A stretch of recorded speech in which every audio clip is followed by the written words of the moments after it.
happy Lore Sunday, everybody. Here we are in front of Fort Tom Manor. And I figured, even though I say in the title that this is the first, this is the day where we're finishing up A Realm Reborn quests, figured we could do a little MSQ. Also, you may notice my title right now is House for Tom Knight, and I've got Wind Up or Chiffon as my buddy. So we're really repping our buddy Orchiffon today. Anyway, hi Alpha No.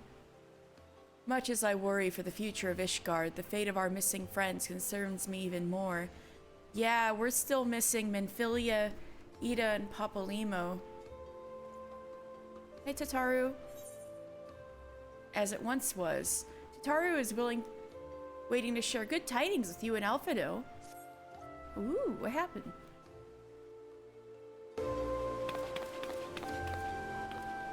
Alphino, mister! I've been looking all over for you.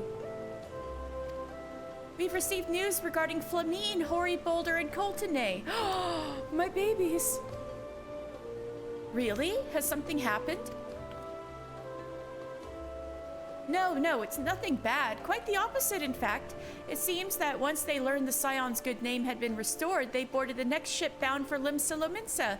They should be arriving any moment now. It's easy to forget how useful link pearls are, isn't it? Damn, you ever be thankful for your cell phone? When they work, I mean. And you don't mind being spied on. Yeah, Tataru, is actually repeating some actual link shell lore. Link shells are somewhat unreliable and not always secure.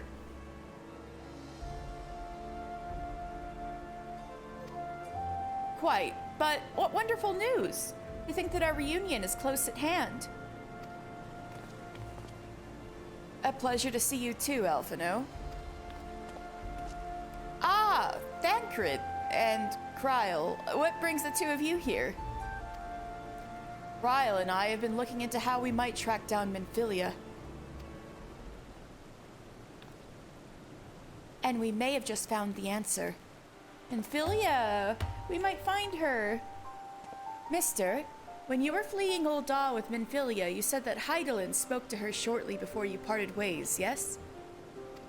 Well, assuming that is true, and I see no reason to suspect that it is not, it seems reasonable to conclude that Hydaelyn commanded her to remain behind. But why? That is to say, the Mother Crystal directly interceded to guide Minfilia.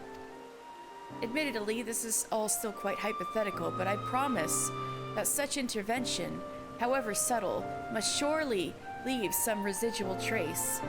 A lingering disturbance in the ether, or ripple, if you will.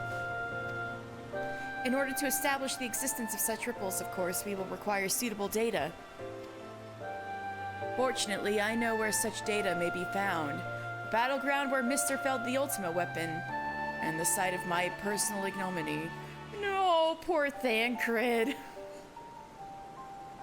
He's really been getting dragged through the dirt. So yeah, if you recall, when we were fighting the Ultima weapon, there was a lot of direct Hydaelyn interference. She put up a big light shield for us that protected us from the first casting of Ultima and things like that. And she was effing up the primals that Ultima weapon had absorbed and things like that.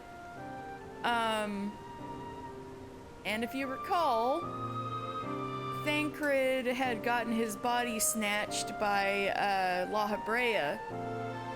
So that's his personal ignominy. And then after that he gets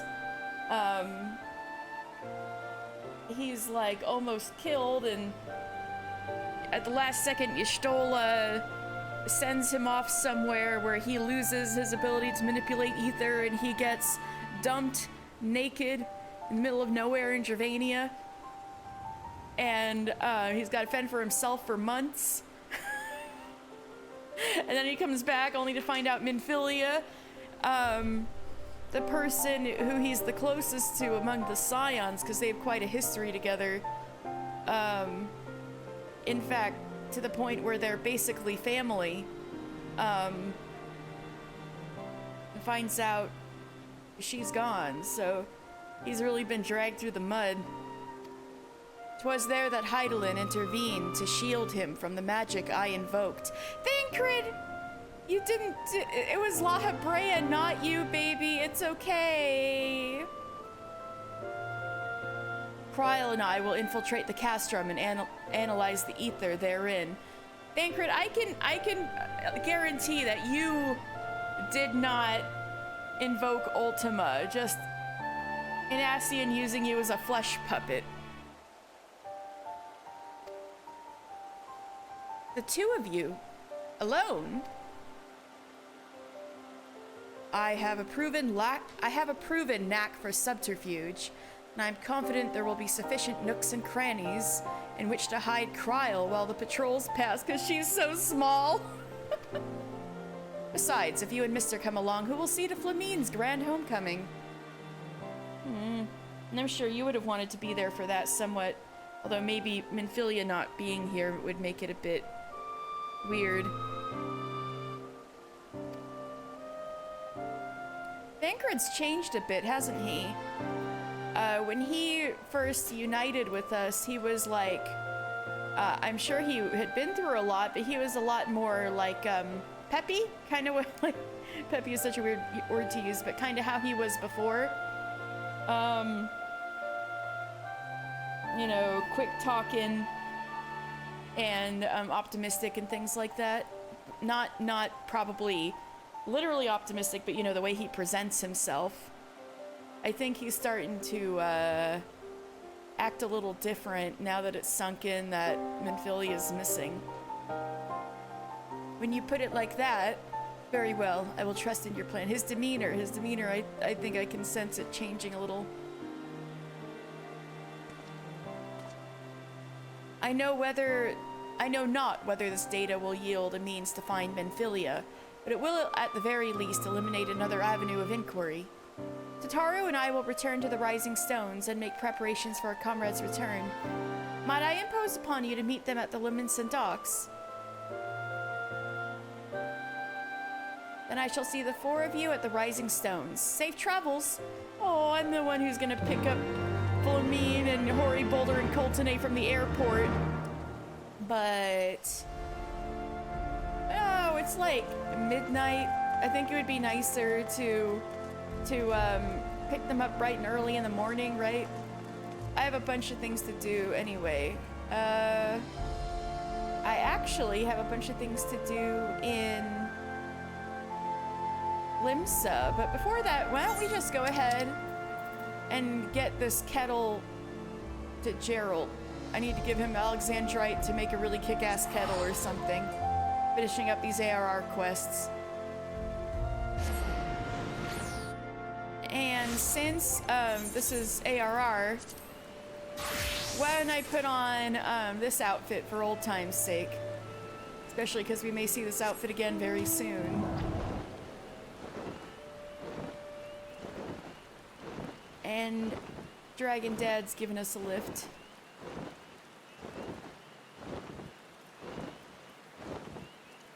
I don't know if you heard Stella have the zoomies. She just zoomed by. Alright. We're going to Hearst Mill. Yes, baby girl.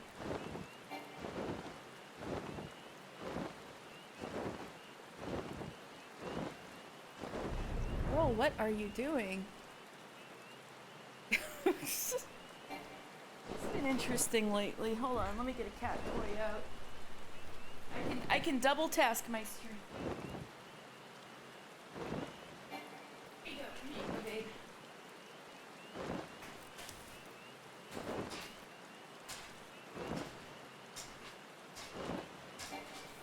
Okay, sorry about that. I'm gonna wiggle my cat toy while I hold the controller. Hopefully that'll work out. Gerald! Bring me 50 pieces of alexandrite and I guarantee this head'll blind folk with its beauty. Well, guess what? I have it. A lot of hard work went into this.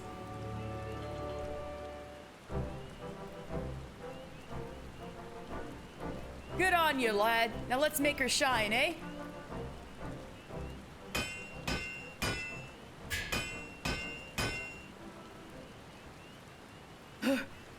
Bloody alexandrite.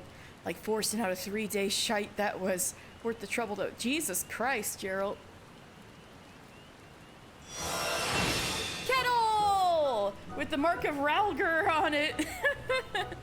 Finest I've ever made, if I do say so myself. A kettle fit for royalty. Or at least them rich knobs which drink their tea with fancy cakes and such. I'll bet it wouldn't take more than a count of 60 at most to make a crackin' mulled tea with that. Genius! What is this? You chose to ignore the legacy of my family line, my birthright, for this pathetic piece of tin? Hi, Gelzon. Why don't you come over here and say that, you opal-faced sack of... Now, boys. Even though you're both older than me, I see. Crafting this perfect kettle is meant to restore your reputation, is it? Well, for what it's worth, I think the kettle is exquisite. It possesses a transcendent sheen, unlike any kettle you have made thus far. But I will not be blinded by the waning glimmer of such tawdry wares. Have you no shame, man? Eh? Come now, Gerald. After forging something as fine as a zodiac weapon, surely you can see this kettle is not yet worthy of your name. Well, oh god, are there more steps to this thing? To make the best kettle? Jalzan, god damn it.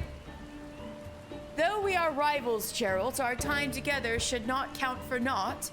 Why did you not consult me sooner? I'm willing to set aside our differences for now, if this really is so important to you. To create a truly perfect kettle, one worthy of bearing your mark, you must be uncompromising. If I understand correctly, your reputation is at stake here.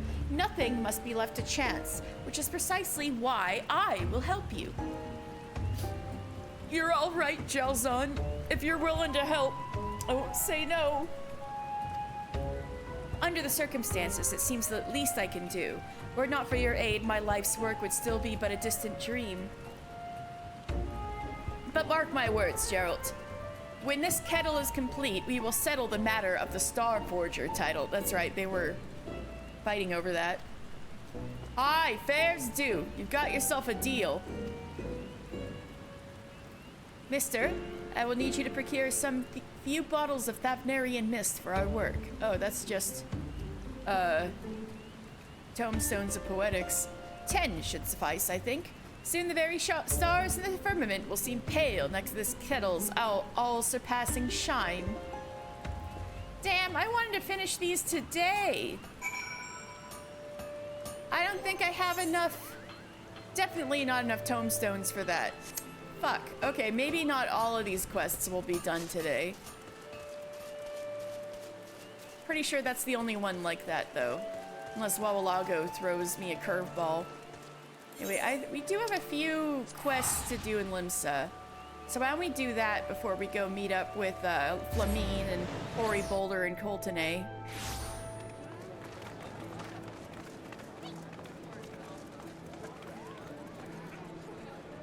Need to go to Fisher.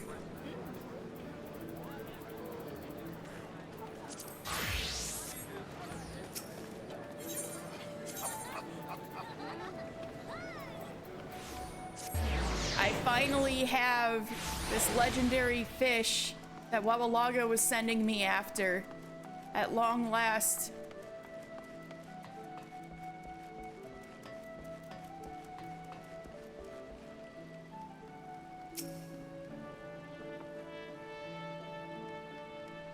How did you the deed? Mayhap the old one observed with its oversized orbs the futility of fleeing the ferocious fisher.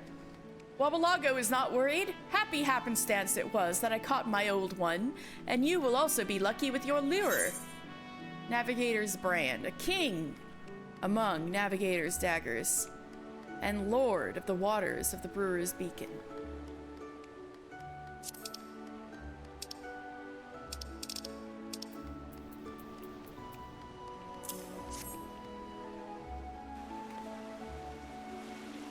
A Navigator's brand! The deed is done! This is the lord of the Brewer's Beacon by the Bream! A lot of trouble find this friggin' thing. Still, the success is shocking in its suddenness. Have I been surpassed? Slipped to second spot from the summit? I am not worried, for there is more to Fishercraft than obliging old ones. Still, Mr. is skilled to snag his second old one, and I am less lonely at the top for it. A fine fish, this Navigator's brand. Firm yet flaky, I fancy. You mean cooked? Grilled with garlic and garnished with greens, or steamed with shallots, then served sauced and spiced. A vintage viand this old one will make. The old one is an oblation, that much is obvious. Grab the grill pan, let us greet the god of gastronomy. But Wabalago also wants his wet-aged fish marinating in its marine memories. A dry, no, wizened white wine, I think. Something from the 6th Astral Era, sleeping in my cellar. Bro, I get it. Ahem! Ah, still here. Abject apologies, Askelin, my admirable academic. I hereby pronounce Mr. proficient and pugnacious, fit to fish your lurking leviathan. Ah, that's a relief. As I said, I would have to avail myself of the services of a skilled fisher once I find the Nepto Dragon. Master, mister, I hope you will accept a standing offer to face this hideous monster in my stead. Fantastic! That is to say, excellent. I shall continue my travels and discover where legend becomes reality. Something tells me I need to fish more things for these guys, so these quests won't be over either. I will return when I know more. A fine collaboration this will be. You fish, I publish. Farewell for now, that is to say, see you soon.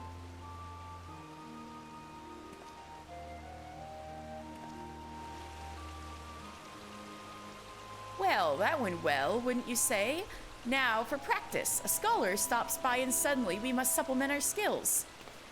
We are often oblivious to old ones, but they are all around us in appreciable abundance. Culling them would be quite a quill in your cap. I recommend it readily.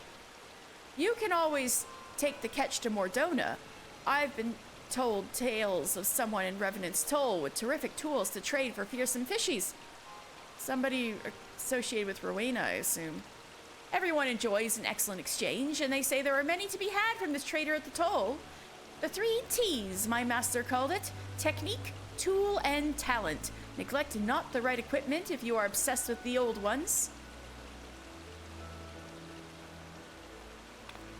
What a marvelous meal I'll make of this. Should I share it with that surly Sisipoo or slight her by saving just a salted slice? Ooh. Give me some of that crowfly. Wait, sometimes I wanted butter worms.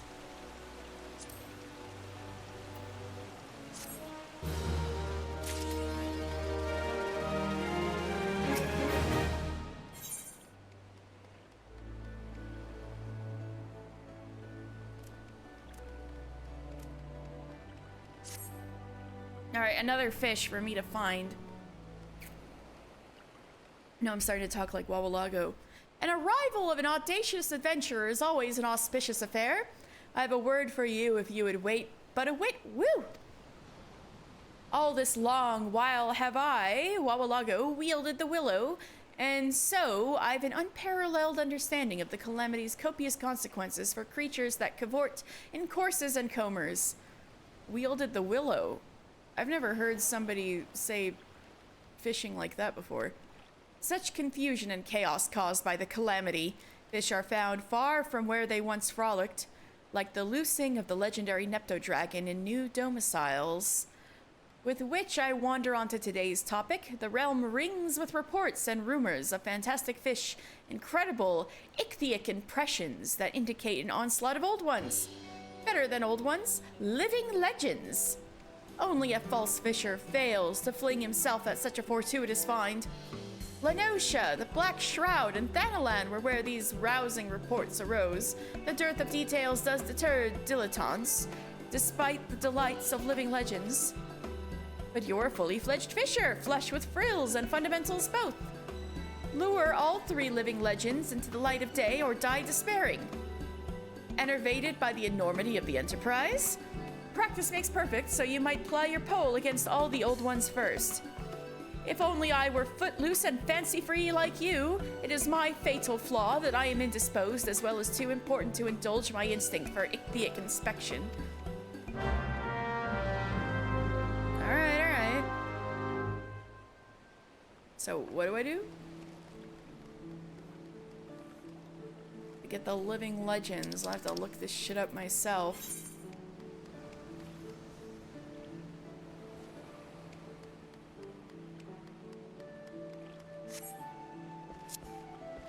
Okay. Well, so much for finishing all the ARR stuff today.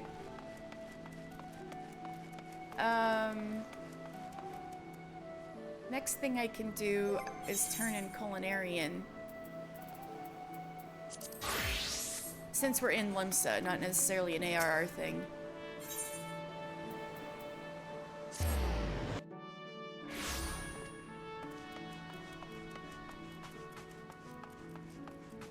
I was supposed to show some cockatrice meatballs to Lingsath.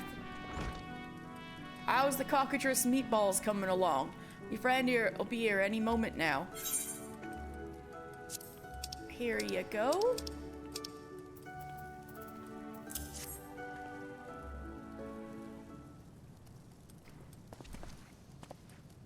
Welcome to the Bismarck, Master Delmon. Oh yeah, Delmon, you're the guy the Delmon door is named after.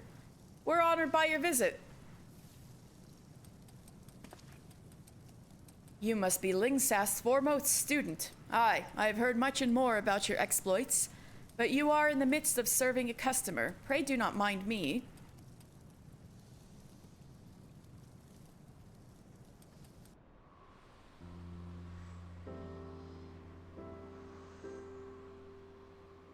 So how do you like it, old friend? It's so tender, it crumbles in my mouth. It's still everything I love about meat. The taste, the texture, the juiciness. That's to say I love it. Yay.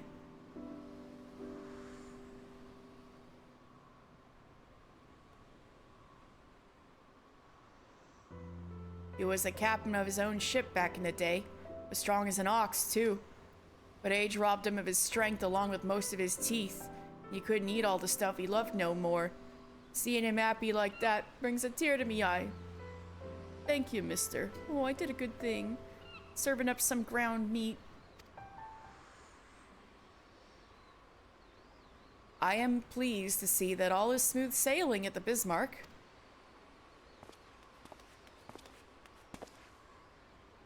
Hemasitia. Master Delmon, it has been a while. I was told that you would be visiting this day, and I wish to pay my respects. Ah, if it isn't the reigning champion. You surpassed all expectations last time, and I fully expect that you will do so again. Who do you think you're fooling with that false modesty? You're participating in the Delmon door, too, yes? Do yourself a favor. Don't bother preparing a speech. You won't get the chance to use it. Why, you arrogant... Mister's the guild's best culinarian, I'll have you know. You've got nothing on him. So Mister competes for the honor of the guild. That's all well and good, but how about we compete for something more... tangible? This restaurant, for instance? It's ridiculous. Done! But if you lose, you've got to swear to give up being a culinarian. What the fuck? Master Delmon, may we ask you to stand as witness to this agreement? What? Why don't we have to fucking ask Lingsath?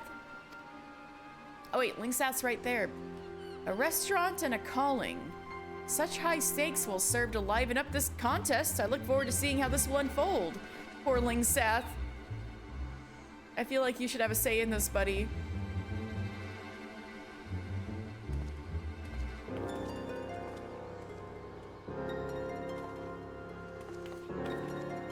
What did you do, Melcoco?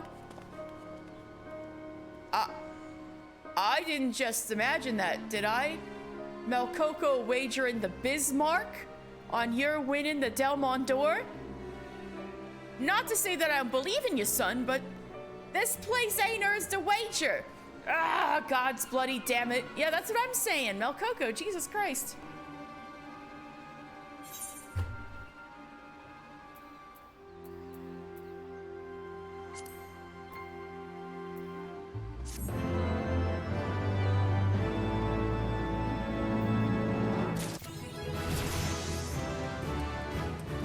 Woo, level 60, baby. All right, I think I can pick up the next one from Melcoco herself.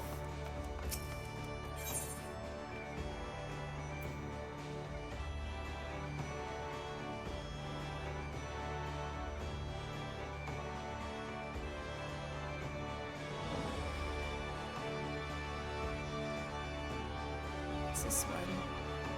Oh, right. Okay.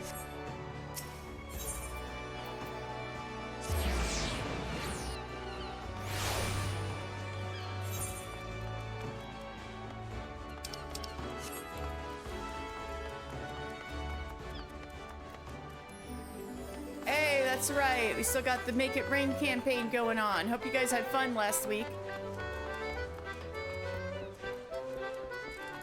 Girl, what the hell was that about? It's begun, mister. The Delmont d'Or. In case you didn't already know, Master Delmont is notoriously difficult to impress. In the entire history of the contest, no one has ever been awarded the full 10 points, and even respected chefs typically only get 4. This time, I do believe it will be a 2 chocobo race between you and Hamasi Tia. Now then, before you do aught else, you will need to know the particulars, such as main ingredient and theme. Please go to the Bismarck and have them from Master Delmont. Oh my god, so it's like Iron Chef?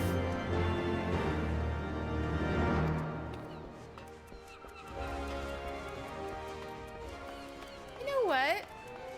Since I'm here, why don't I pick up some of these optional dungeon quests?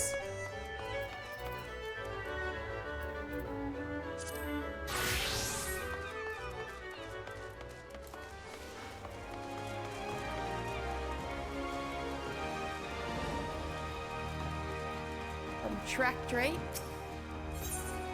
Things are getting serious. Not Pharaoh serious. Mister, perfect timing, and as always, we're in need of your talents to deal with some trouble brewing over on the Isles of Umbra. Again! Seems a pack of kobolds have made a grab for Pharaoh Sirius. How did they get over there? They got little boats? The smiths working on the restoration barely made it out alive. Ah! Maelstrom Command's drawn up plans to take back the tower, with Master Mimidoa advising on how things stand on the ground. But when they asked him for his opinion, he kept going on and on about some adventurer from long past that helped him drive off a siren from the same spot. Oh, yeah, that was me. Now, no disrespect to the old fella, but he don't have the firmest grasp on what happened when, so we couldn't help wondering if maybe a Zero of yore was none other than your fine self, you being a siren slayer and all. So, what do you say? Willing to lend us an hand relighting the beacon? Sure. I knew I could count on you. One of our storm flyers is making the final preparations at the airship landing right now. Tell her Tratrate sent you and she'll give you the particulars. Alright. Looks like I can pick up another one from north of the Wench. Might as well check in with Batteron, my old buddy.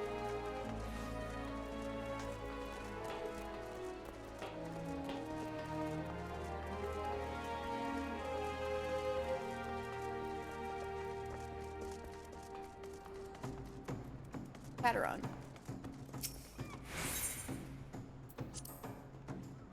The winds have carried me word of your fortunes, mister. I hear Nautomo's back on her feet, and your name's been cleared of wrongdoing. Nasty bit of business, that. But now that it's over, how about you pull up a stool and hoist a pint with some of me regulars? They won't know what we're celebrating, but that don't matter much. These sots will drink damn near anything. That does sound fun.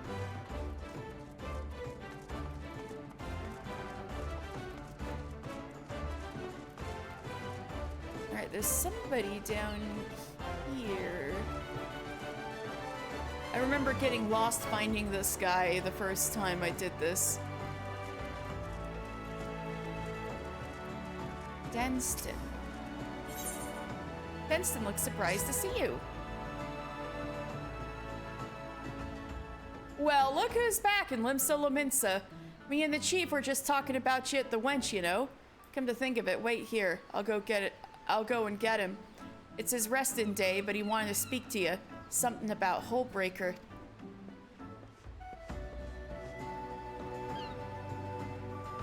Hey, hi, not Miss Beard. Einzar, love you. Glad to see you back, mister. Every time I hear your name, I'm reminded of how you helped me salvage that coffer from Hullbreaker Isle. You did me a great favor, lad. Though the rumors of Miss Beard's treasure soon died down, I couldn't abide the thought of having the Har picked apart by vultures. So I petitioned the Admiral to sanction the establishment of a camp on the island for the purpose of hosting training exercises. I reasoned that the place was remote enough to give our recruits a proper taste of combat. Oh. So using Hullbreaker Island to train Maelstrom recruits. But truth be told, with all the administrative duties asked of them these days, I'm more worried about our finest going soft. Sparring with your comrades might help keep rust from your blade, but it won't stop it going dull. That being the case, I thought I might ask for your help in a little sharpening exercise. Remind them what it feels like to be in a real fight, so I gotta fight him, huh?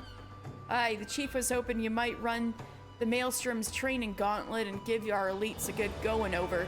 Nothing too rough, like, just a few missing teeth and the odd cracked rib, savvy? Oh, so it's kind of like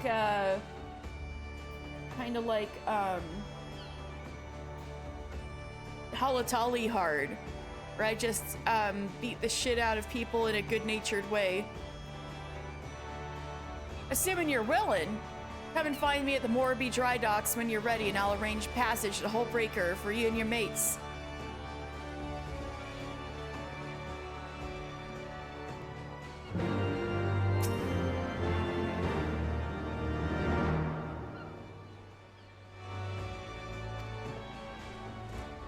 Alright, now I think I'm gonna go talk to... Go pick up Flamine from the airport.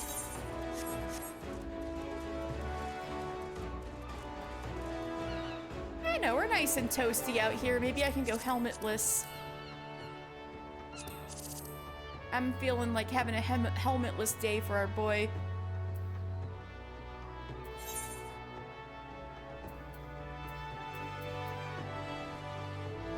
Wait.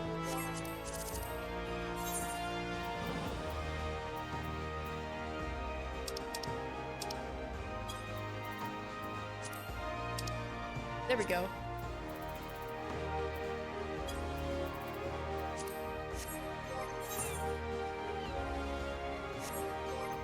I gotta fix my portrait now that I did that. There we go. All fixed.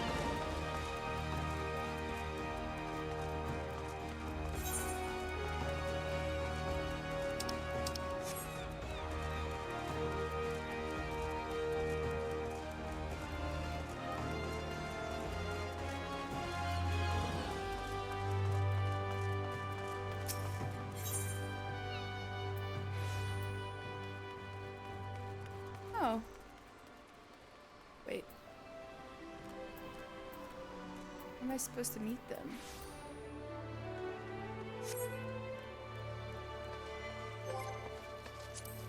Oh, it got pushed out.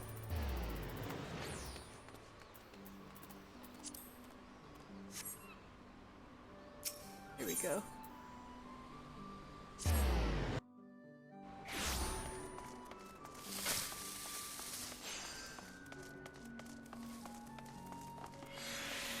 Flamine! There she is! And Colton and Hoary Boulder! Hi, babes! Hello, hello! Hi, Colton! If it isn't Mr. Final Fantasy, really, you didn't have to come all this way just for us. And Hori! Is that... by the gods, it is you! Well met, mister, well met! Flamine!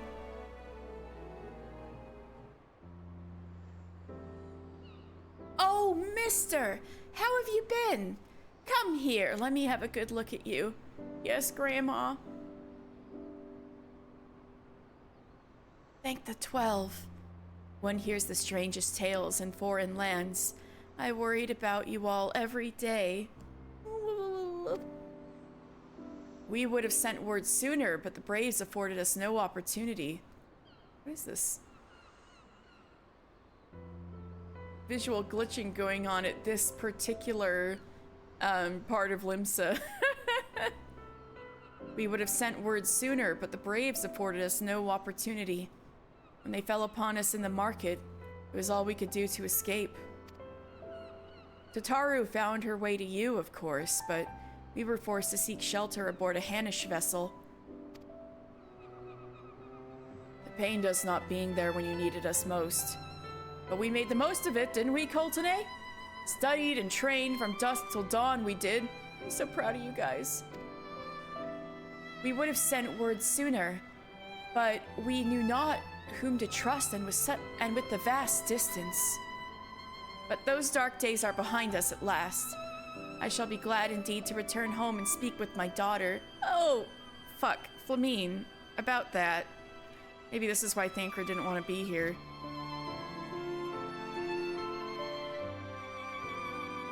What do you mean she's missing? How could you let this happen? It was Heidelin's fault, not mine.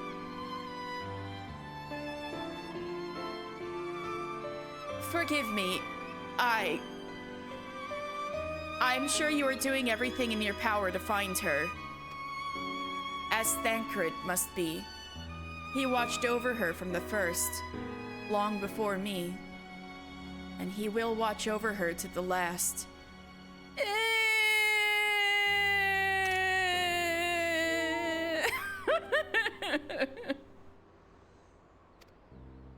I shall pray for her safe return and busy myself in the meantime. For a certainty, there is much and more to be done. The Braves may have bloodied us, but the path remains, and we will not be swayed from it. Oh, it looks like the glitching stopped at least. Aye, that's the spirit. To the Scions, and a long overdue reunion. Huzzah! Well, there you have it. To the Rising Stones.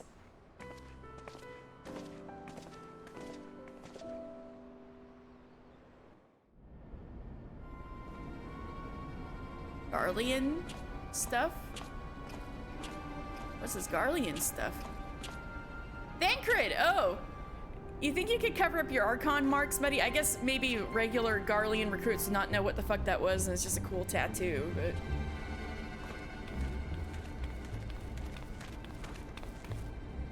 Well done, sir. And with that, I believe we are ready to proceed.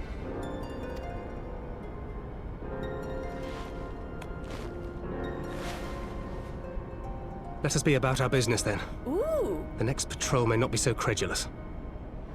So he took off his eye patch, and one of his eyes is a little fucked up, if you saw. A little bit of a different color.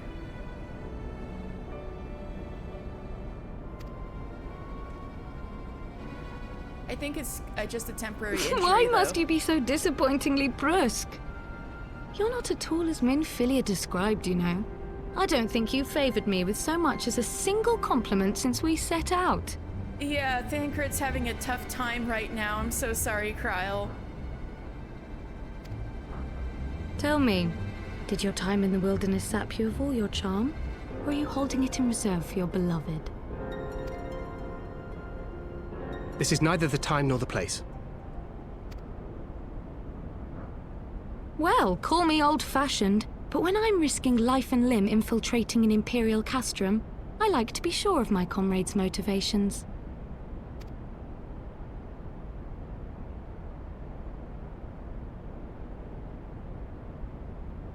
I see now where Alphino gets it from. Oh dear. Minfilia is dear to me. It is true. But not in the way you think. Yeah, not romantic. 15 years passed when she was still but a child. There was an incident at a parade. A Gubu broke free of its fetters and ran amok through the streets of Ul'dah. Had I been more attentive, I could have prevented it. But I was distracted, and her father was killed. Yeah, I think I've talked about it before, but,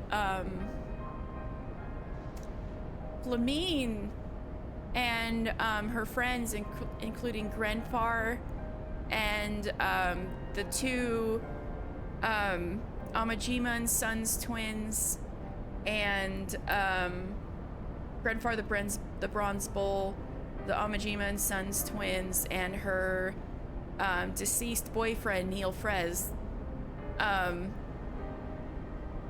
They were all kind of these prominent Ul'dah youths. Flamine herself, of course, being the songstress of Ul'dah. And, oh man, this is 15 years ago, man. And Thancred was 17 at the time. Anyway, I'm getting sidetracked. So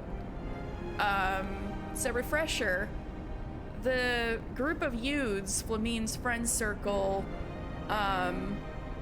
were not feeling right with how the government in Ul'dah was handling things like the Garlean invasion. Like the Garleans, and there was a lot of strife leading up to the Calamity. But anyway, this is obviously way before the Calamity. But anyway, I'm getting sidetracked. They had staged the they'd staged the disruption at the parade. But the thaumaturge who freed the Gubu was actually an Ascian. So the Ascians had a hand in it just going totally awry, and it ended up with Minfilia's father dying, who himself was a Garlean double agent in service to the Alamegan resistance. I feared she would never recover. But in the years that followed, she showed herself to be more resilient than I had ever imagined. And when she learned of her gift, she did not flinch from the responsibility, but sought to guide others on the path. That's true. I feel like I must have read it to you guys before. There's a story about when... I actually can check my facts and grab my little book that has the story in it.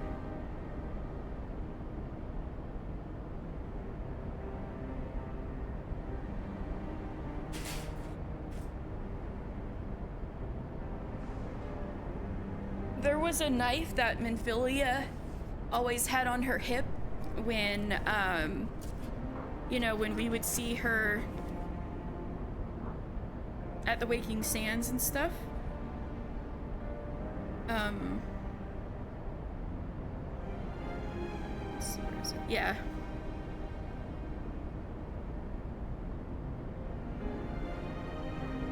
Yeah, for her 18th birthday, Thancred gave her that dagger and a sealed missive from Louis Sois. And Louis Sois was the one who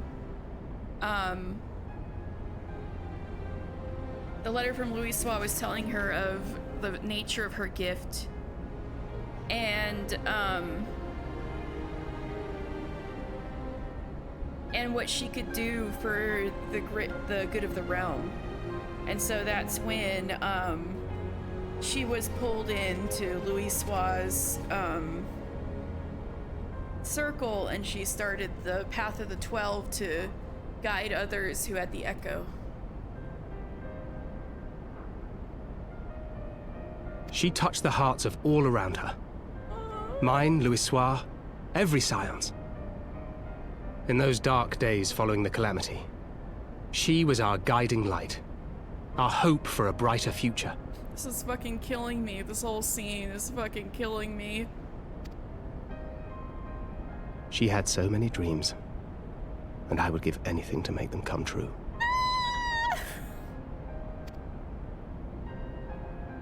My apologies. I can see she means the world to you.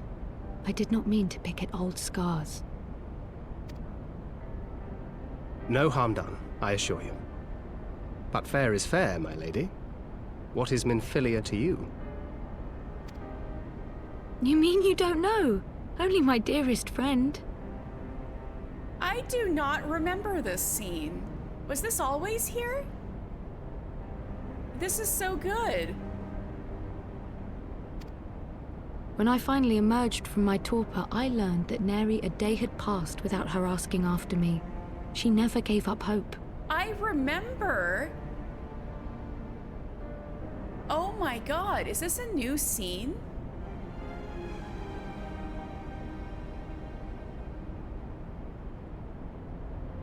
I remember when I was first playing this.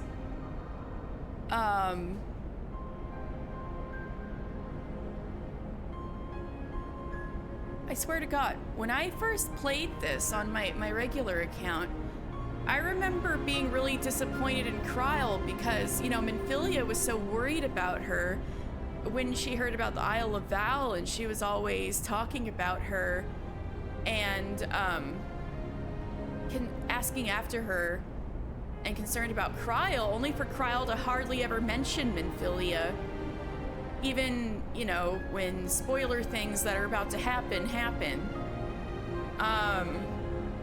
And I was like, what the fuck? I thought you guys were best friends. I do not remember this scene at all. This is really, really good. Oh my god. Anyway, let's move on. And neither will I.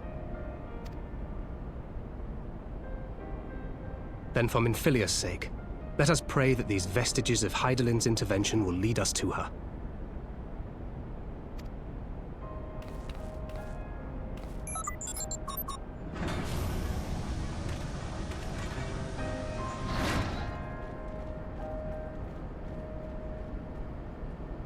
I wonder what must have happened. Did I skip this scene, or was this put in recently? Man.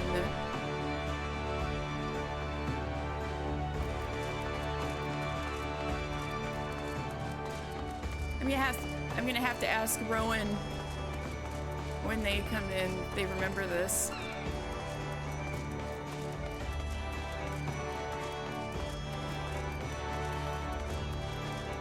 Well, before we go, there's a couple more things I can do. I can't do that yet. Oh yeah, might as well. I would have done this by myself, but there's a teensy schmeensy bit of lore for this, fairy,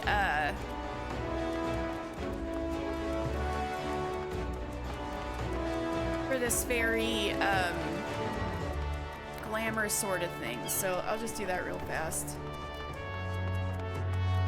With our good girl, Ubergeim.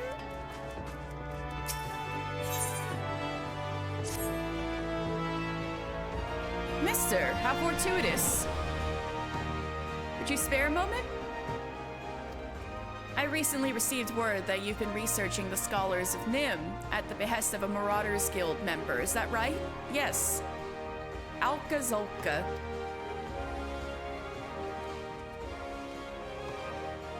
I see. And as a result, you can now call upon a fairy to aid you. Fascinating. Might I trouble you to meet me downstairs in the practice area? There's something I very much wish for you to try.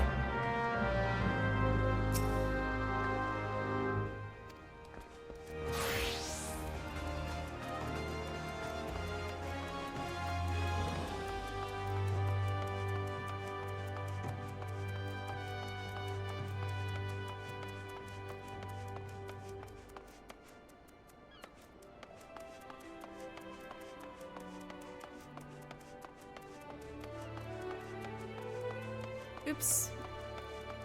Went the wrong way. Right. Waiting for Thubergeim.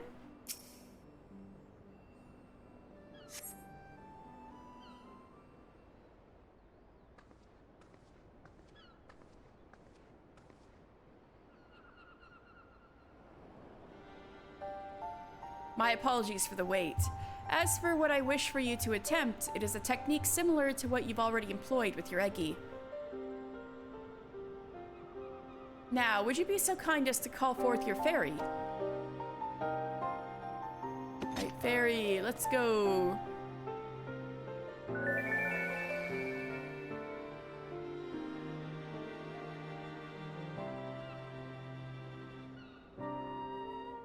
How charming! The tales do little to capture its beauty. This fairy is no doubt manifested in the image of that which you most closely associate with fairies, but my research suggests this form is not immutable. Really? Is that so? Indeed. Though a fundamental form may have been incorporated into the original incantation, with sufficient concentration, I believe it possible to supplant this form with the image of another entity. So... yeah, seems as though, oh my god, what were they called again? Not etheric constructs. These little guys are quite flexible. Okay. Try conjuring the fairy once more. This time with a carbuncle in your mind's eye.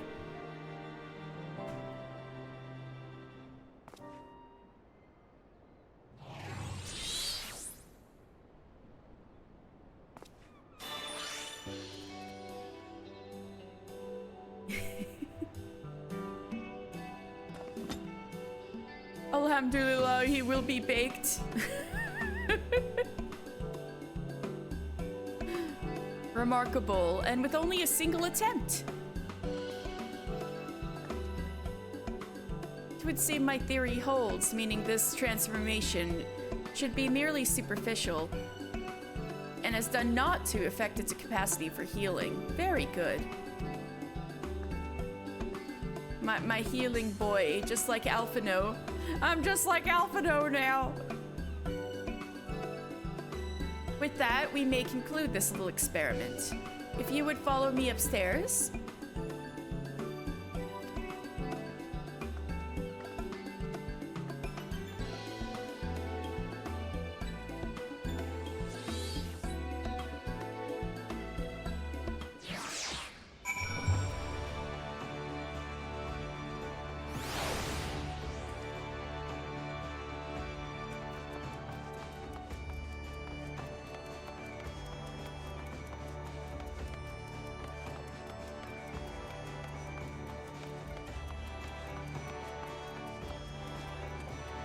I just hear the little pitter-patters of Orshifon following me. It's so funny.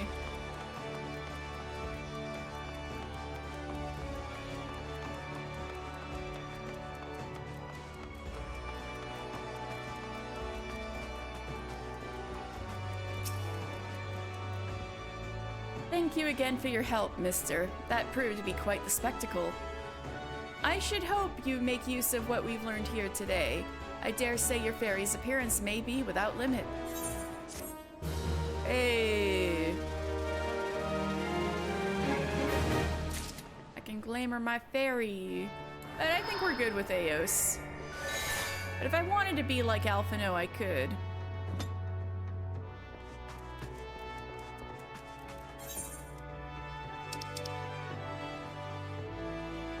Alright, another thing we could do is continue armorer quest. I think I've had a lingering armorer quest for a real long time.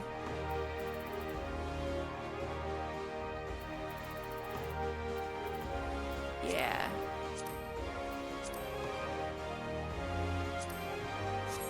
So I gotta go to the Armorer's Guild.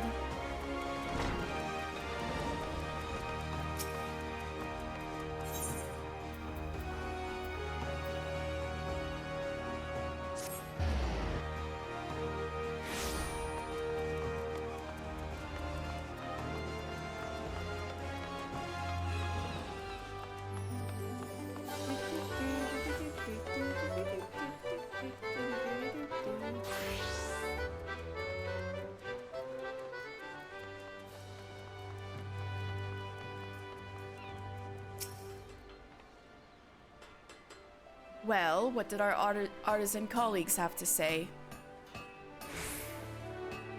So in other words, keep it simple and choose a light, sturdy metal.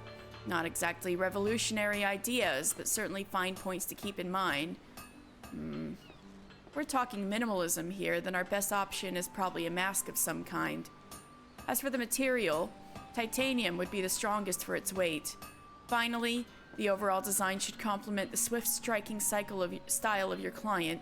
Right, I was making armor for the little Lalafell monk who doesn't like armor. Hammer out the piece and deliver it to Benether.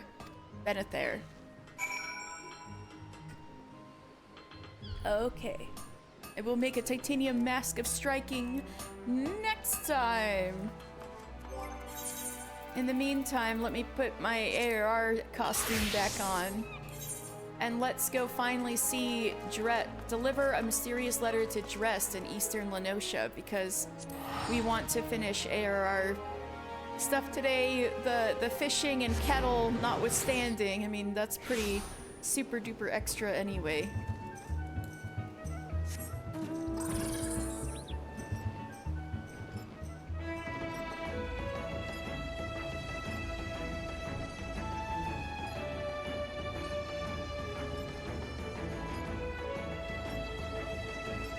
I should have landed in Wineport, silly me.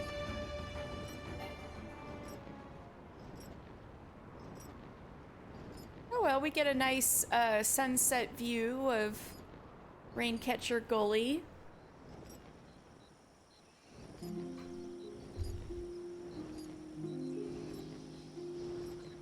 Actually, I could probably pick up Ninja while I'm here.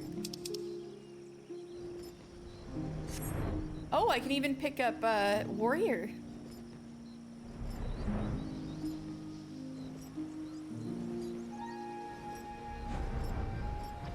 Anyway, if you guys remember, Dressed here is a good friend of our Lalafell friend who's into wine. And he is Garlean conscript who deserted the Garlean army. So, and he's been through a lot, so he's rather jumpy. It's you. Been a while. A letter. A letter from who? Nobody knows me. My dear dashing Dressed, do you dream of rain? The ones you killed. How do they know? Ghosts. Ghosts that won't leave me in peace. Taunting me before they kill me. No, no, no. I won't let them. I'll run. I'll start over somewhere else. Help me! There's a leather sack hidden east of here. A peaceful spot. Surrounded by rocks. Trees. My savings. Gil to go home with. Home to my family. Get it for me. Help me.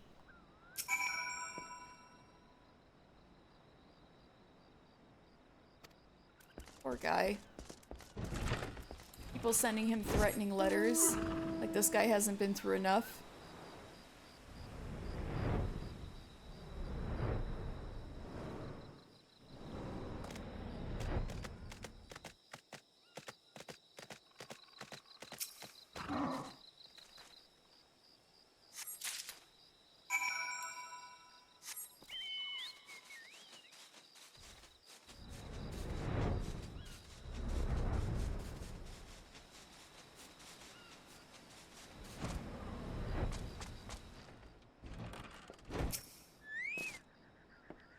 Did you find it? Did you find the leather sack? Inside rests Drest's fortune, though it is considerably lighter than you would expect from a hoard.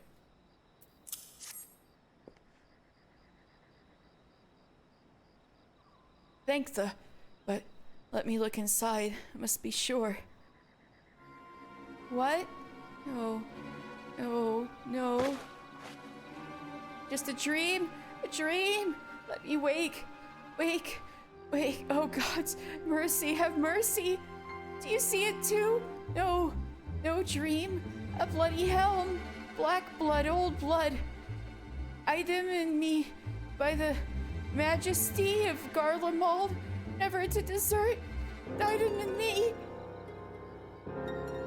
Ghosts. Ghosts. Ghosts. 3 years. Not a single night of peace, and now they rise. Did someone take his money and put in a bloody helmet instead? Help me. They're watching right now. I have to get out of here. Go somewhere else. Just for a short while, then I can go home. These motherfuckers sending him this creepy letter found his money and replaced it with a bloody Garlean helmet because he was a deserter. That's some bullshit.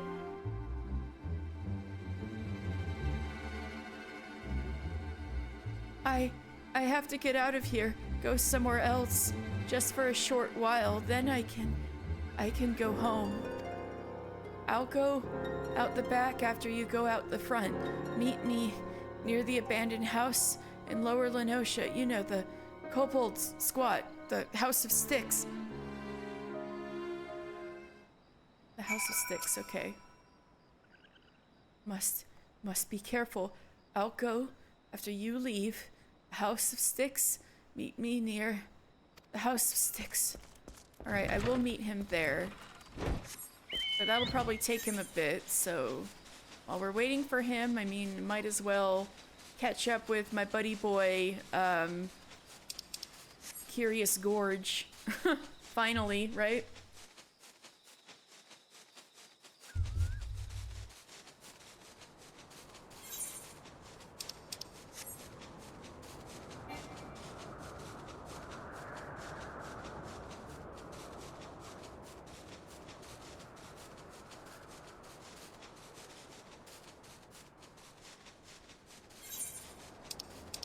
Yeah.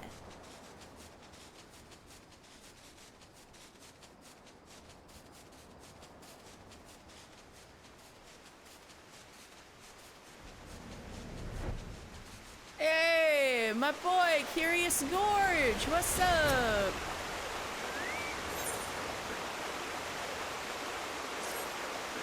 Mister, I scarce recognized you. The flames of battle have tempered you like fine steel. Why, thank you.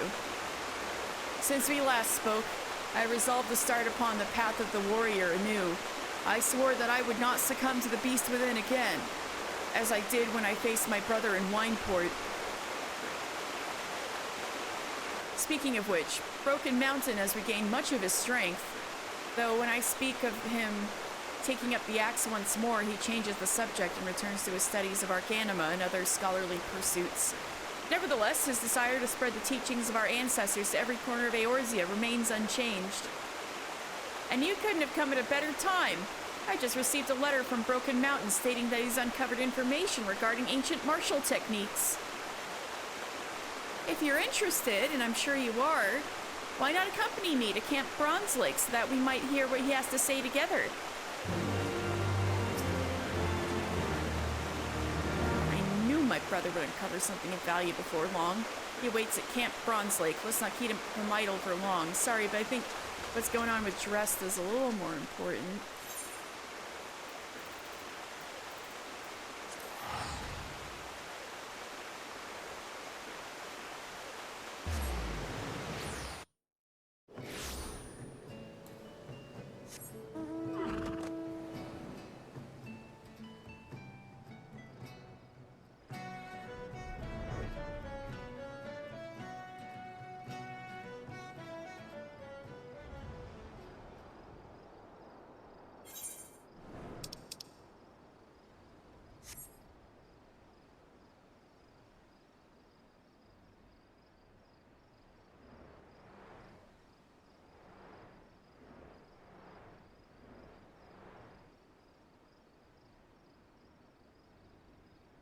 You know what I should have done when we were in the North Shroud?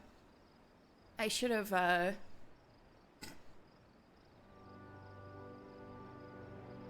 gone to the Ixal. Because we can finish up all the ARR beast tribes today. I know that for sure. Even if the freaking kettle and fish are still, like my kettle full of fish of remaining quests will still haunt me for a little longer, but that's not important like at all. Oh, fuck. Dressed? You'll clean that helm tonight, worm. Lick the blood and brains off of it while we drink the wine bought with your paltry hoard. You motherfuckers! Once a craven, always a craven. Flushed you out like a rabbit with that letter. Is that what desert cronies do? Isn't that what desert cronies do? Dash? You died. You all died. Not all, just most. 3 good soldiers survived, and you. Figured you were dead until I saw you skulking by the water a week ago. Do you think we don't dream of rain, worm? What an honor! What honor in surviving an ambush, eh? 3 years of disdain? That ends when we hand over a deserter to the cudgel man.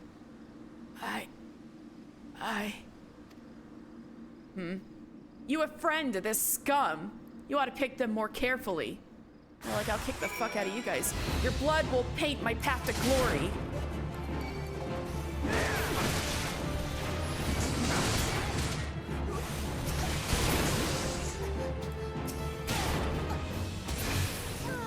You really had motherfuckers like this working for you, Gaius?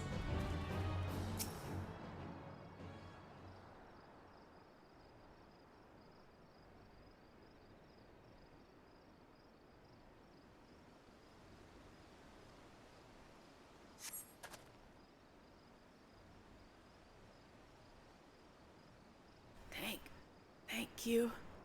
There's no one knows I'm alive now. I'm safe. I was in a unit of Garlean scouts. A maelstrom ambush in heavy rain 3 years ago. I thought I was the only survivor. It didn't feel like desertion. It felt like dying. You heard what they called me.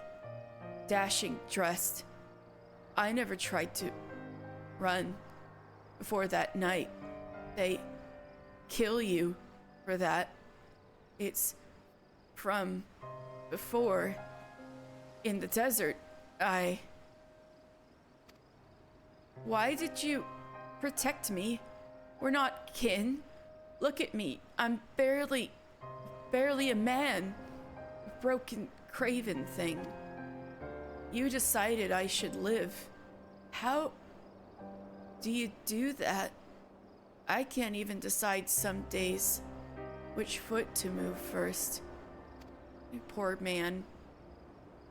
Do you think I can be well again? Decide to live, not just be afraid to die? It all begins with the first step.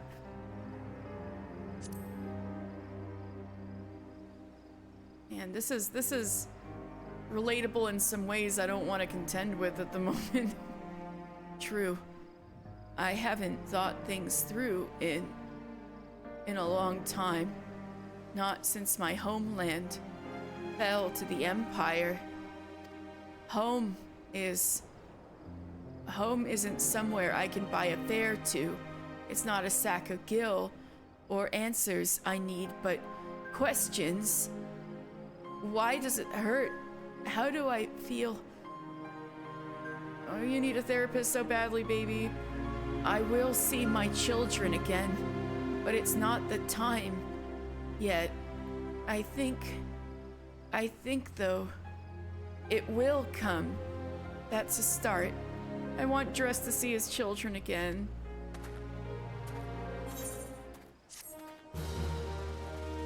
I believe in you, baby. You can do it, baby. Oh, poor guy. Yay, level up for my postman. Yay.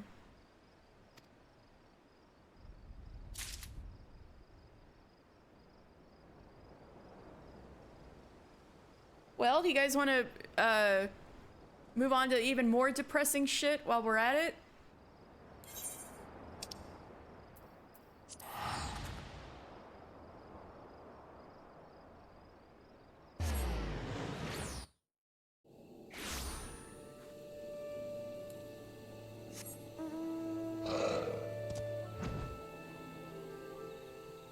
They had to put like the two roughest post-Moogle quests together.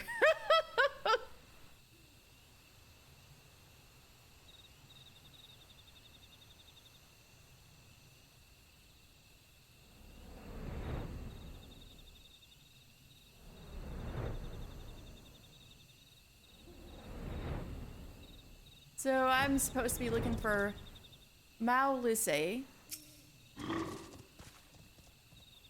Hail, adventurer. Some melting mushrooms for you today?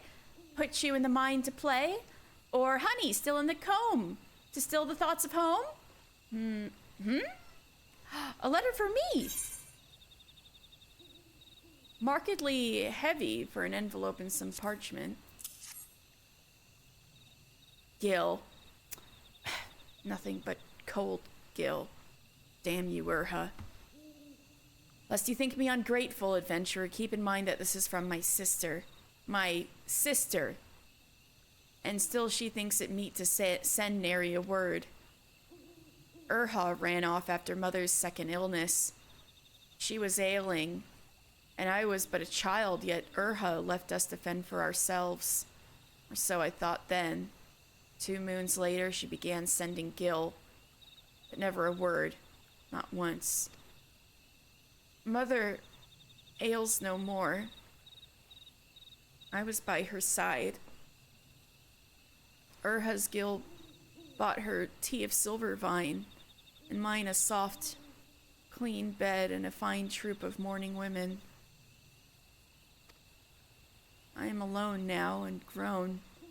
No longer a bewildered child that waits in hope. I must find Urha, and I know I cannot ask the whalers. Menfina has sent you to me. She was last seen in the South Shroud. Go to these spots I've marked on the map. You find her. Give her this letter.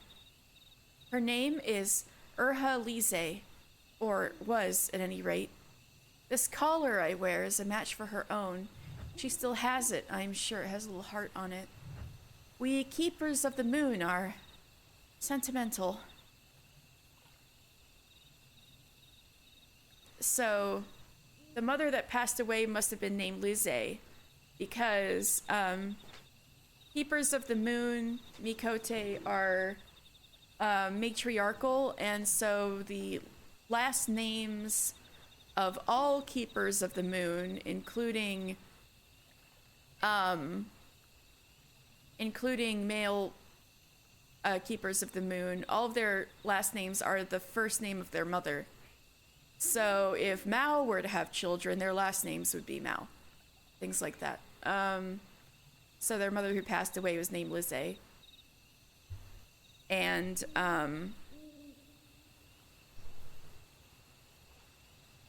it's actually the opposite with Seeker of the Sun Mikote, who are patriarchal.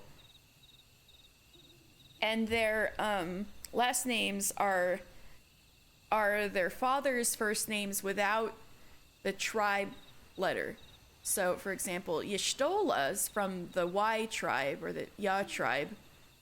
And her name's Yashtola Rule.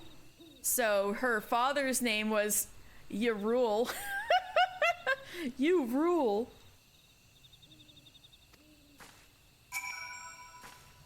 She was last seen in the South Shroud. Go to the spots I've marked on the map. If you find her, give her this letter. Oh yeah, that's the same. South Shroud.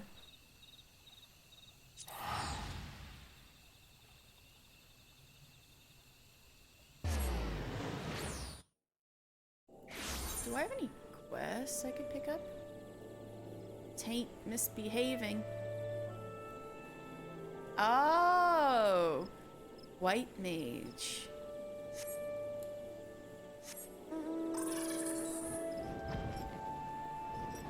Mefred, things still the same?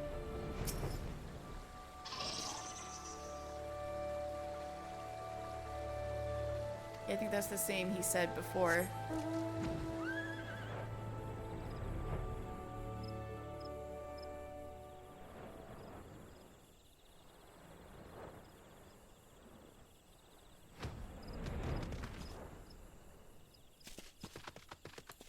Okay, we're going straight into Curlclaw territory. Hello? Do I see any?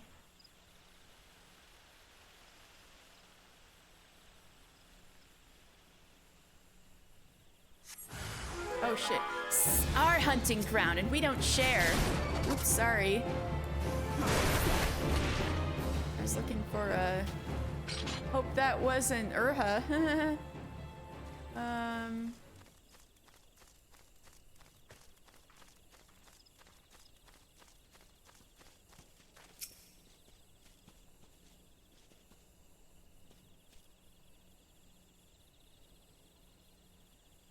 Hour late because you didn't sleep till 6?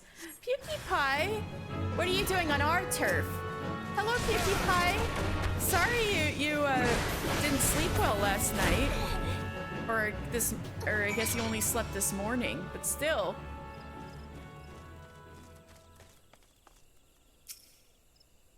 We're looking for... This is a rough quest, by the way, but we're looking for a sister of a keeper of the moon, Mikote, who ran away a long time ago and only sends Gil and no word. Please, I have a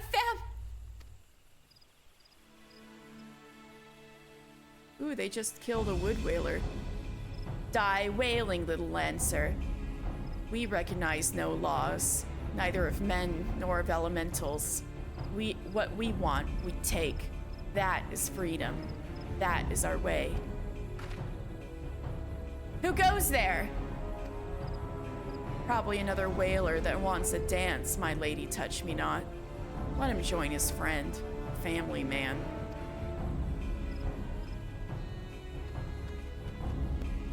Don't want to play, eh? Then you should have stayed in the barracks. No! I hope I didn't force your bad choices on you. Then you should have stayed in the barracks. Do I look like a wood whaler to you? Oh, she's got the necklace.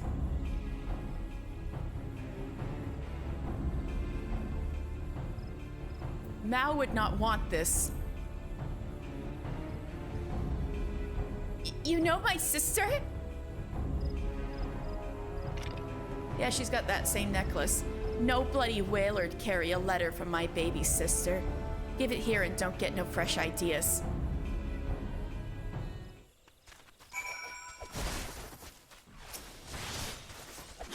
Come on, give her the letter from Mao.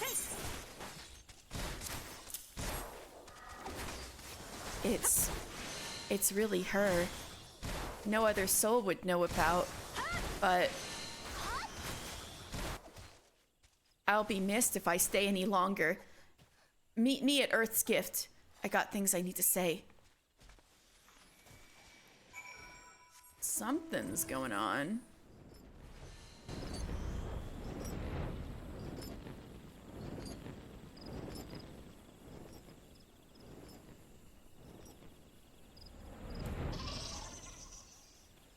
She's lucky she's a quest NPC. Oh, she took her mask off. There you are. Have to sneak around a bit in case that wasn't clear. The King's Law says we've no family outside the forest. King's Law, huh? But I guess that's almost true for me anyway, if Ma's gone. You didn't even know your mother died? What do you think a young girl had to do, huh? Defeat a bedridden Ma and a sister barely out of swaddling clothes? Bad things, adventurer. Bad for me. Then bad for them. I was beautiful. Then I was brutal, like a beast. A whaler caught me at my trade. Pink-cheeked little miss. All she saw was a thieving strumpet to drag before the hearers. So I took the roses from her cheeks, made them bloom on her fine green doublet. Oh, geez. Was worth it, for Ma never knew what I was, but I couldn't go home that day, nor never since. I hid in the forests, near starved. City girl don't know how to hunt. And then he found me, the king. I'd killed a wood whaler, and that was a ticket into the curl claw poachers, you see. And my beauty pleases his highness. A man is a man in alleys or glades, eh? Mao says she knows what I've done, that she loves me still and wants us to be a family again. But the curl claws allow no family outside the gang, and I'm wanted by the law. But to go home again. I've done right by Ma. If I need have no secrets from Mao, my heart's fit to break. Here, give her this letter if you're her friend. Mao, things are real dire.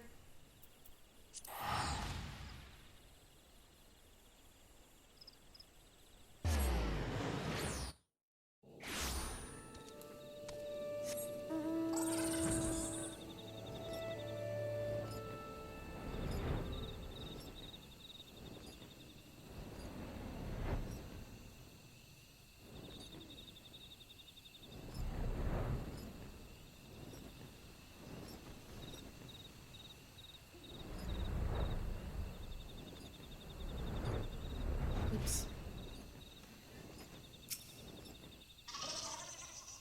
Adventurer, did you find her? A letter? She sends word? Urha. Urha wants to see me. How long have I dreamed of this? Adventurer, is it true that she is one of the curl claws? Yeah. I feared that was so. That man, the one who calls himself the king of the curl claws, King Poach, growing fat on stolen game, stolen family. The men of the Keepers of the Moon live a wanderer's life, for they are at their best in small doses. Damn. Women and children keep the hearth, ply various trades, and accept game and visit from the menfolk. God, they really are like elephants. They tell all the men to fuck off. With visits from the menfolk, But King Poach denies women this God's given rule over matters of family. He forces women to live with him, forbids them to see their sisters, mothers, aunts. Most unnaturally, they lie with him and him alone. He calls this abomination of a family the curl claws, and thumbs his nose at the elemental's will. He goads his poachers to slay a whaler to bind them to the gang. Oh, well, that's fucked up. Like, if you kill a wood whaler, then you got no choice but to turn to him, because then you're fucked if, like, anything Gridanian ever finds you. So terrible are their crimes that all keepers of the moon feel the suspicion and fear cast their way.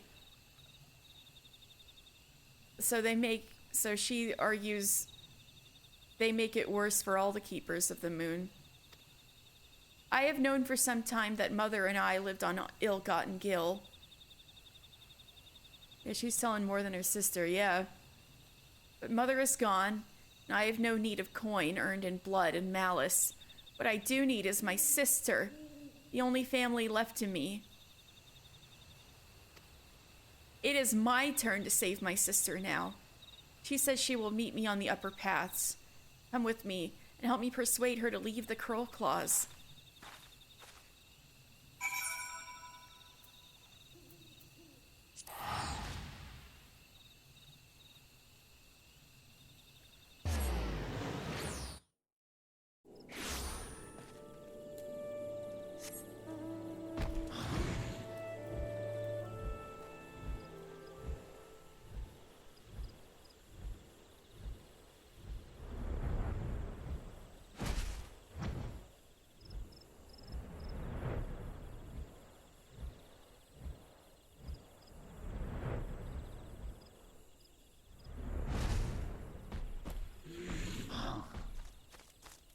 the sisters.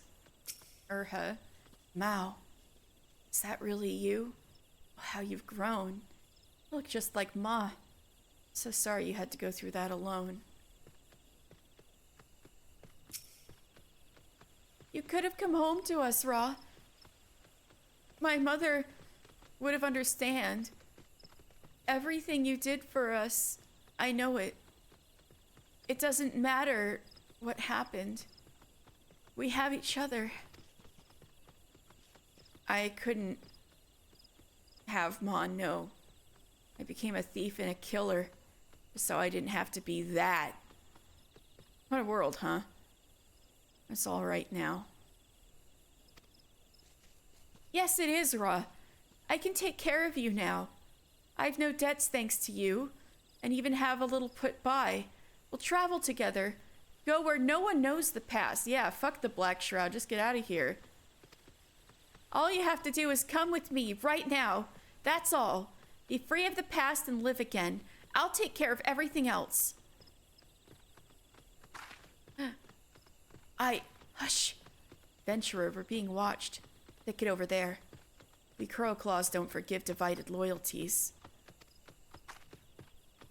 The giant fucking antelope walks by. Mao. I've got to get you out of here. Adventurer. They don't leave this clearing.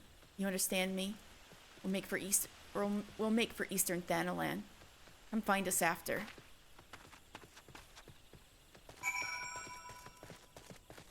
Suspicious thicket.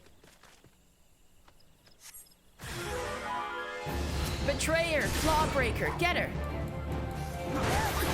Well, I'll prevent you from going in after her.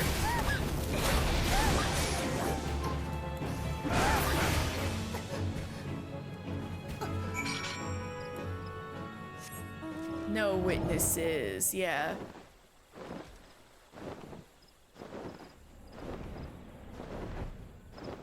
Hi, Ryo, bye Ryo.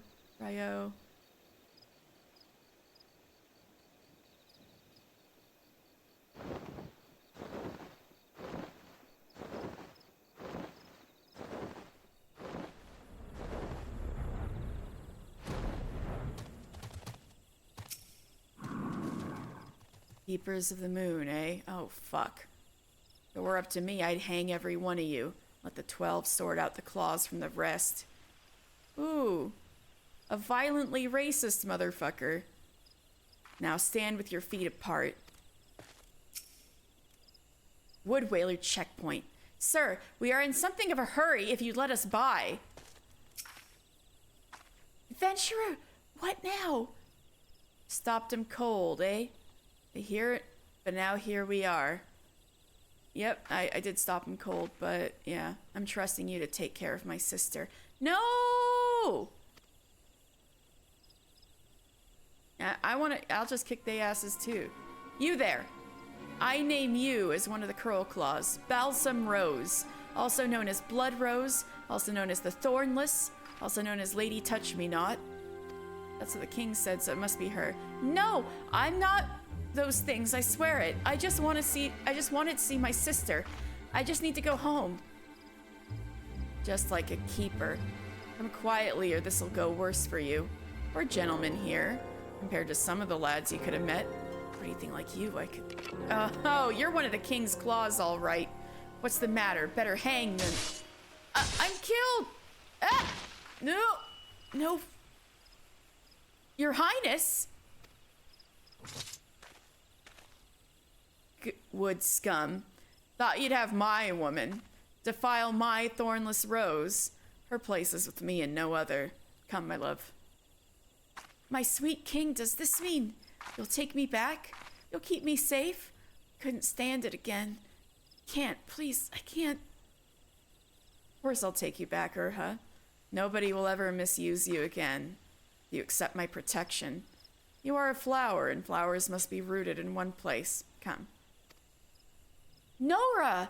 Look what he's taken! You don't even have a name anymore. Not your own, and not the one Ma gave us. Come home, Urha Lize.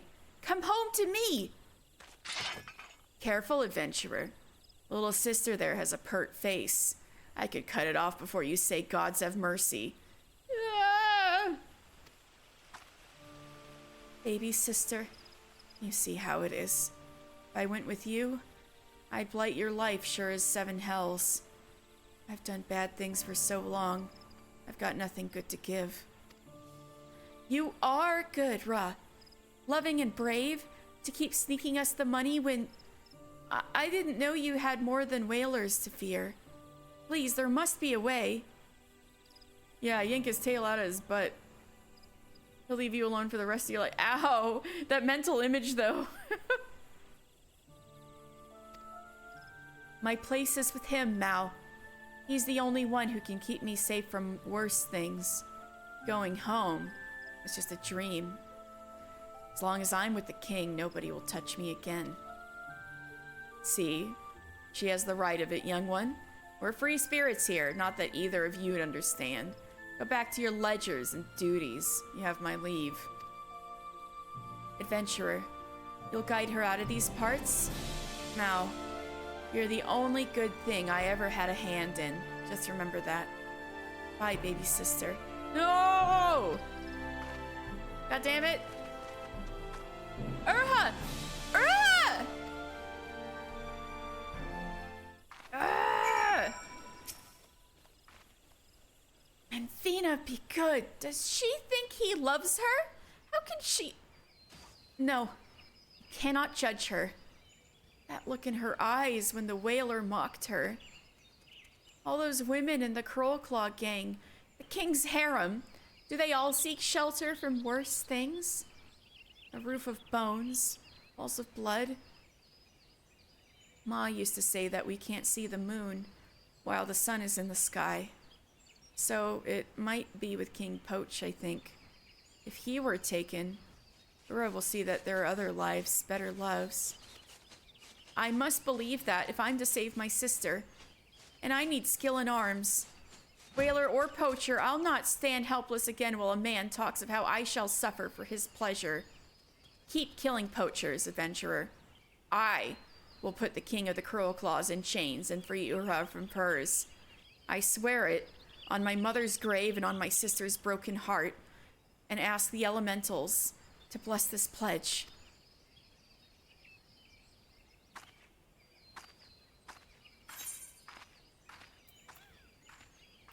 Oh, God.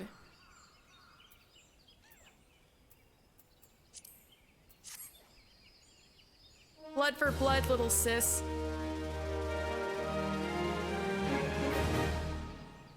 And we can't help her anymore. It's all up to her now. Fuck. Yay! I fucking leveled up my fucking post-Moogle. Hooray. Oh.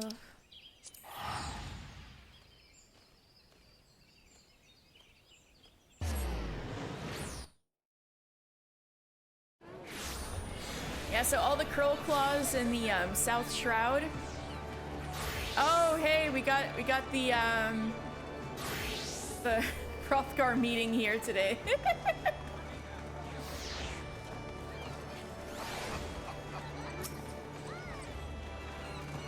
There's some funny lore that's coming in the new lore book in December, including I saw an excerpt that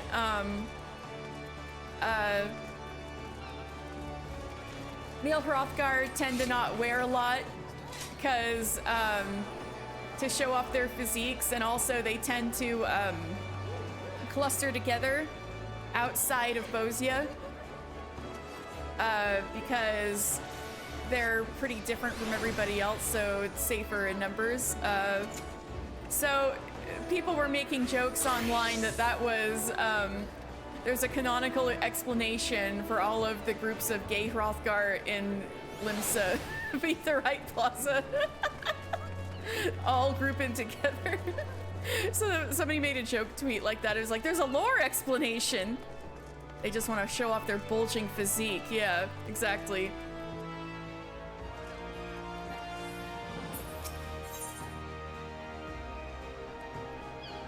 Alright, thanks for your support. Hey, Wabalago, I gotta see him again. The deputy post Moogle wants you to slip into something more comfortable. Well met once again, mister. Since you've been such an obedient assistant, I've got a reward for you, Kupo. No drunkards and ruffians to contend with this time, just rest and relaxation. Tell me, mister, what comes to mind when you think of Limsa Laminsa after pirates, wharf rats, and watered-down grog, that is? Fish, Kupo! And there's nobody fishier, and I mean that in the nicest sense of the word, than Wabalago, the master of the Fisherman's Guild. I was just talking to him earlier. Wabalago's been pitting his wits against the slipperiest fish in the 5 seas for longer than anyone can remember. Why, he's not unlike a fish himself, drifting along in the stream of life without a care in the world. So I thought it'd be nice if you went down and got to know him. Lay down your weapons, put aside your worries, take it easy for once. Oh, and while you're at it, you can take along this letter. I mean, you're going there either way, right? It's like catching 2 fish with 1 lure. Yeah, and it's another job. Yeah. What a vacation. Mister, the very vassal I was looking for, Kupo. I need you to take a letter to Eugenia's Spire in the North Shroud, the wood where your dear leader, that's me, was born and raised. It needs to be delivered to Mia Molcott, leader of the White Rams. Officially, they're an offshoot of the God's Quiver, but in practice, they're Miss Molcott's private army. The Ixal call her the Black Cat, and whenever she crosses their path, they're sure to meet with an unfortunate end, Kupo. Like me, a healer, Hrothgar. Yeah, they're always great. Truth be told, this isn't the first time we've tried to deliver this letter. I entrusted it to another subordinate of mine, a delivery Moogle, on his very first mission, but he got chased away by the birdmen and fluttered back, hiding his face under his pom-pom. Aww. He simply wasn't cut out for such a trying task, but who is, I thought? Who best to dispatch into Ixal-infested forest and explain the letter's lateness to the fiery-tempered Miss Molcott? Guess whose name sprang to mine? Here's the letter, mister. Off you pop, Kupo. But first, I'll go see Wawalago.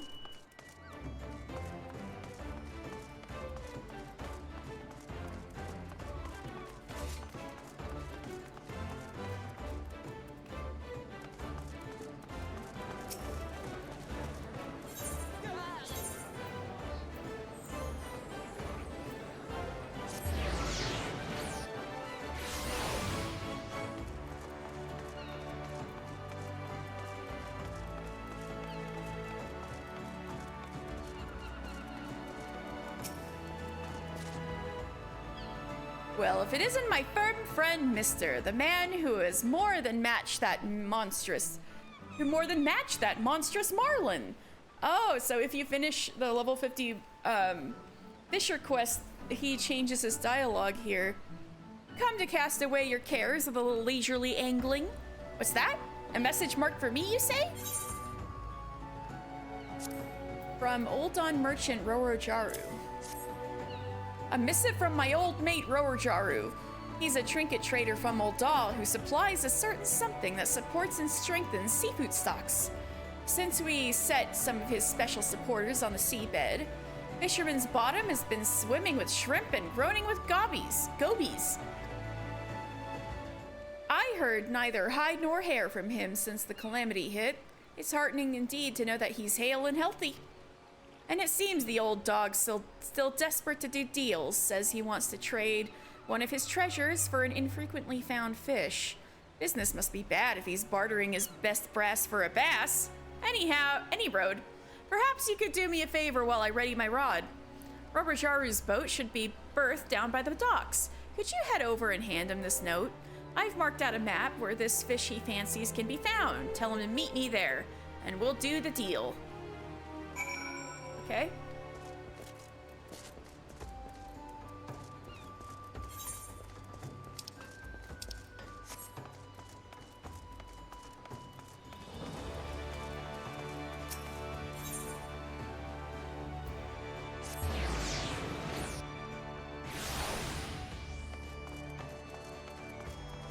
Rorojaru. Good gods! Must the sea be so damned wavy? My stomach's churning, my legs are like jelly, and don't get me started on my poor old back. Thal knows how I'm gonna haul this blasted crate all the way to the Fisherman's Guild. Oh, you got a letter for me? Yeah, and some strong arms.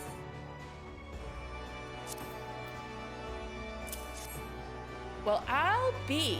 Wabalago's agreed to my offer. I knew he wouldn't let me down. I could feel it in my bones. Looked like my luck's finally turned. By this time next year, I'll be a gillionaire. A gillionaire. Oh, but look at me getting all carried away. And I haven't even introduced myself. Rurajaru, purveyor of the finest silks, the most exotic perfumes, and the rarest curiosities in all Ul'dah.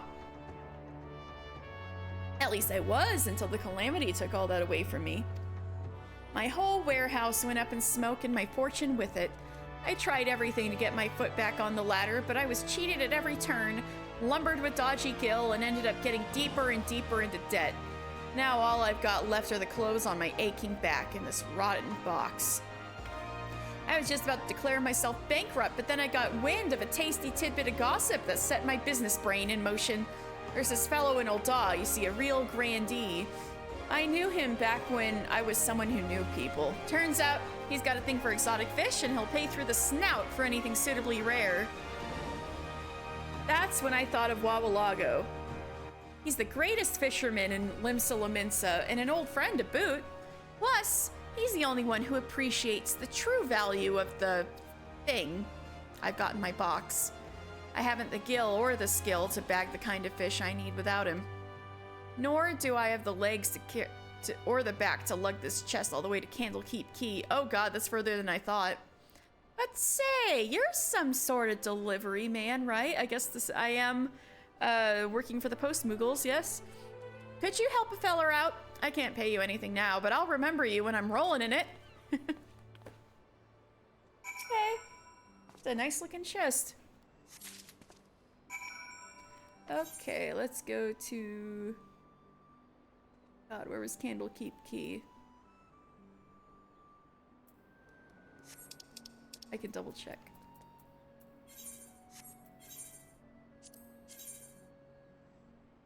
I thought it was here. I just didn't want to, I just didn't want to be wrong. But I would have been right.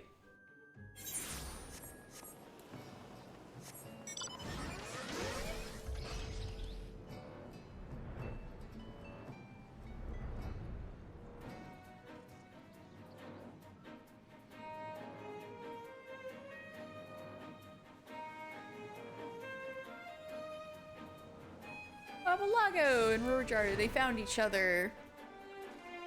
Hey, fishing! Helpfully hauled Rurajaru's goods down the high road, did you? Just drop it down on the ground for now. He's got his hands full holding his own with the fishes. And Rurajaru? Thank Thal, you're finally here. You've brought the chest? Thanks a million, Sonny. You're a lifesaver. Now that we've got the goods, I can finally be free of this back-breaking labor. The words, property of Rurajaru, open under penalty of death, have been scrawled multiple times on each of the crate's 6 sides.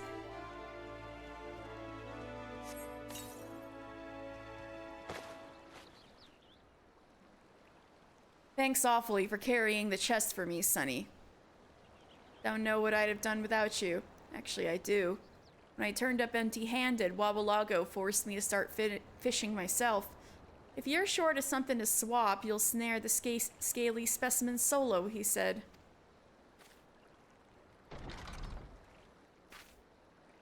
Let's have a look at this gift you've got me. Blinking barnacles, it's beautiful. See it shine and shimmer like the silvery scales of a sea serpent?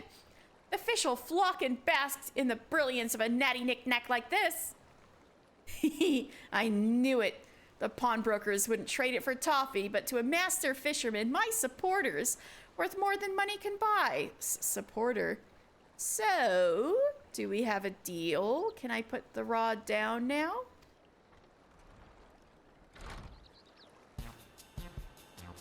Fine, I'll fetch your fish for you. The rarest rarefied ray in the Rotano.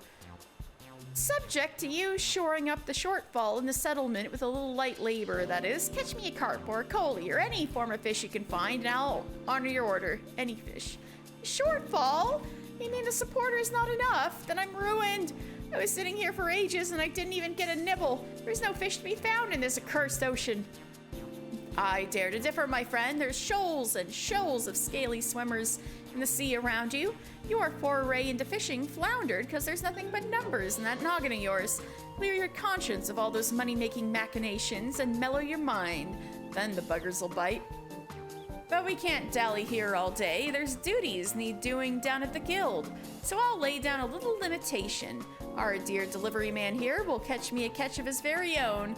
If you're not netted a solitary specimen by the time he's tackled this task, the deal's as dead as a devil dodo.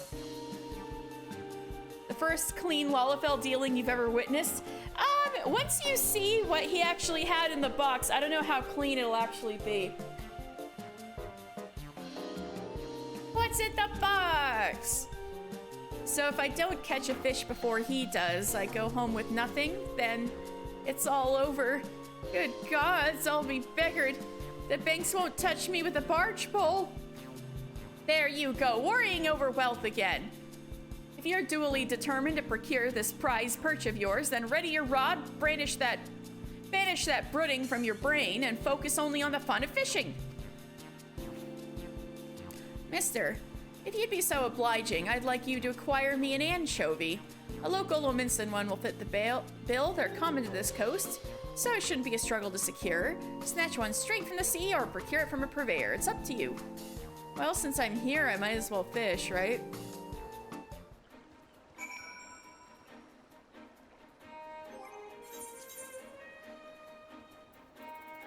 I'm pretty sure those are pretty low on the, pretty low level, so I don't need some serious bait, probably.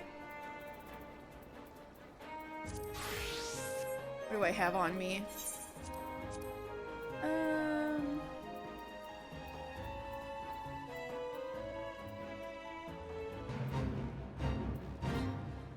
Let's try these lugworms, maybe. Maybe the pill bug? Let's try lugworm. Oh, great. The Mandragora Prince wants to kill me. It's so cute, though. Oh no, I can't leave. Right, this will be the most tense fishing ever.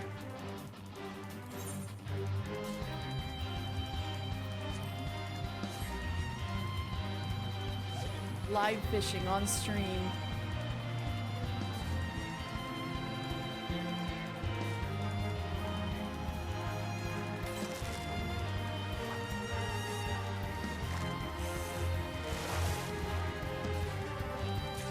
That was easy. First try.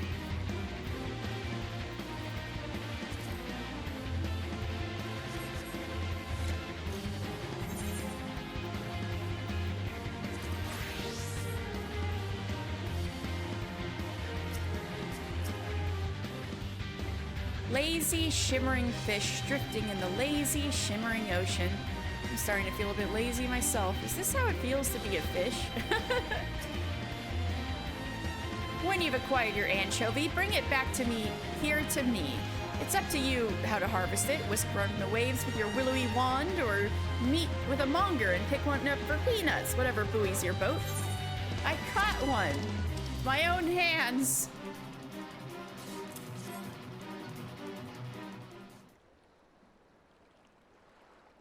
Time's up, Rorojaru. Our dutiful delivery boy has completed his commission, and you still haven't snagged a single sprat. I'm sorry, but the deal's dead. No! Then I've lost everything. My fortune. My future. Might as well lie down here and die like a dog. Really, Rorojaru, what have you actually lost? Well, not on money and misery, but rather widen your eyes to the wonders of the world. Like just now, when you were focused on nothing but the fish. How did it feel? It was wonderful. For a minute there, I really felt like I was one with the ocean. All my material worries just washed away. What a fat lot of good it did me. I didn't catch a bleeding thing. Huh. Your financial frettings might have been mildly misplaced, but You've been a trader too long to fully free your feelings from the constant contemplation of coin. That's why the fish didn't bite. But still, you drew some sense of satisfaction from it. I suppose that's a start.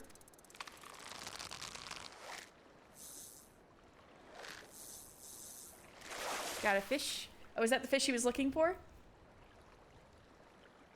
Holy mackerel! I mean, holy catfish! That isn't a saltwater catfish, is it? I thought they were extinct. Oh, if only my client could see this, I'd get a sultan's ransom for it. Aye, sure as the sun, that's a saltwater catfish. There's some as say the species snuffed it in the calamity, but I'd heard word they were hiding here in Candlekeep Key. Seems the rumors were right. Take it, Rowajaru. Consider it a prize for your persistence. Do with it what you will. And Wawalago sent the species one fish closer to extinction. Wait, Wawalago! Oh my god, the fish is almost as big as he is. What about your payment? Aren't you going to take my supporter? The shiny shorts the fish go crazy for? The star-spangled subligar? Oh, those? I've got hundreds of them at home. Just remember, Rowajaru, don't drag yourself down brooding over business. Free your mind from fretting over your fortune and your future. Try to think like a fish. But if that still doesn't solve your sorrows, never forget that you'll always find friends at the Fisherman's Guild. However hard things seem, however low you go, when you think like a fish, your distress and disquiet will just drift away on the tide. Was Wawalago planning to give me the fish all along? Gods, the man's a bleeding marvel. I don't deserve a friend like him. You know, it's a tough life being a trader. You can't think like a fish when you're swimming with the sharks or you'll get gobbled up. Closes your mind to anything but coin, it does. But whenever I deal with Wawalago, I feel liberated. Like a great burden's been lifted from my heart.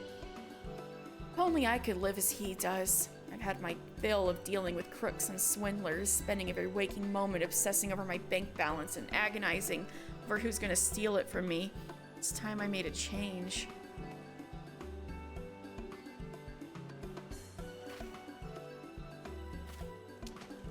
Rowajaru returned the saltwater catfish to the ocean!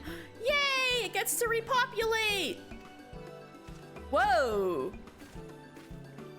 I'll throw it all away and start again from scratch at the Fisherman's Guild. He's starting it from Fisher level 1. He hasn't caught a thing yet. Here, mister. I hereby entrust to you the entirety of the great Rowajaru's estate. The brilliant briefs no fish can resist. Wawalago says the fish take energy from its shining scales and copy after them, helps them grow big and strong and happy. I never knew it before, but it's the same with people. If I'm to learn to live like a fish and set myself free, I need no supporter but Wawalago. Yeah, this is what he had in the goddamn box. It was undies. Leather undies. The Star-Spangled Subligar. So, was it a clean deal? Was it really? What if the subligar isn't clean?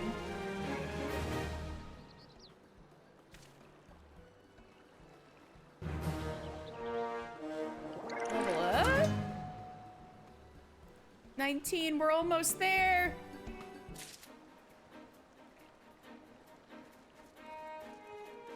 All right, next we need to go to North Shroud for a couple of things. We'll do Mia Molcott's thing first, and then we'll finish Ixal quests.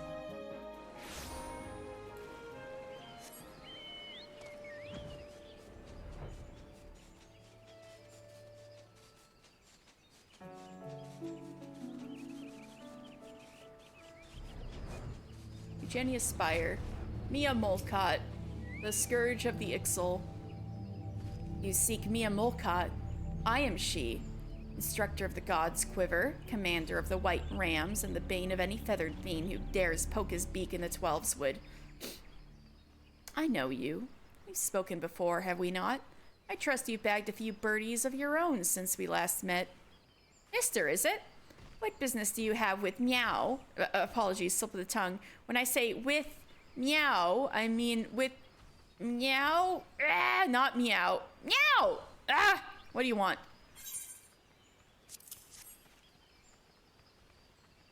She can't say me, even though it's in her name. Meow. Oh, God. Let me see. Oh, how wonderful. It's a letter from Lady Philota. The woman is like a mother to me, you see. I lost my parents when I was young. It was she who raised me from a mewling babe. Her son was a great hero, a leader of the White Rams before me. But he too was lost in the line of duty. Oh, but see, let me see what news she has. She says she is to visit Fallgourd Float with her dear grandson. But by the dates she gives, she should be here at this very moment. It's strange that I've had no word of their arrival. Perhaps she simply misread her calendar. After all, she speaks of the future, but these dates are past. Tell me, adventurer, when was the letter posted?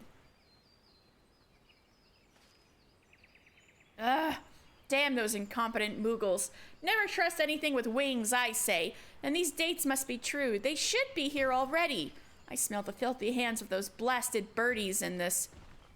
We must send out a search party. If they came via Gridania, might they have been ambushed in Treespeak? A band of Ixal raid the area, but they're usually too chicken-hearted to approach the paths. Oh! Tess! Hello, hello! Thank you so much for the raid! Did you guys finish the crossword? How you doing? Raiding in fresh from the fight! Thank you guys so much for coming in. Hey, I was watching Tess earlier. Oh, Rowan, thank you for shouting out Tess. Playing crosswords. Yeah, I was helping with some crosswords earlier, the best I could anyway. How far did you get? Anyway, if you guys don't know me, I'm Katie, and I do Final Fantasy 14 lore streams on Sundays. And that's what I'm doing right now. You're right with my guesses? Oh, you finished it? Oh, congratulations. Oh my god, you finished the whole thing. That's amazing. I was right with my guesses. But wait, I was wrong about Marimba, wasn't I? What was it? What was the true Marimba? The Glockenspiel like thing. But it was rough, oof. But still, congratulations. Celesta, okay. Celesta, I think I've heard of that. Gnome was correct. Literally the only 4-letter city I could think of. But anyway, this is my last stream for a while because I've got a busy July, but usually I stream story-driven games, Final Fantasy 14 on Sundays, and also needle felting crafting streams like the green guy I'm talking through right now. Though I'm usually a Gumi. But yeah, I might not be back for a while, but there will most definitely be streams in August, though depending on what my friends think and what I can pull off, maybe I can be back sooner, but yeah. Anyway, welcome in everybody, and thank you, Tess, so much for the raid. Yeah! No, I want you to come with me. Tess, literally, I was just talking with my dad yesterday, saying, oh, stretch. Thank you, Tomar. Oh. And hydrate. Thank you. I need to refill my water soon.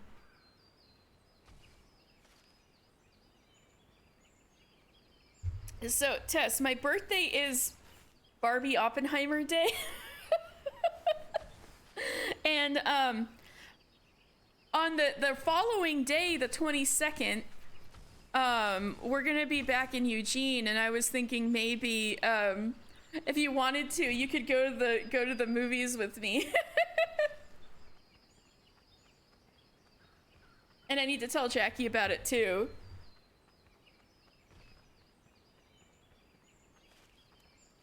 But I've got a t-shirt and everything. We'll see. You can always come for one movie and not the other too. Yeah, it is. So like if you only want to come for Barbie, I mean, you can swing that. Yes, I have a Barbie and Oppenheimer t-shirt coming in the mail that has my birthday on it. There's a few of them floating around the internet.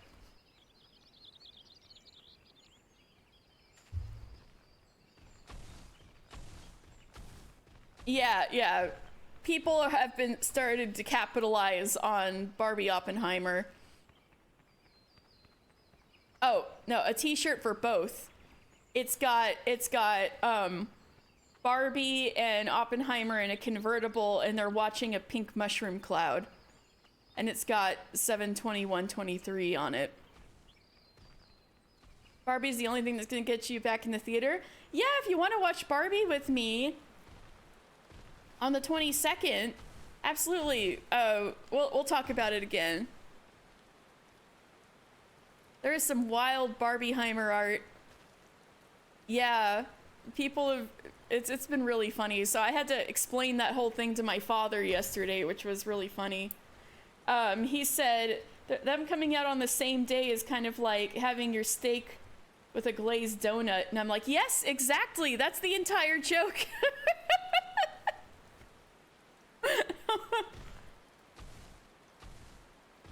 Anyway, I'm in the game right now. I'm finishing up some older side quests. I'm delivering letters, being a little postman, and this cat lady is I guess you could call her like a bit of a ranger around these parts.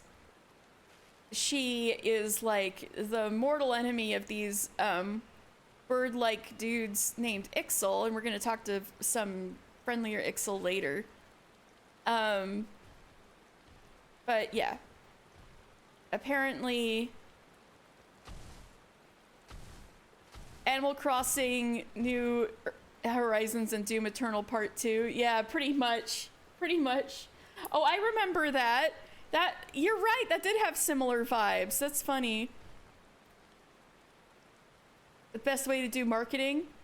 You know what? I think Oppenheimer is gonna get some box office dollars it wouldn't have without Barbie. Yeah, Captain Katamari, I remember that now. That was a thing. Also, Tess, do you like your little Stella by your name? Oh, I missed out on the art. That would have been fun.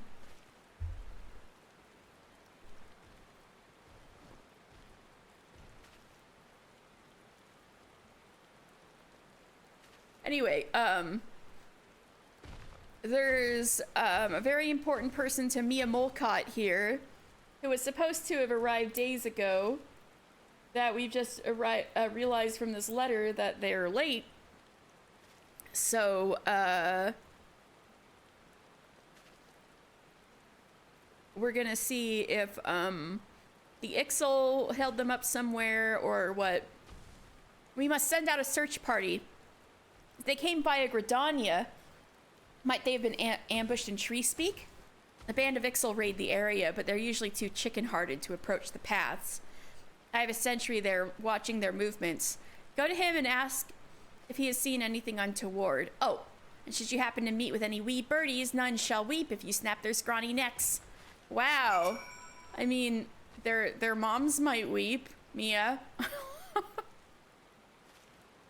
I shall remain here and organize the search. Head to Tree Speak and speak with my man there. If any of those birdies has touched a silver hair on Lady Philota's head, I'll tear out the gizzards and bathe in their blood. Jesus Christ, Mia.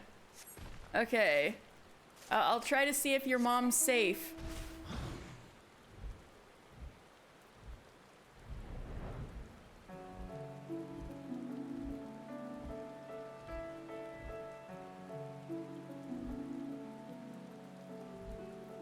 You man and tree speak. Oh. Uh-oh. Uh-oh. We got some Ixal here. Die, featherless one shall. What? Mine you are! A little ladybug wants in on this too. Oh. You okay? What was I writing? Oh my god, I forgot what mount I was on. What was I on? The Pukey Pie. I totally forgot what I was writing. What? Wounded featherless ones you seek? Big green thing? Oh, that was a Goobu. There are these big monster dudes. There's these little, there's these sylphs. They're like little forest fairies that I befriended, and apparently they had befriended a Goobu and put like a little laurel crown on its head. And so I got one from them, so I ride around on its head. But yeah, Goobus are basically just around. They eat anything and plants grow on them. They're just big monsters. What? Wounded featherless ones you seek? Find them, my axe will. Hold it right there, you squawking scum.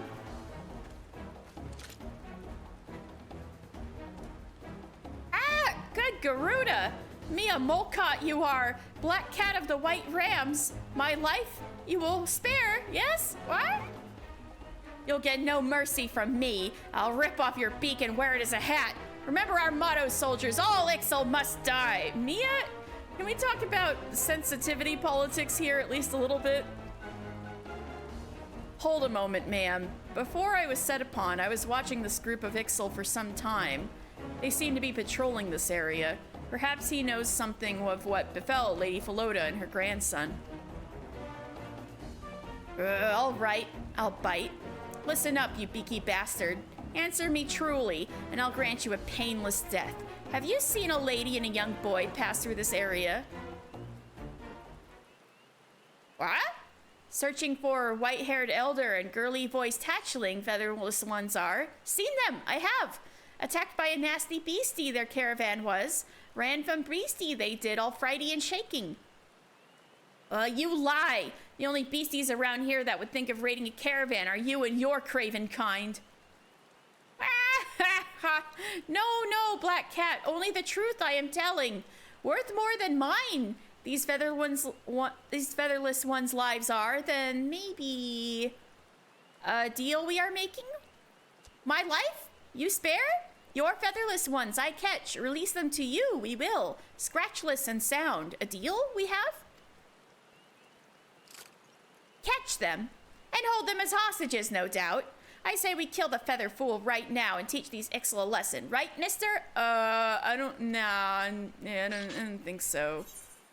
Rip his beak off. No! There must be some good in him. Let's agree to the deal.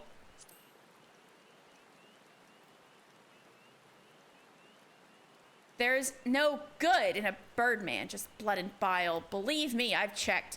I don't know, Mia. Maybe ones that are tempered by Garuda, but come on. But mayhap you're right. We have little to lose by releasing this wretch, and possibly much to gain. All right, Beaky. If you swear that you will return our friends to us unharmed, we agree to your deal. Ah, spared I am by Molcot the Merciless. Believe it, I cannot. Well known to our kind your cruelty is. And yet walk free I do? Then on my honor, my word, you have. With my head wing, I shall speak. Your smooth and wrinkly friends, together we will catch. Send word we shall. Come to the river bend northwest of here, and your friends we shall return. Oh, how I despise listening to their feather-brained prattle. The fool knows nothing except how to delay his death with false promises. Still, I would have you follow him to this headwing, just to be sure. We shall return to the spire to see if other parties have met with more success. All right, I think I could probably handle this situation better than you can anyway, so, let's see.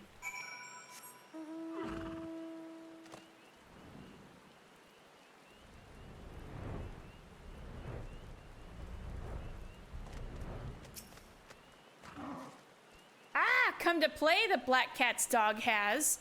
For his life, the sniveling wretch begged. No true Ixel, that one is. By my own talons punished he shall be. His craven promises never will we honor. Well, that's just great. We could have gotten through this without any violence. But to what I say now, listen well, Featherless One. Our hostages, your friends are. So he was lying, you are holding them hostage. The old one and the young. See them again, you would? Then do my bidding, you shall. Within your borders we search. Unharmed and unhindered, you will leave us. When done we are, and only then. The hostages we shall release. What are you looking for? Sucks to be you, headwing ass, yeah. We lie, you think? Then the truth we prove. Set free, the wrinkled one will be. Across the river you will find her. On the cliffs over Fallgourd float. A lasting truce with you we seek not. Pain me it does to show mercy to the hated Molcott, but our reasons we have, and our promises we will honor, if the Black Cat will do the same.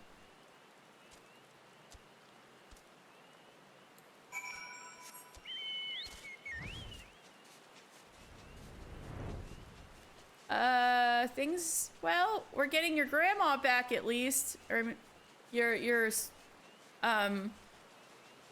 surrogate mom.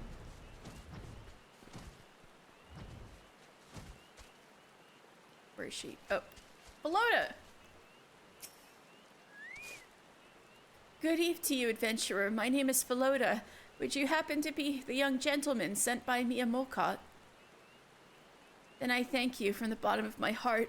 I was traveling with my young grandson from Gridania, but as we made our way through Tree Speak, we were set upon by an angered treant, and our carriage was overturned. So that guy was right. My grandson and I managed to escape, but we were separated from our guard. He fled into the forest, seeking shelter, but only found a nest of Ixal. They captured us and bound our hands with rough twine. I feared we were to be offered to their god. Oh god. Imagine my relief when I overheard them speaking of us not as sacrifices, but as hostages. And then, without a word of warning, I was released. They marched me here, removed my blindfold, and bade me wait for Mia's envoy to collect me. I thank you, adventurer, but my grandson, is he still in the birdman's clutches? We must send word to Mia right away. I pray you, adventurer.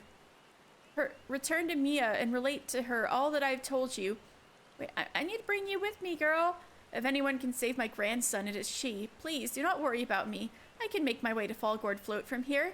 The guards there will protect me. Well, if you say so, okay.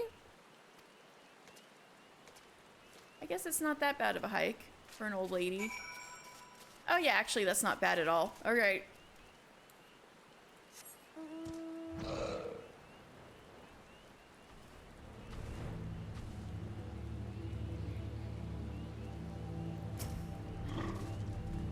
What if she has osteoporosis? I know, lady, come on.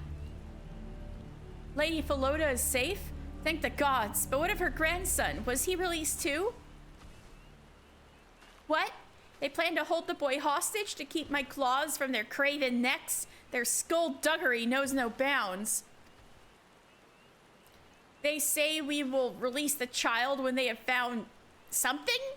I spit on their lies. They seek nothing but our land and would use the boy as a shield to secure their trespass. Nofika is my witness. They shall gain nothing but their deaths. The birdies have picked on the wrong prey this time. The boy is the only child of Lady Philota's late son, once the leader of the White Rams. We are honor-bound to free him from their filthy claws. They'll rue the day they ever thought of laying their hands on one of ours. You can tell Lady Philota that Mia Molcott will not rest until her grandson is safely returned, and the rills run red with Birdman blood. Go to the bobbing cork and let her know just that.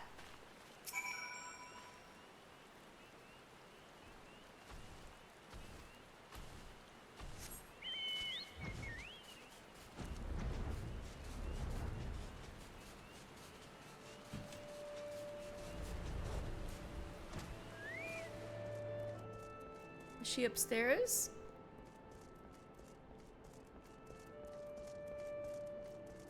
Yeah. You feeling better? Mia plans to rescue my grandson herself? That is the best news I could hope to hear. I cannot thank you enough for your assistance in this matter, young man. I have known Mia since she was but a mewling babe, and believe me when I say that I have full confidence she shall devote every energy to rescuing my grandson. If anyone can rescue him from those brutes, Mia can. Near 20 years have passed since the day we first met, back when my son was still the leader of the White Rams, before he was taken from us. A report came in that a settlement was under Ixali attack and he raced to its defense. By the time he and his men arrived, the Ixal had already captured the village. My son refused to abandon it to their clutches and led a daring attempt to rescue the villagers. He finally succeeded in expelling the invaders, but their deadly work was done. Only one child emerged alive from the ruins. Mia. No wonder she's nasty about them. My son took the orphan girl under his wing and taught her bowmanship. She came to idolize him as a master and perhaps a father. But now she is twice orphaned, and the Ixal hold her master's only son as a hostage. I can well understand her fury. This anger of hers, fear it may cloud her judgment in this case and drive her to recklessness. I pray you, young man, return to her and urge her not to be too rash in her plans. I could not live with myself were my grandson's safety to be bought with friendly blood. Mia has always been such a passionate young lady. It serves her well in her work, but I fear her personal investment in this may make her act rashly. Would you talk with her and persuade her not to take any needless risks? Yeah. She is quite passionate, isn't she?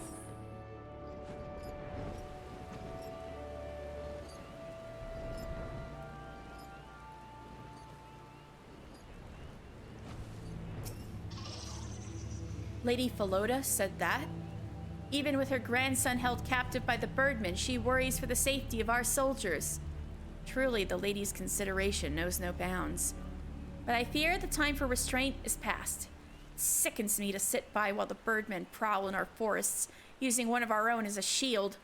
Their band has just been sighted from this very spire and moving northwards. Do you realize what that means? The dissembling birdies returned to their logging grounds with Lady Philota's grandson in tow. So much for their honor and honesty. We must pounce now, before they escape through the Proud Creek and... Meow?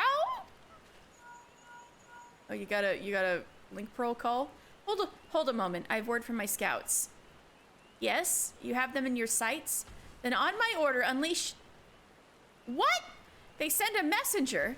They say they found what they were looking for and will release the hostage immediately. Understood. Over and out.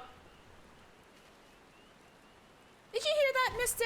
The Birdmen say they have released the boy, but in Proud Creek of all places. Why, he would be almost safer in their evil clutches. Yeah, that is kind of a perilous place. You must go there straight away and find the child before something wickeder does.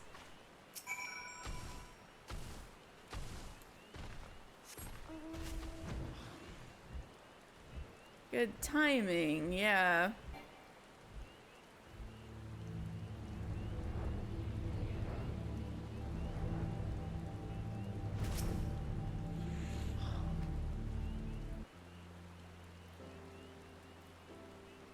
Are you a friend of Miss Molcott's?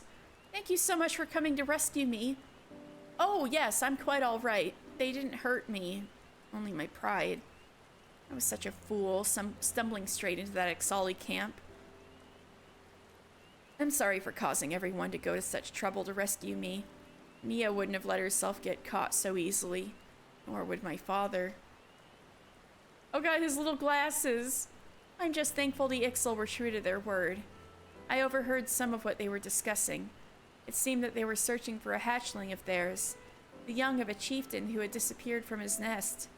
They had followed his trail to Treespeak. They were readying forces to launch an invasion to recover the child, knowing it would lead to all-out war with Gridania. But then they somehow learned of mine and Grandmama's arrival and resolved to kidnap us instead.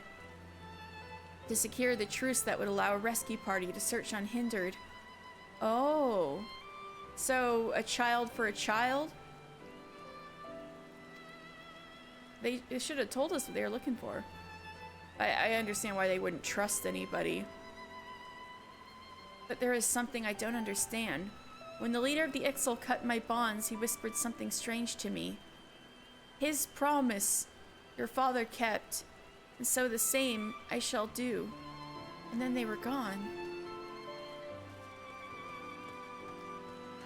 Young master, how good it is to find you safe. Is aught amiss? The Ixal were on search for a hatchling, so they were not raiders but rescuers? We must report these developments to Commander Molcott immediately. Let us rendezvous back at Eugenia's spire. Come, child, follow me.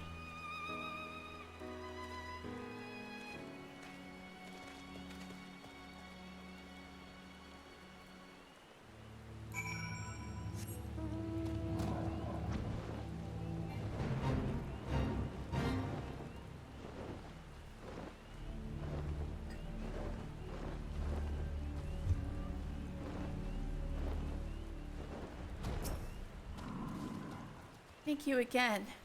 Mister, was it? Though my rescue seems to have caused more trouble than it solved. Well done, mister. Now that we have the boy, the birdies want for a shield. And a birdie without a shield is ripe for the plucking. Mia, can they just have their kid back? Please, sir, you have to stop her. The commander means to harry the Ixali retreat and strike them all down. God damn it, Mia! And you would stop me? Have you forgotten our motto? All Ixal must die.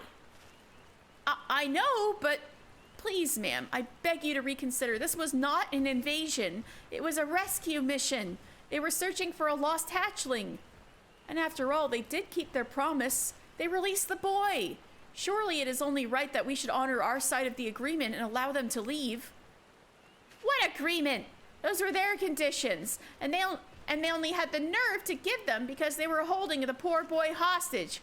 They invade our land, steal our children, and you would show them mercy. The only peace they'll get from me is that of the grave. Sir, you must help me. Go to the bobbing cork and bring back Lady Philota. She is the only one Commander Molcott will listen to. There's something that bothers me about all this. It's what that Ixali chieftain said, something of promises kept in long years past. If anyone knows what he meant by it, Lady Philota will.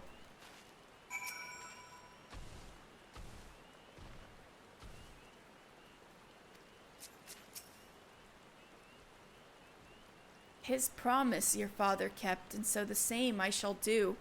I'll never forget those words, but my father was the leader of the White Rams, the sworn enemy of the Ixal. What promise could he have possibly made? You've had the most insane Subway craving recently. Subway of all things. Did you get any Subway for yourself? What was it again? His promise your father kept. Oh my god, you're like my twinsy. Look at this guy. And so the same I shall do. We cannot proceed with the attack without knowing what he meant. Maybe Lady Philota will have some idea. You'll find her at the bobbing cork. Please, sir. Oh yeah, that's the same. That's the same. You must bring her here before she puts an arrow through the hatchling's head.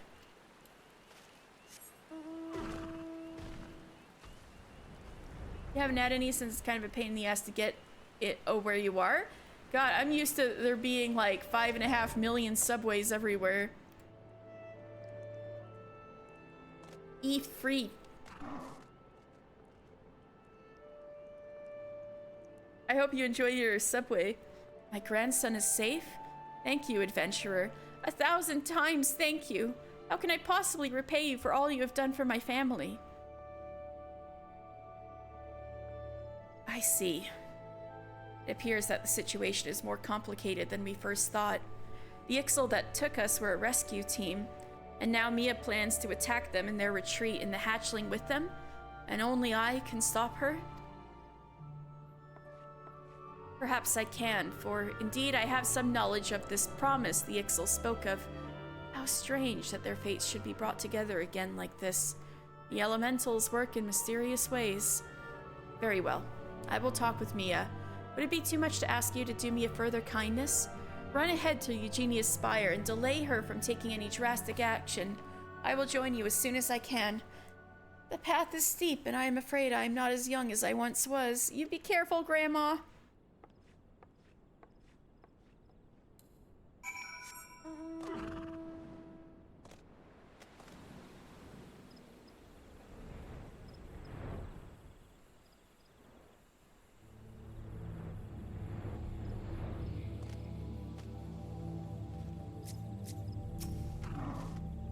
I know the Ixal are our enemies, but these ones are retreating and a young one goes with them. Couldn't we let them go just this once?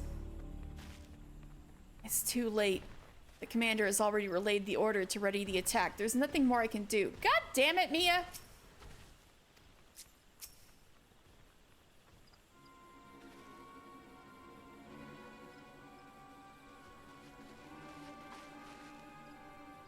All right, you're the last of them. Join up with the forward squadron and begin the attack. The poor wee birdies won't know what hit them. There's a subway sort of near my work, but it's like on a hill, and you don't like walking there during work. You get sweaty. Oh, understandable. I figured you would order a subway or something, like to get delivered. What is it, adventurer? Don't tell me you object to my attack as well. And so do I, Mia. Grandmama! Lady Philota, what are you doing here? You've been through so much at the claws of the Birdmen. You need to rest. As do you, Mia. There is a story you must needs hear. A story begun long ago, but not yet concluded. A story? What story? Stella, this is not the time. We're gonna hear a story from Grandma. A tale from long ago, when my son led the White Rams as you do now. A time when we found ourselves caught in the same snare as the Ixal did this day, as if reflected in a glass. There was a young girl, trapped behind Ixali lines. The White Rams put together a rescue team to save her, and prepared to strike at the heart of the enemy. The Ixal were surrounded, but their defenses were strong. All hope seemed lost. It's expensive and they won't do fountain drinks via delivery? Damn! That sucks.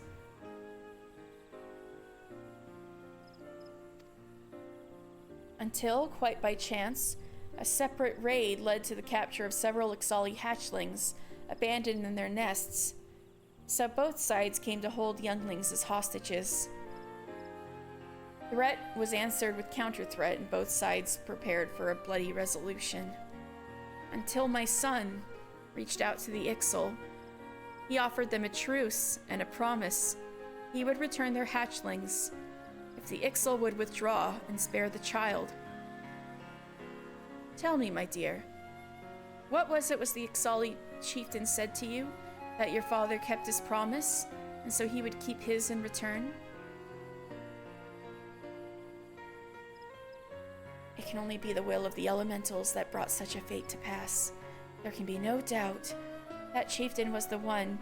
That chieftain was one of the Ixali hatchlings my son released that day. It was my son's promise that lifted the siege on the village and saved the child, a young Makote girl with an ink-black coat and shining eyes. Wait, what the fuck? That really is, destiny, if that was Mia, who was the child in the hostage situation. My master bought my life with his? After 20 long years, the threads of destiny that entwined on that fateful day have brought you together once more. Whether you sever those ties now or tie them stronger, only your heart can decide.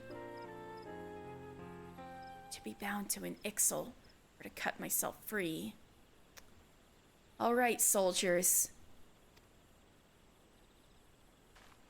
Call off the attack. Send word to the vanguard. They are to escort the Ixal off our lands, but under no circumstances are the Birdmen to be fired upon. Anyone foolish enough to disobey will answer to me. But Commander, what about our motto? All Ixal must die. Oh, they'll die all right. The minute they step their filthy feet back in the 12's wood, I'll snap their twiggy wee necks and lap up their blood. Every clucking last one of them. Oh my god. Ma'am, yes ma'am.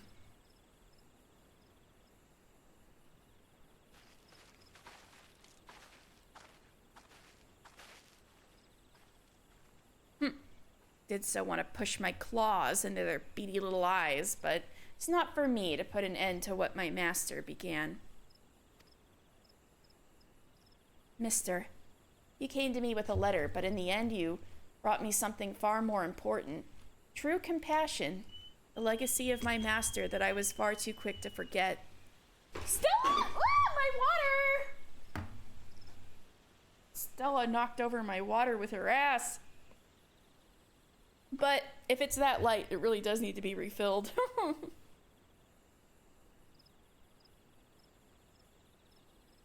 Ah!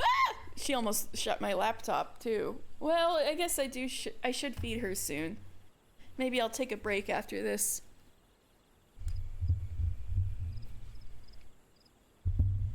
The legacy of my master that I was far too quick to forget. There is only one thing I can say. Thank meow. Thank meow.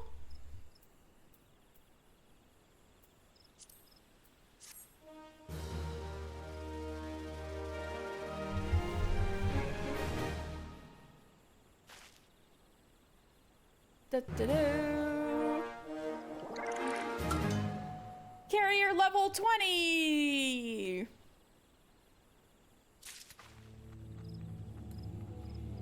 All right, so I don't forget, I'm gonna park my little butt in the Acatl 9, and I will take up the last Ixal quest when I get back. So I'll leave you with the Ixal music while I go feed Stella. All right, I'll see you guys in a bit.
Hi, sorry for the wait. Man. Anyway, we can finally finish this.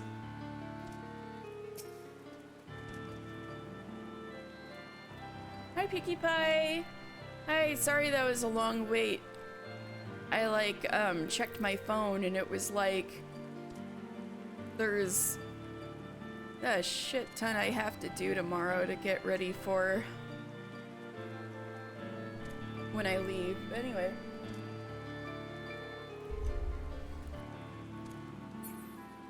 Let's go on with Lore Sunday. Spread your wings and soar. Cecil has one last task he would have you perform. So, is the Desil Colon gonna fly soon then? Ah! Day to be remembered this is. At last. At long last. Complete Desil Colon we will! Rejoice! Cry! Soil self in excitement! Ah! Ah!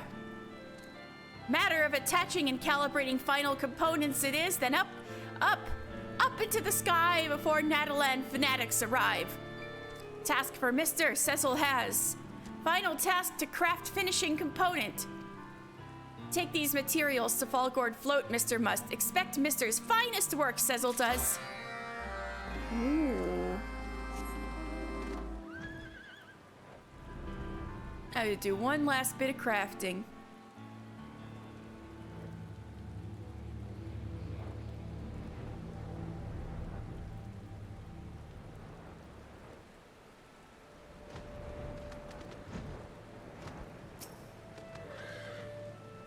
Hello there, adventurer. Come now, I can hardly hear you. I said hello there.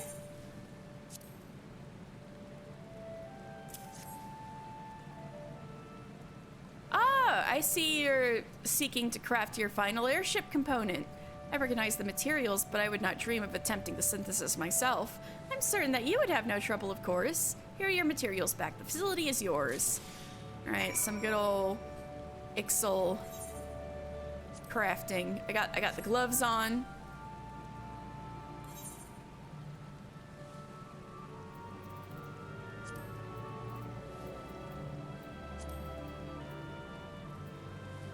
All right, finishing component.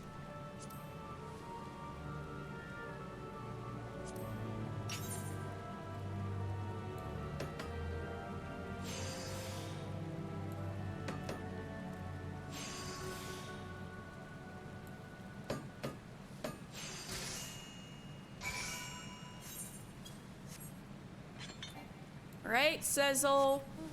Check this out.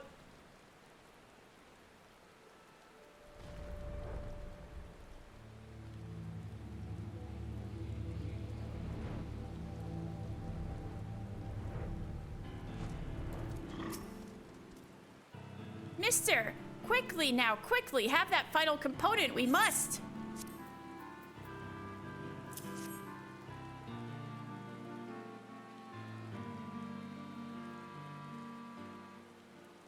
Yes, exactly what we need this is. Final piece of Desil Qualan. How long will we be Lore Sunday list? Oh, let's see.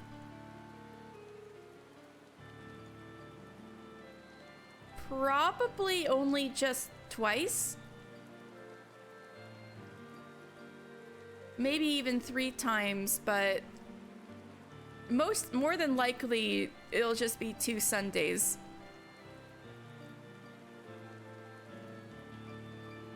Yes, exactly what we need this is. Final piece of Desil Colon. Chief Total Lock, terrible news there is. What news? What news? Heard from our little bird in Natalan we have. War balloon pilots have begun priming air stones, Tuzal says. Uh-oh. Priming air stones? That sounds ominous. Yes, seek to harness blessings of Garuda, they do. Stones provide propulsion for balloons. Signal preparations for coming sortie, this does. Well, set details of assault Tuzal has. Fly here to Akatl and destroy Dizzle Kolan. Balloon Squadron will. Oh no! What? Thick-headed, thick-skulled zealots. Obey goddess or face annihilation, they say. Shriveled and dead their souls are. The Akatl 9 is a gathering of crafters, not warriors. And this craft is defenseless against attacks from the air. We're doomed, aren't we? Speak truth, little No Feathers does. Everything we have worked for. Go up and smoke it, Will. Cease your screeching, fledgling. Need to think. Cripple this attack somehow, we must.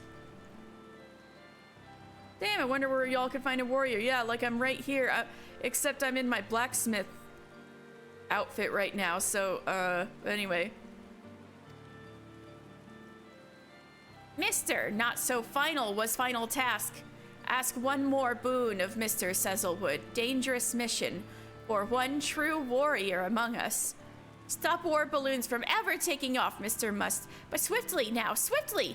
Once they are airborne, soon float beyond our reach, they will. Make haste for Natalan and Snowy Kurthus. Make contact with Tuzal Tolton. Know how to sabotage assault, he will. Not so final was fantasy. I know, they got great goggles, don't they? Mr. handles fanatics. Rest of Akatl 9 continue with preparations for maiden flight. Huddle and nest and wait to die, we will not.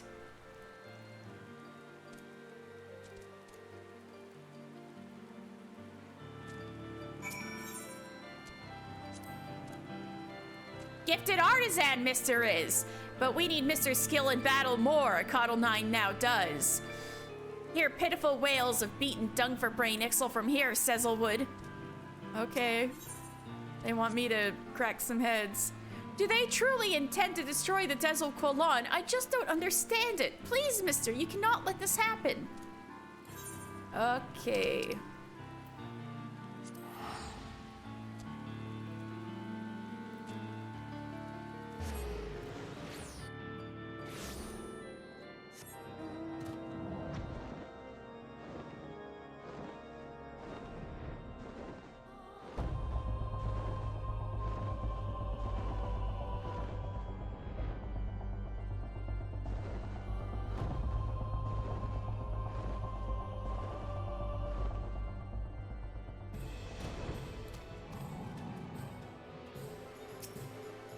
Featherless One is reinforcements promised by Akatl. Shh! Keep voice down, you must. Wish to attract attention of these vicious air skulls, we do not. Thank your gods, Balloon Squadron is not yet left ground. Flotation bladders are filled and ready, but take much time, preparation of air stones does. Charged by power of vortex array, stones are. Once stones are fully primed, load them onto balloons and take off, air skulls will. Before that happens, disable vortex array we must. No power means no propulsion. Simple enough, yes? Tools for sabotage Tuzal has. Corrupted crystal shards. Insert these into the turrets of vortex array and disperse elemental wind currents they will. But begin with primary turret. You cannot. Disable secondary turrets first. Very important, delicate, and dangerous work. Disrupting flow of elemental power is. Look, Featherless One. See you this glowing device? One of 3 secondary vortex turrets it is. Try inserting shard, yes?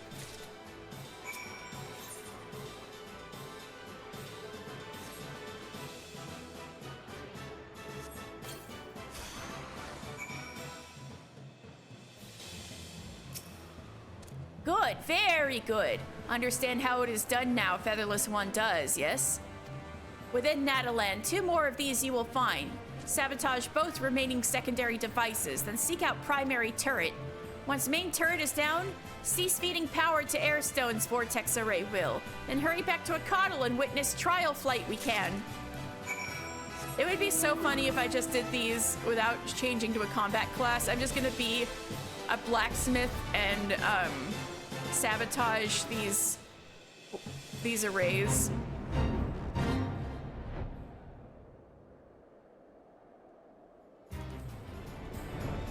Right, here's one.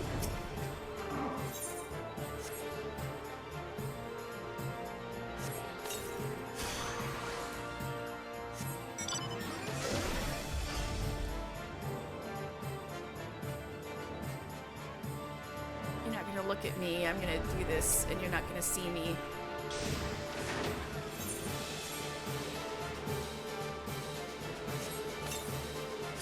Fuck yeah. Stealth, baby.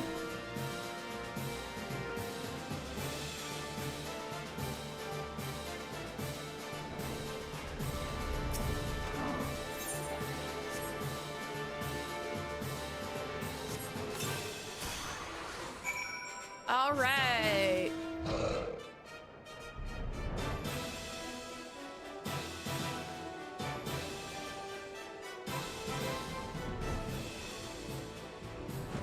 Done. Wah! Rob balloon of propulsions Featherless One has. But sense something amiss, Tuzal does. Report to Chief Totalock, Tuzal will. Remain in Natalan and keep eye on air skulls, Featherless One.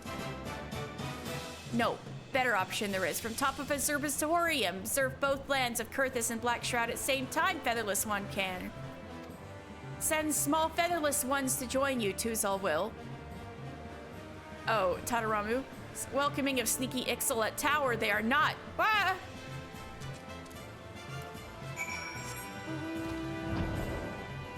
Alright, top of the Observatorium, huh?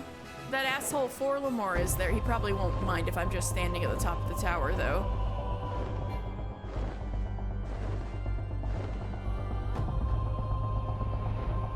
I mean, I think there are some, mountains between Natalan and the Observatorium, but I guess we could see if balloons are raising.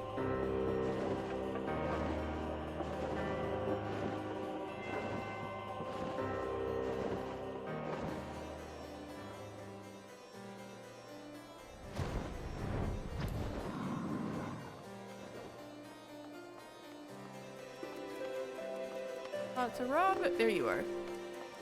No, not you, Forlamore, loser. Although I guess I can, go on with the Astrologian quests here.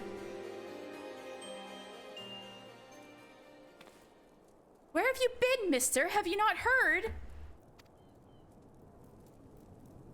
There was another of those vortex turret devices hidden in a ravine in Natalan. It would seem the Ixali air skulls were craftier than Tuzal gave them credit for.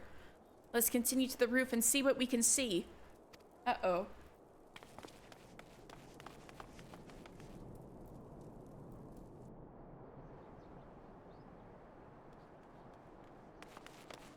There was only one war balloon that managed to prime its airstone, but I'm afraid one is all those zealots will need. Without ballistas or even archers, the Akadal 9 can do naught to prevent their fanatic kin from dropping explosive munitions right into the camp.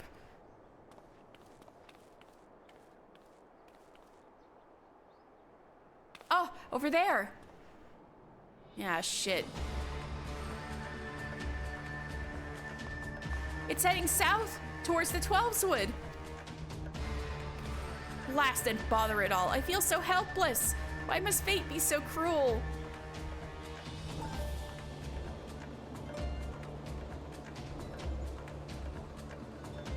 Wah! Bring balloon directly over unbelievers' dung heap. Smash and burn their little toy, we will.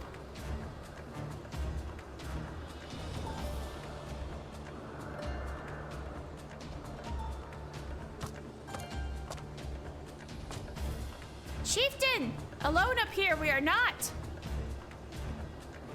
What do we got?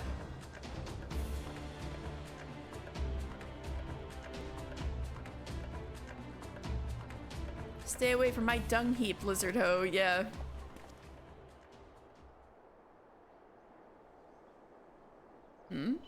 What's happening?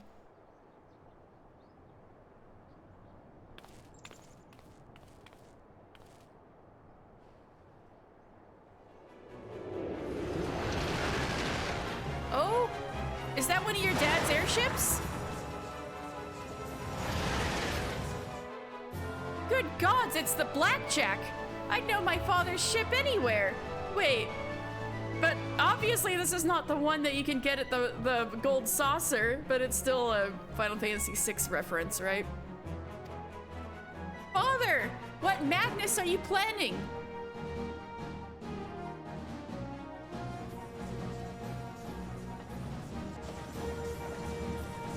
my god, Dad's actually helping? That boy's whims will be the death of me.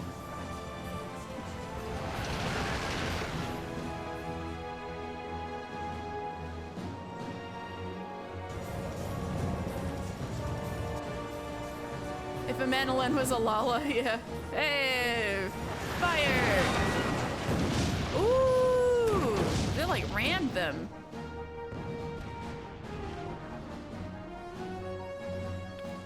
He did it!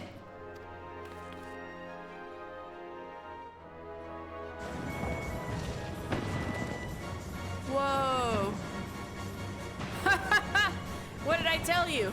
Sturdy Skyways construction. That beastman blimp never stood a chance. Please, Chairman, you endangered yourself and the company's future both. Oh, I believe I shall be sick. Oh, pipe down, will you? I haven't felt this alive in years. Besides, Highwind Skyways has more than a competent successor. Let us arrange a meeting with him now, shall we? Well, you've come a long way, Dad. But what of your appointments? The Syndicate awaits our arrival in Old Daw, and following that, you have an engagement with Master Gigaruju in Costa del Sol. Cancel them. All of them.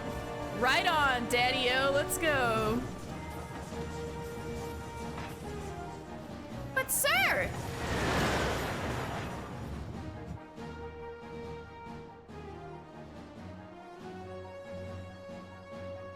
He's using the signal lamp. MEETIIXALICAMP. Meet at Ixali Camp. DONOTBELATE.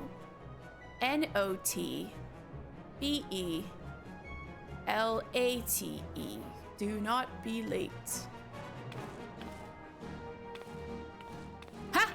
He can just use a link pearl, but my father would insist on doing things the hard way. Come on, mister, let us be off. Signal lamping, cool. From an airship, cool. Let's go!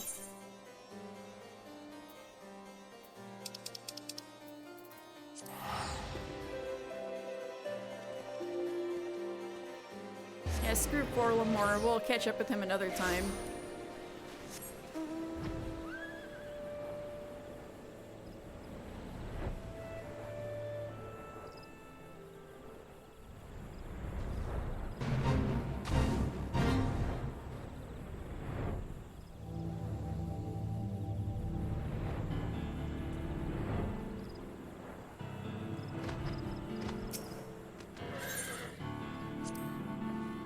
Welcome back, mister. With the Natalan Ixal grounded for the moment, we should have some breathing room to put the finishing touches on the Dezel Colon. And it's nice and sunny. Wah! To featherless ones, this day belongs. From Tuzal about mid-air ramming, Sezel heard.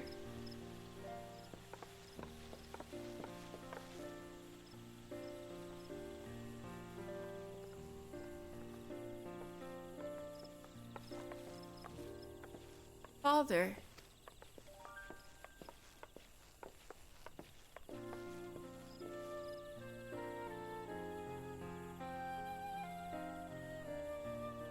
Coulson had a few words with me. I had thought myself too old for one of his lectures, but apparently I was wrong. I've heard that the Ixal are a people who lost their wings, a people whose greatest wish is to once more fly freely amongst the clouds, and that the invention of their balloons was a step towards reclaiming that which they once had. But perhaps we were the ones who truly lost the freedom of flight. Tataramu, when I look upon your face now, I am reminded of words I've not thought of in years. Spread your wings and soar. That was the slogan coined by our company's founder, by your grandfather. Stop! Split sizzled sides, you will! Have I said something amusing?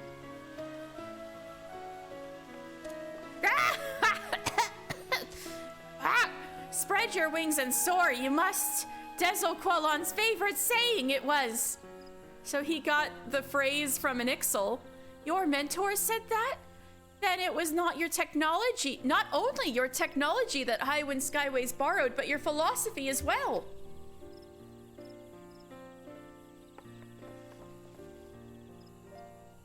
If you forgot, Desolqualon is the name of an Ixal who has since passed, Cecil's mentor.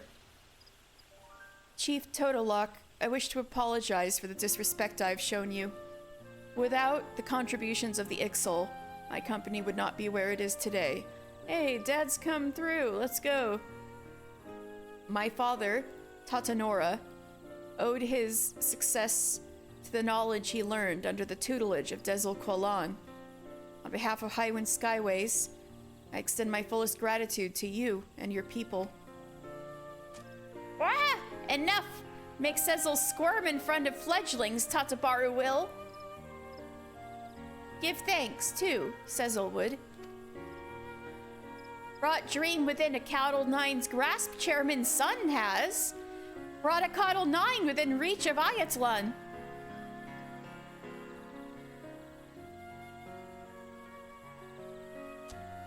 Tataramu! Time to launch our bird into sky, yes? Yes, sir. Commencing trial flight preparations for the Desolqualon. All crew members begin pre-flight inspections. It's gonna go up, finally!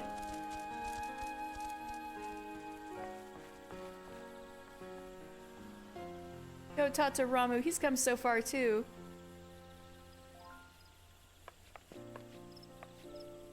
Tis a beautiful vessel.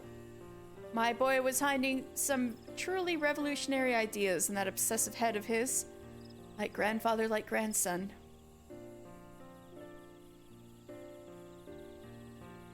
I believe you are owed a debt of gratitude as well, adventurer. 'Twas due in no small part to your actions that the dream of my son and his Ixali colleagues now stands to become reality.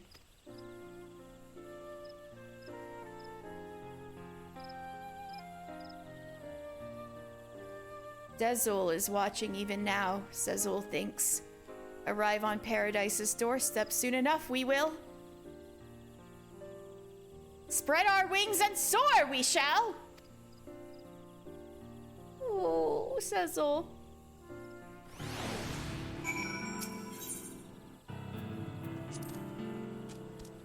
"20 minutes ago, hop into balloon and vanish into wide blue skies," Cecil's mentor did. 20 winters ago, not minutes, oh my god. 20 years ago. Ride air currents up to heights where Dezul awaits, we now can.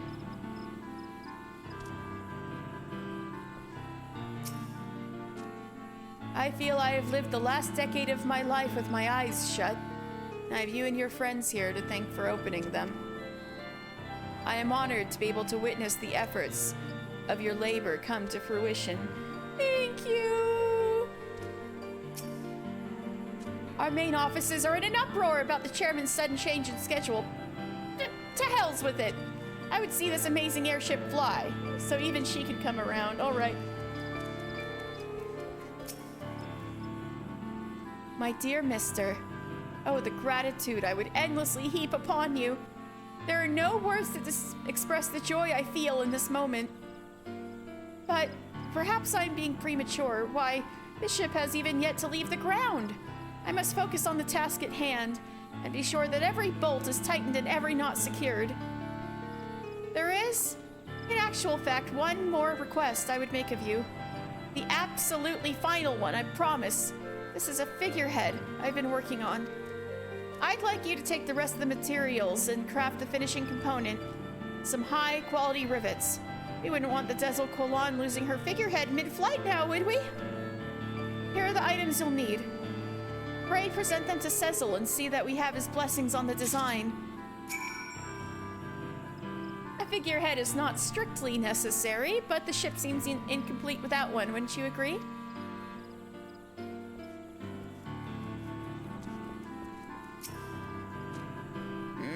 Mischance to empty bladder, Mr. Has?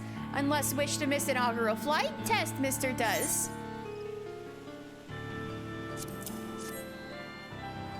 What? Figurehead component materials? Familiar design this is. When did Tadaramu learn to craft traditional flying charm? Ooh, so it's an Ixal figurehead. Feathers of figurehead serve to remind Ixal of ancestors, and ward balloon against capricious nature of sky they do.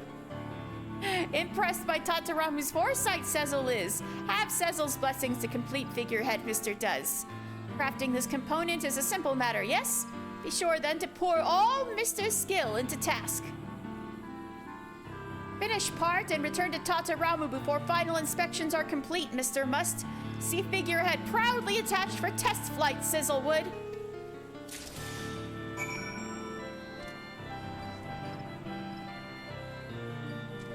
Alright, one last thing.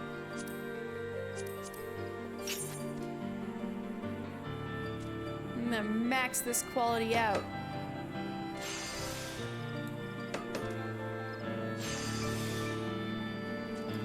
My last Ixal craft on this character anyway, ever.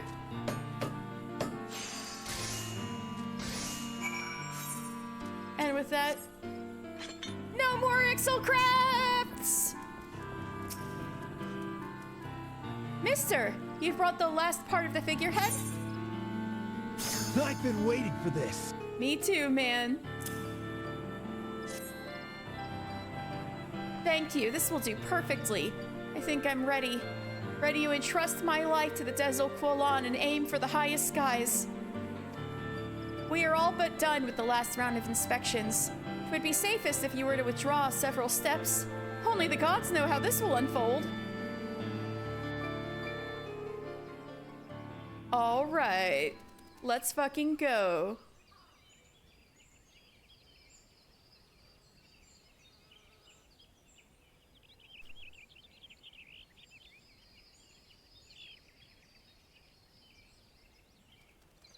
All of our hard work, is it finally gonna take off? I crafted so many of those components, man. Wow! Ecotl 9! Arrived at long last, moment of truth has. To Ayatlan, we fly! Ignite cerulean propulsion engine. Cerulean gas, primed and ready. Ah! Engine fuel pumping. Sorry. Air pressure and temperature favorable. Engine output is steady. Instrument readings within expected parameters. Extend the wings. Open the throttle. Oh my god! Ha! Ah! Release moorings. Clear for takeoff. Oh, it's going. It's going. The Dezel Quolan is away.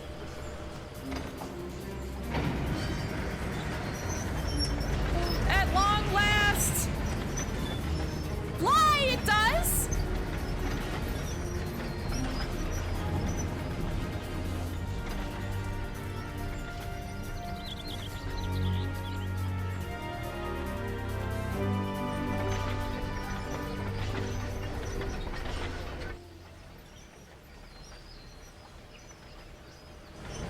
We're doing a good hover. Oh, god damn it! Wait, what's this whirlwind? This isn't normal. Too low. Too low it flies. Something wrong there is. Oh god. 'Tis the witch's shroud. Gods damn it, why now? The sudden difference in ethereal density above the crown of the trees can produce turbulent air currents. A rare phenomenon peculiar to the Black Shroud and the bane of even the most seasoned airship pilot. God damn it, Black Shroud. Keep her steady, Tadaramu. Ride the wind. Don't fight against it.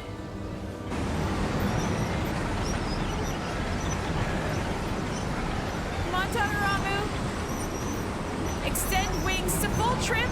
Release primary and tertiary ballast.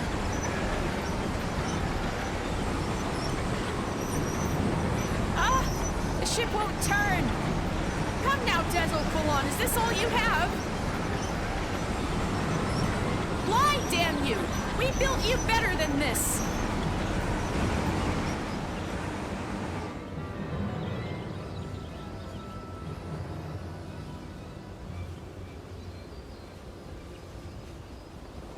Fly! Fly! Fly, Tadaramu! Fly!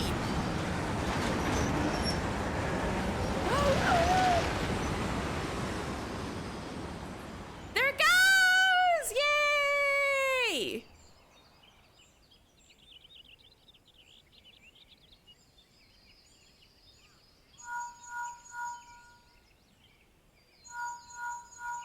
Everybody's link shells.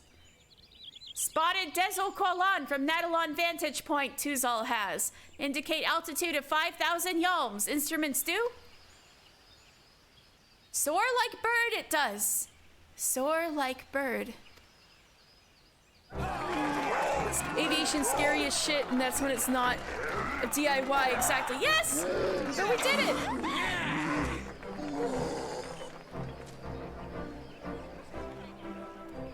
We did it! Finally!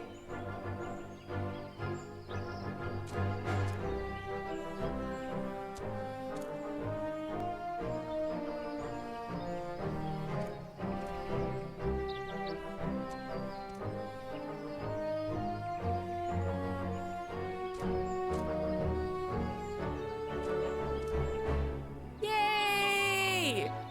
Now Cecil has to fly on that thing. There it goes. Oh, it's so high up. That's what it was built for. It was built to get, like, amazing heights. Oh, so you made it back safe and sound, and here's the ship? Well, our maiden flight, we did it. Listen to Cecil, mister. To have dream is not enough. Chase it, you must. Stand still for mister, it will not. Sound like philosopher, Cecil does. Maybe chosen wrong profession, Cecil has. I love you, Cecil. Mister, the test flight was a complete success. 'Twas a shaky start, but the Quilon and I both returned unharmed. Then we reached our target altitude of 5,000 yalms. That's higher than any Eorzean airship has ever flown. A new aeronautic record. Unofficial though it may be. Ooh, Sid's gotta catch up. Despite its impressive performance, however, the Quilon still cannot achieve that which Cecil dreams, to climb above and beyond the clouds and arrive on the legendary shores of Ayatlon. But we'll continue to improve and tweak our prototype, and one day we will catch a glimpse of that floating paradise. There is no record that cannot be broken. By the by, mister, there is something I've been meaning to ask you for the longest time. I know why I am here, but whatever brought you to the Acatals Nines camp? Oh, that's a good question. Well, one thing led to another, and, oh, that's a good question. Your original mission was to respond to an Ixali threat? I do believe that you've gone above and beyond and somewhere quite far to the left of the call of duty. I dare say the Twin Adder officer who enlisted your services is by now rather alarmed by your prolonged absence. Perhaps you should report back to Gridania and put her mind at ease. Oh my god.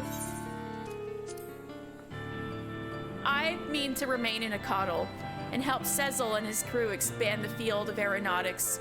Pray visit, if you will, and lend a helping hand. You guys will be just fine, huh?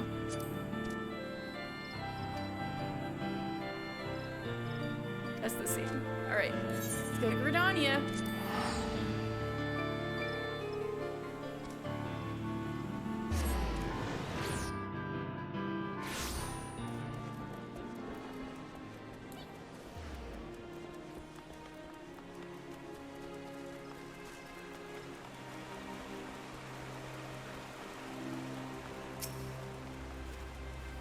Yes, mister? What can I do for...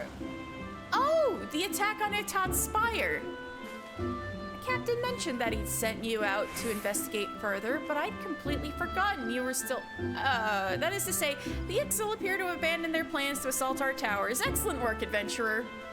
We must, however, remain alert and at ready. The thoughts of those war balloons drifting over the city walls is one of our citizens' greatest fears, a nightmare that we must never allow to become reality. I shall likely have need of your services in the days to come, so pray keep your skills honed and your blades sharp. Did you hear the news, by the way? There was some excitement here in Gridania while you were off trampling the underbrush. The son of Highwind Skyway's chairman Tatabaru suddenly vanished into thin air. Folk were crying foul play, though no body or blood was in evidence. He's already been found? Well, perhaps now things can return to normal. Hey, that's the...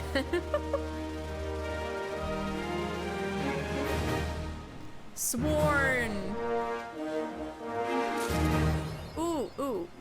That's Ixal, folks.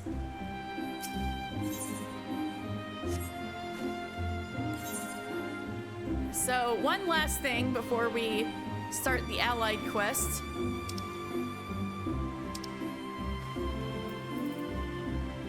I gotta go get myself a mount. The last tribe mount for ARR.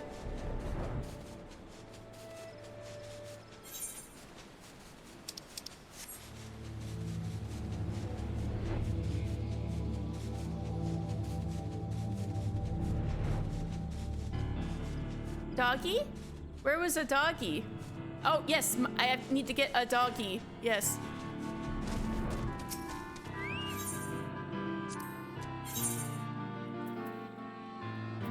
Dire wolf whistle. Yes, doggy!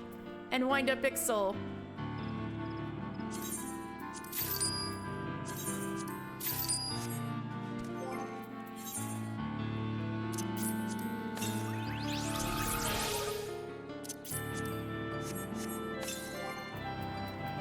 Oops.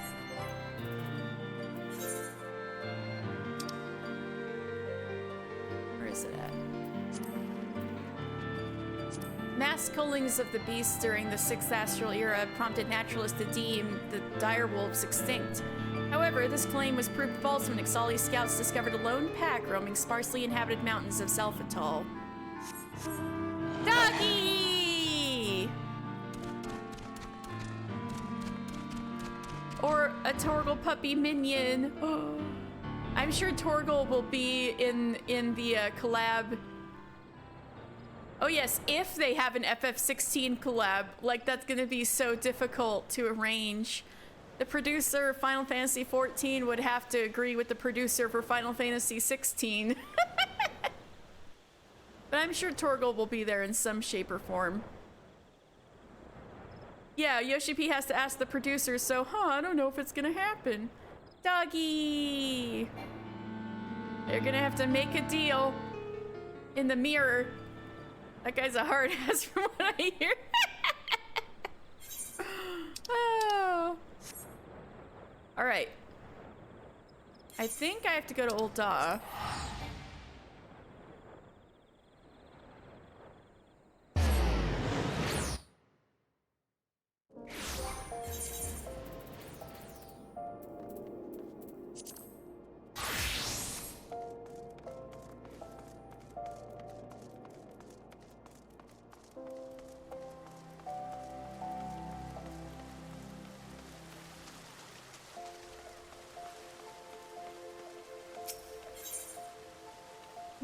Mio would commend you for your work among the disparate tribes of Eorzea and entreat your further aid. Lieutenant Final Fantasy, tales of your exploits with the Lizardmen have been tearing through these halls like wildfire. This realm has no dearth of adventurers capable of cutting down a beastman or two, but those with the aptitude and inclination to pave the road to peace are few and far between. And you have come at a most opportune time. The Order of the Twin Adder has need for an able ambassador, and I can think of none more suited to the task. Our contact in Gridania is one Lieutenant Gavin. Seek him out at the Adder's Nest, and he will brief you on the particulars of the mission. Damn, I was just at the Adder's Nest. You know, while I'm here, I keep forgetting to see Redolent Rose. Or, I think it's Weaver.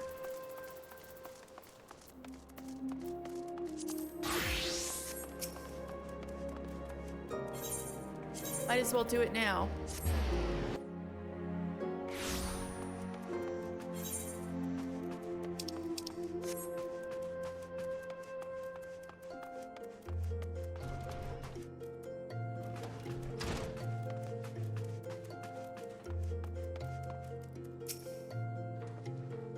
Well, that is a tale I hadn't expected to hear.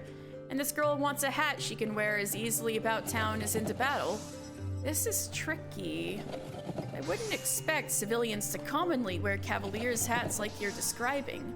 I wonder if Ishgard's taste in fashion stems from her people's warring spirit. I think maybe perhaps so. But that's neither here nor there. As to your question, the best fabric for healers is woven of fibers that absorb ether. I suggest using holy rainbow cloth, for not only is its conductivity superb, but it should also make for a gorgeous hat. Thanks, Redolent Rose. I shall make a nice hat. Right, that's right. That's all I need, right? I need to make a rainbow hat of healing. I believe, yeah, I need to talk to Adelberta too.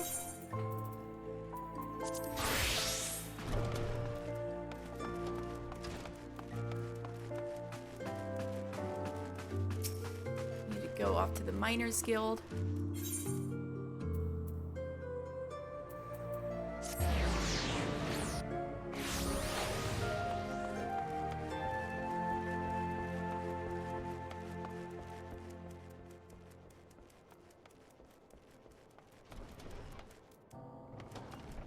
Adelberta! Mister! Gods, it feels like an age since we last spoke. Tell me, how are you enjoying prospecting up north? You must have a tale or two. Titanium ore sample. Where do I find this? More titanium is this? Oh. Why does no one ever just come to visit with me? All work and no play for the guildmaster. Sorry, Adelberta. Let me take a look, Adelberta. There's something about this here sample. Work, work, work. Is that all you can think of? God, it's the two of you. Fine, take it. Mister, you're in need of a location to mine more of these, yes? The thing is, I've seen the same ore before. 'Twas back when I was little more'n a cub. Someone brought it to Father for appraisal. A hunter who found it while working in the Dravanian Forelands. Father had never seen its like before, but he recognized it as titanium. I tell you, this sample is the spitting image of that one. I'm glad you were looking so closely, White Gully. I remember now. Deep Canyon did tell me of that ore and said it was extremely pure. And if the hunter found it in the Dravanian Forelands, the reserve may well still be there. That said, titanium is rare, and the hunter may have just found it by chance. But go and see what you can dig up. If you do find a vein, maybe that'll help settle my debt to you.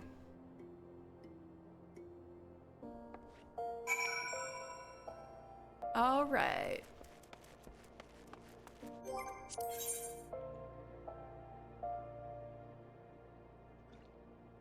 So I need to go back to Ishgard. And there's one more thing, right? Goldsmith, right?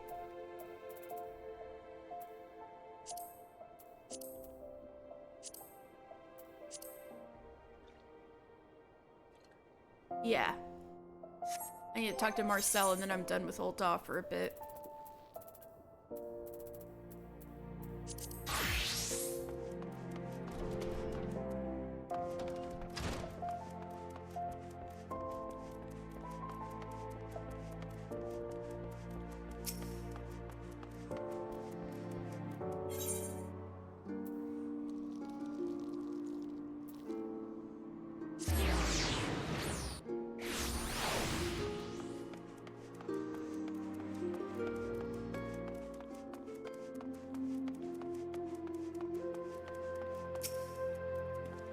Ah, Final Fantasy.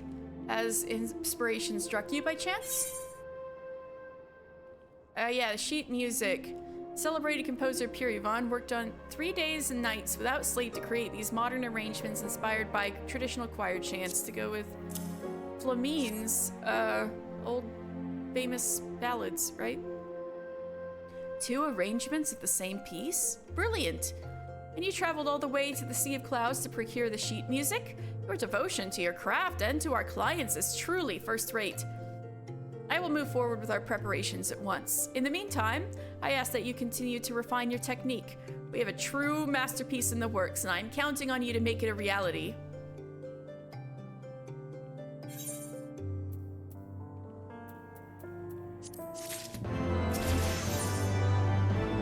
A masterclass. Ah, there you are, Final Fantasy. I would share with you some most welcome tidings. Mistress Serendipity has taken a keen interest in our project, so much so that she has offered the Guild's full support to see that your work is realized to the utmost of its potential. To that end, there is someone she would introduce you to, a craftsman known the realm over for his expertise in the crafting of musical instruments. As she tells it, the man is considered a virtuoso in his field and is eager to lend you his wisdom. He awaits you at the Goldsmiths Guild as we speak.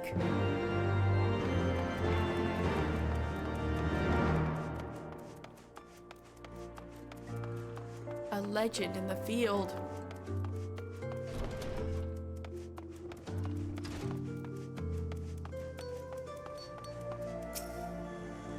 Mister, I was wondering when you'd show up. As you've doubtless heard from Marcel, we have a very special guest here today. Why? None other than my master, the incomparable Colbernu. That's him standing just over there. Doesn't he just exude an aura of consummate skill and mastery? Serendipity's master. Why, jewelry wrought by his hand has captured the hearts of the highest of Ul'Dan's high society since years before you or I even picked up a hammer. These days, he wanders the realm, devoting his efforts to the crafting of musical devices. Orchestrions, music boxes, and the like. The music box he created for and dedicated to the songstress of Ul'Da is considered his greatest masterpiece, one of the greatest goldsmithing accomplishments of our era. Man, Flamine. But why are you standing here listening to me when you could be picking the brain of a true artist regarding your commission? Go on, don't be shy.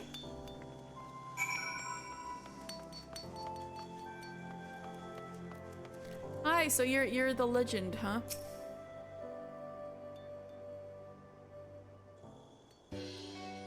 Ah, you must be the one of whom Sarah spoke. Oh, Sarah, short for serendipity. That's so cute. I am Colbernu.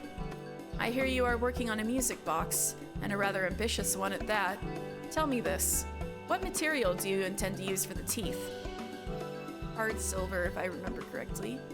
Hard silver, an intriguing choice. Years ago, when I sought to create a music box worthy of the voice of my muse, Flamine, who we were just talking to, I arrived at the self-same material. In my experience, the greatest clarity of sound can be achieved by pairing hard silver teeth with an Aurum Regis cylinder. Mind you, this is easier said than done. Crafting this cylinder demands precision and accuracy that will test even the most accomplished goldsmith. I suggest you try your hand at fashioning one ahead of time. Worry not, for the product of your endeavors will not go to waste. It just so happens that these cylinders are also quite useful in the upkeep of mammoths.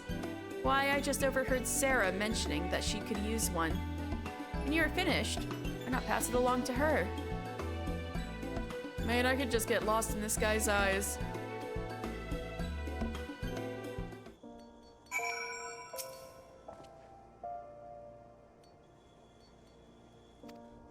Looks like Gigi could use one.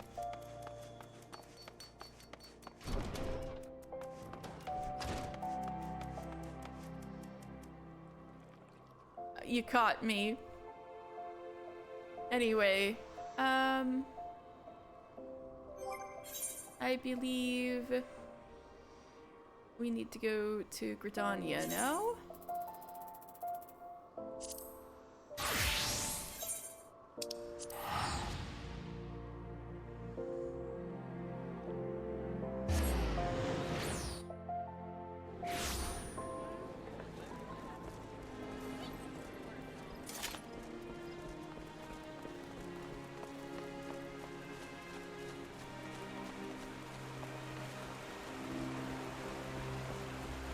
Hello. Mister, what I'd not give to hear of your adventures with the Beastmen over a flagon of mead. And yet I fear more pressing matters demand our attention today. When you are ready for your briefing, simply say the word.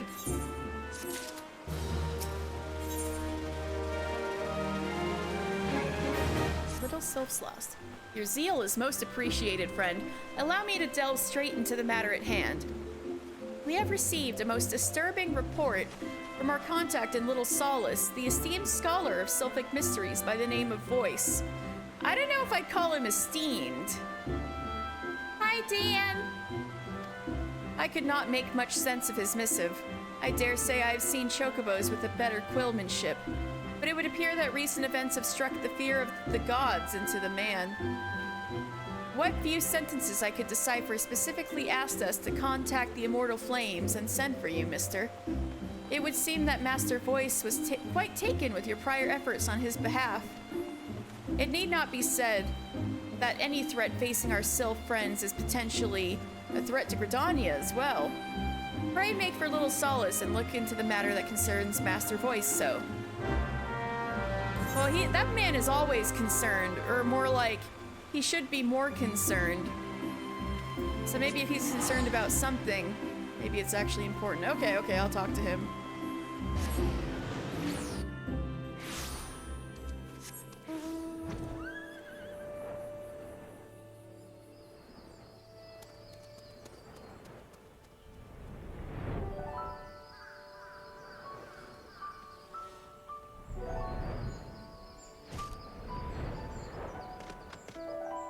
Hey, buddy.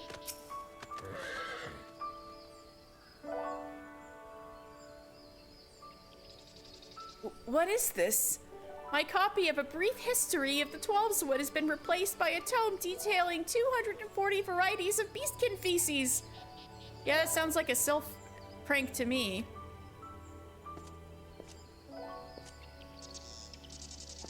Why, mister, whatever are you doing here? I sent for you? Now that you mention it, perhaps I did. Uh-huh. What is the matter? What is the matter, you say? A veritable pack of podlings pilfered from Little Solace while I was taking a brief respite from my research. Oh, that's not good. You must help me, friend. Why were Elder Frixio to find out that this happened under my watch? This one would be entirely unsurprised. Ho ho, you got caught. This one is heartened by Brave One's presence. If there is one thing that can be said for Bumbling One, it is that Bumbling One has strong and trustworthy friends. This one fears it is exactly as Bumbling One says, little ones that these ones had raised with care, little ones soon to sprout to life. Gone! Every last one. That's not good. As you well know, friend, podlings are young sylphs in their pre-birth state. Why, this is no mere act of theft, but sylph napping on an unprecedented scale. Little ones are the future. Without little ones, there will be no one to carry on these ones' vision of peace. The touched ones are behind this, no doubt.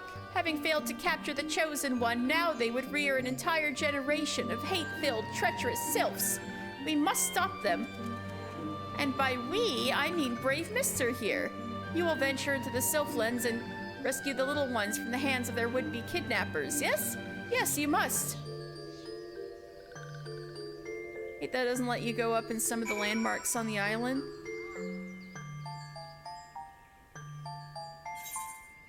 The island? Oh. You can fly up there, eventually. Once you reach rank 10, you'll be able to fly on and like stand on places you couldn't reach before. Mister, you must hurry to the Sylphlands and catch the touched ones in their vile act. Not for me, my friend, for the little ones.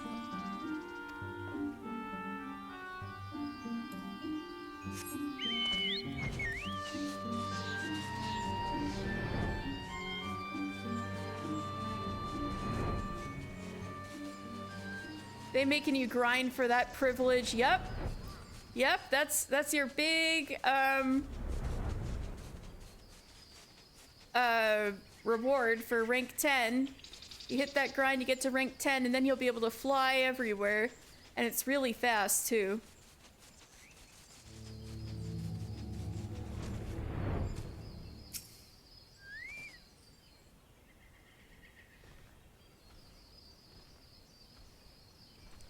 You're done at 10 because that's when you can buy motorcycle. There are a lot of good little scenes once you reach certain milestones. If you feel up to it, I would recommend it's supposed to be nice and relaxing. So if you just kind of maybe hit it once a day once you get to your goal, and maybe you're like, oh, I feel like watering some crops or something. Then you can go to the island and just have a little daily, kind of like your leveling dailies or your Alliance raid dailies. And then eventually you'll, reach some more cool stuff. He looks, but does he see?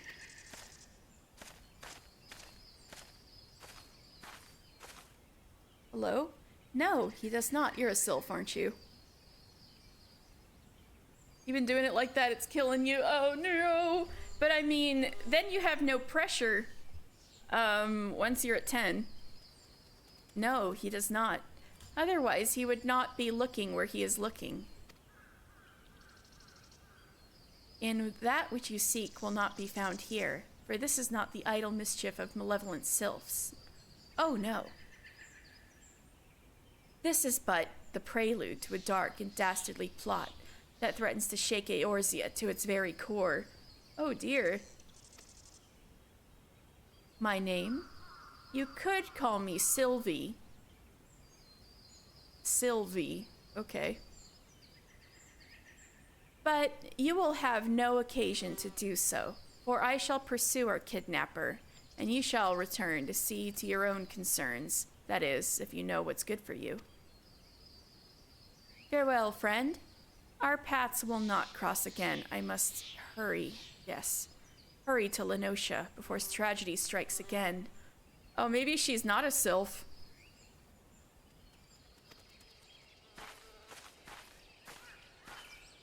She doesn't know.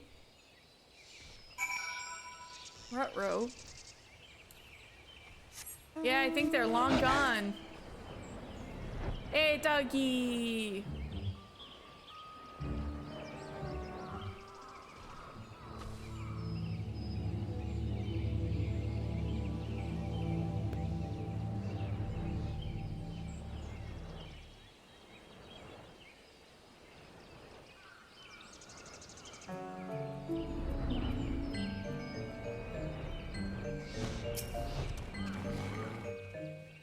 There you are, friend. I trust that you gave those nasty sylphs their due and returned the little ones to safety. Apparently it was not the touched sylphs that kidnapped them. What's that you say? It was not the touched ones that did the deed, and 'twas a mysterious green-haired maiden that shared this knowledge with you? Whoever could be behind this unconscionable crime? Perhaps the answer lies in one of my tomes. On the medicinal properties of Gubu feces. Oh, this won't do it all. Whoa, woe is me. Because the sylphs pulled another prank on him and replaced his book again.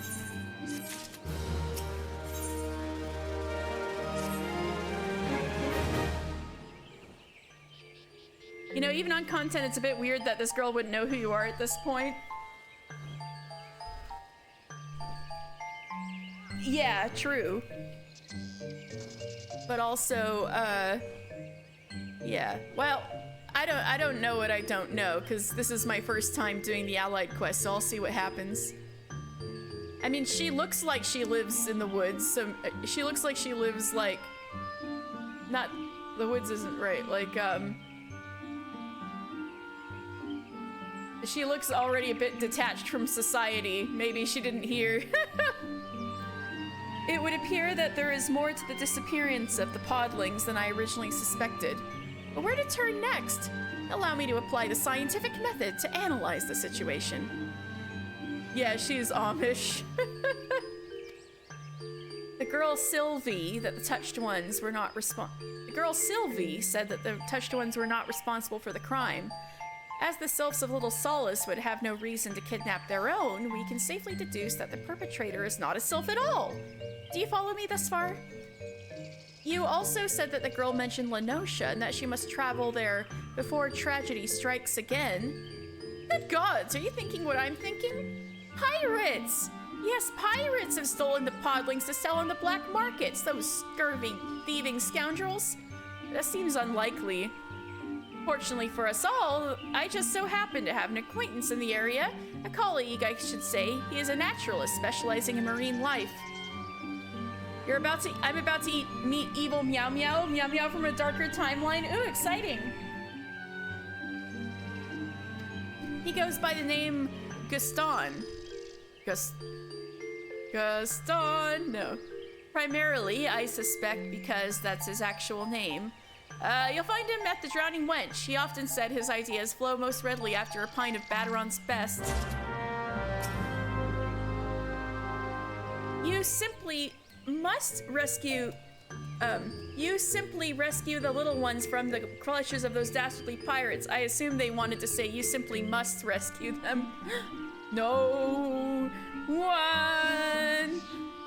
Seek out my colleague Gaston at the Drowning Wench. He knows Lenosha almost as well as I know the 12s would.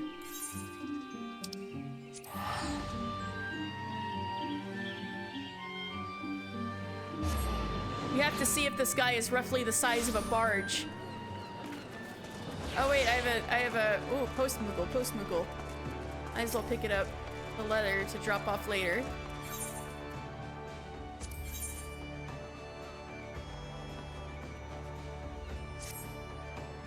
Oh, dear mister, my unfortunate assistant. I'm afraid that something rather awkward has come up, and I'm going to have to drop it right in your lap, Kupo. It's an urgent epistle from Bango Zango, Vice Chair of the Brugere Consortium. Yeah, he's right over there. Anyway. And to Bango Zango, it must be returned. It was to be delivered to one Gigi Rune, a Kikern who runs a trading post on the shores of Bronze Lake. You're blanking on what Gaston does. How many dozens of eggs was it? 8 dozen eggs? And now he's roughly the size of a barge.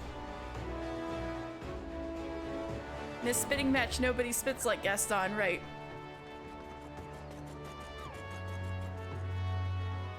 But when I got there, the slippery devil was nowhere to be found. To make matters worse, he neglected to leave a forwarding address, Kupo. I was gonna break the news to Master Zango myself, but who am I to deny an up-and-coming delivery here such valuable experience? Delivery here, that's me. Yes, that's true. He uses antlers in all of his decorating. My, what a guy. It's not often our service fails in its duty, so you'll have to be at your sycophantic best if he's to accept your apology. You'll find Master Zango just around the corner in the Octant. Good luck, mister! The reputation of the Moogle delivery service rests on your shoulders, Kupo! Alright. Yes, I am Bango Zango, second chair of the Brugere Consortium. And who are you, pray tell? If you have business with me, you'll need to make an appointment with my... What? My letter's been returned to sender.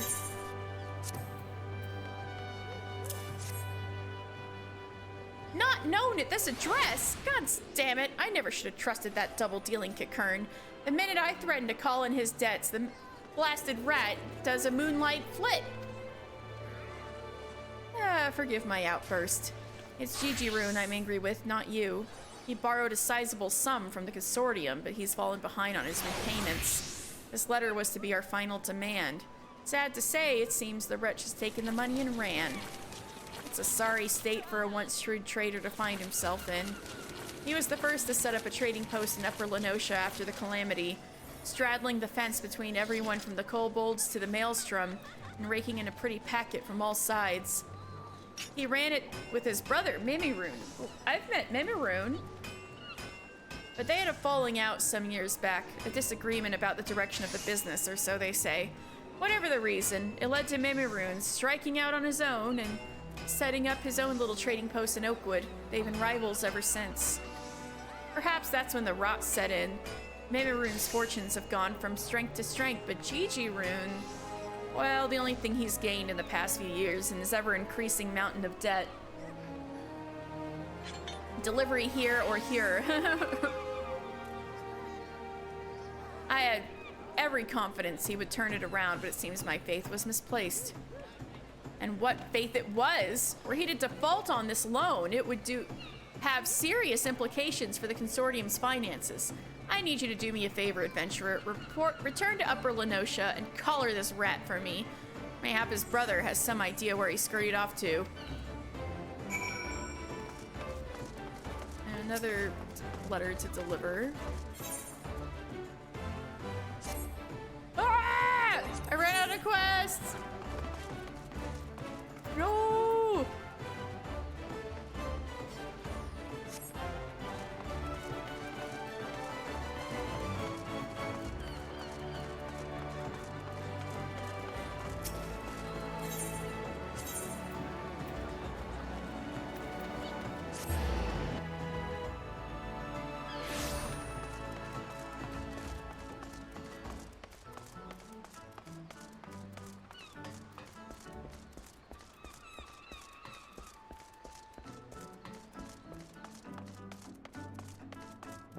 Gaston.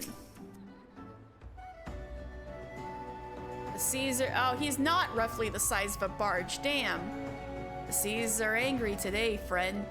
The waves 10 spars high if they were a foam.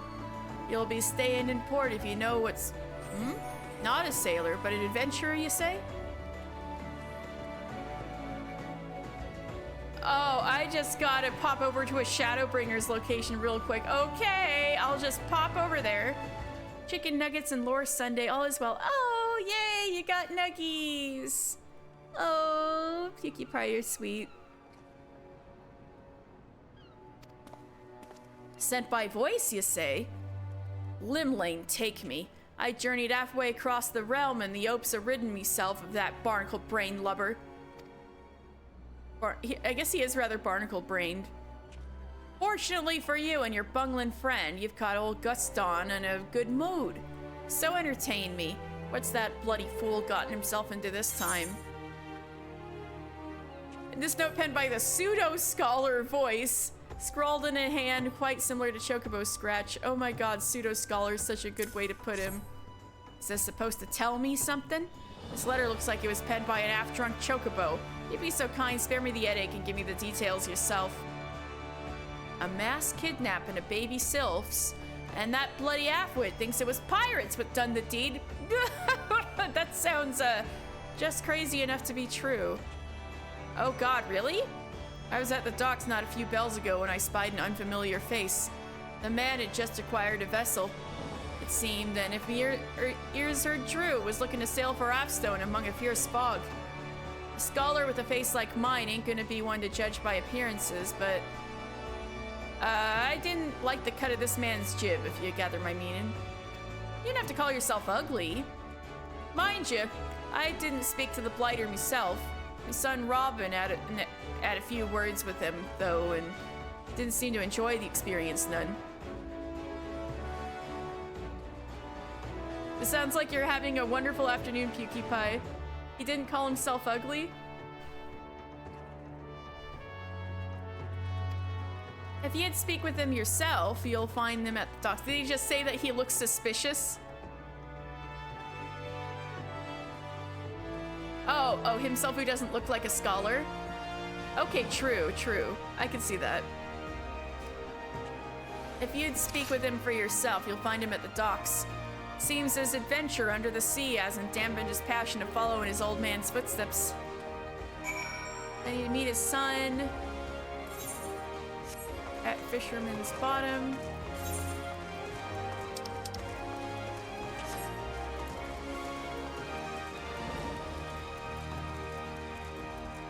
That's just self-awareness, yeah.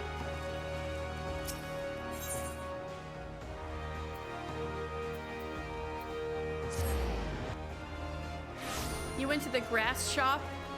to get your 2.5 milligram treats? No, you didn't. Did something happen? No! Well, I guess, gift it to the biggest stoner you know. They're really trying to get you killed. Oh, God. Hey, I remember you. You're the adventurer who returned that necklace to the nice fisherman for me. What a coincidence! You did return it, didn't you? It was so nice to me after all. I just had to do something nice for them, too. Wonderful. I knew I could count on you. What's that you say? Father told you about some strange man at the docks. I saw him, I did. He was wearing some strange metal mask. At least I hope it was a mask. It looked more like a part of his face. Spooky. He said he had a score to settle with Nov? Nov? Nov. Not my Nov! Of course! I didn't remember until I saw your face, but the nice fisherman that saved me, one of them was named Nov. I'm sure of it. Rowan and me and Rowan's boyfriend. Yeah. Are the nice fishermen in danger? Please tell me you'll go and make sure they're safe. And bring them this. Tell them it's a thank you gift from Robin. Someday I'll be a researcher like my dad. I'll live with the fishermen, and they'll show me deep sea secrets no one's seen before. All right.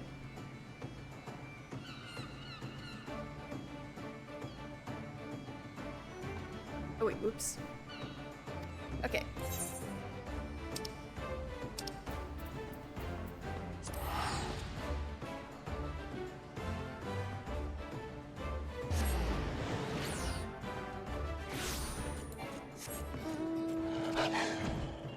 Ooh, the puppy likes to come up a lot.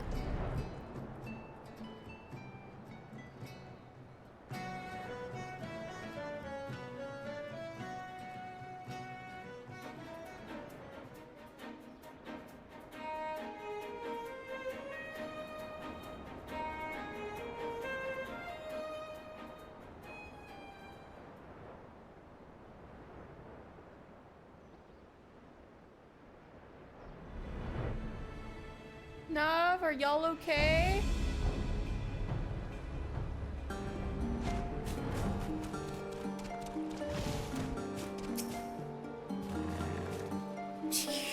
Are my eyes to be believed?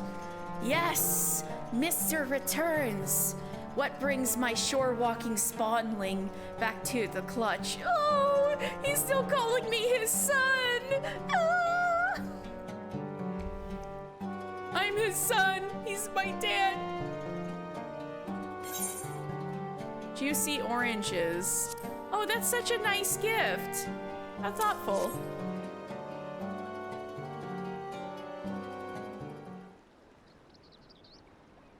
Oranges?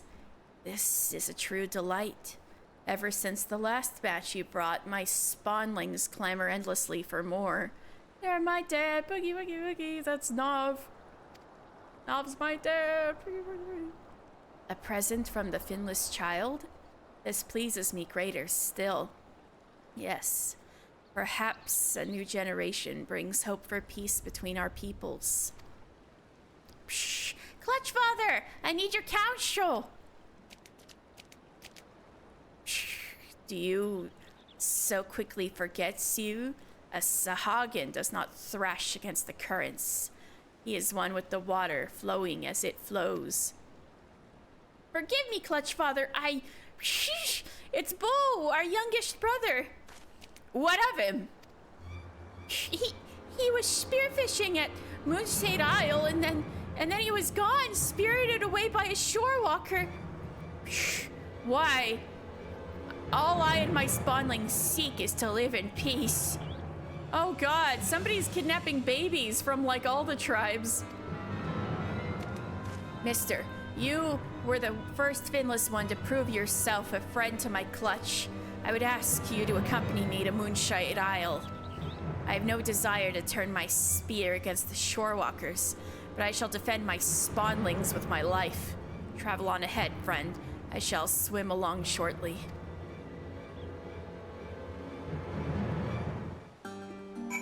So I talked to this guy to get me over to Moonshade Isle.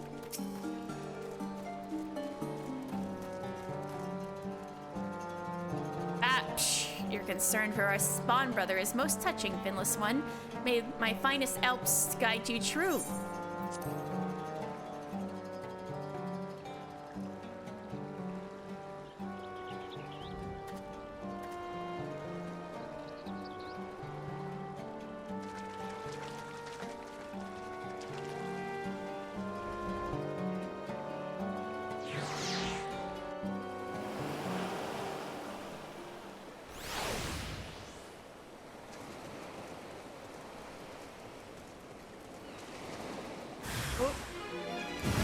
Mercenaries? These aren't regular pirates.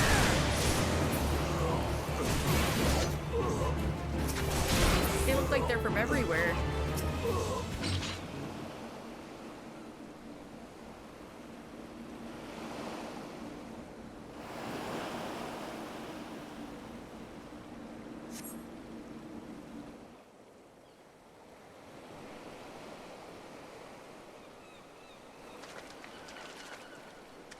Over there, do you see? Curses. While we had our fins full with those small fry, he's fled clear out to the sea. Bo is among the youngest of us. His gills have not yet taken form, and his limbs have been bound by the finless one. When he is cast into the waters, he will drown like a shore walker. Oh no! That must be part of the reason why they need to, they need land to have their babies, because they won't breathe at birth underwater. Oh, evil meow meow.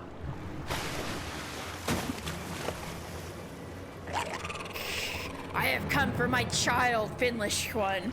Oh my god, Nav is so cool. Well, I mean, true. Get his ass, Nav.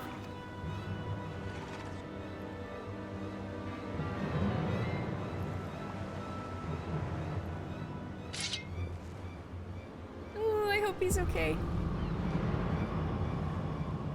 So you have menacing me, Kote. An oxymoron. No, I'm just kidding. So you have most impeccable timing, if I'd say so myself.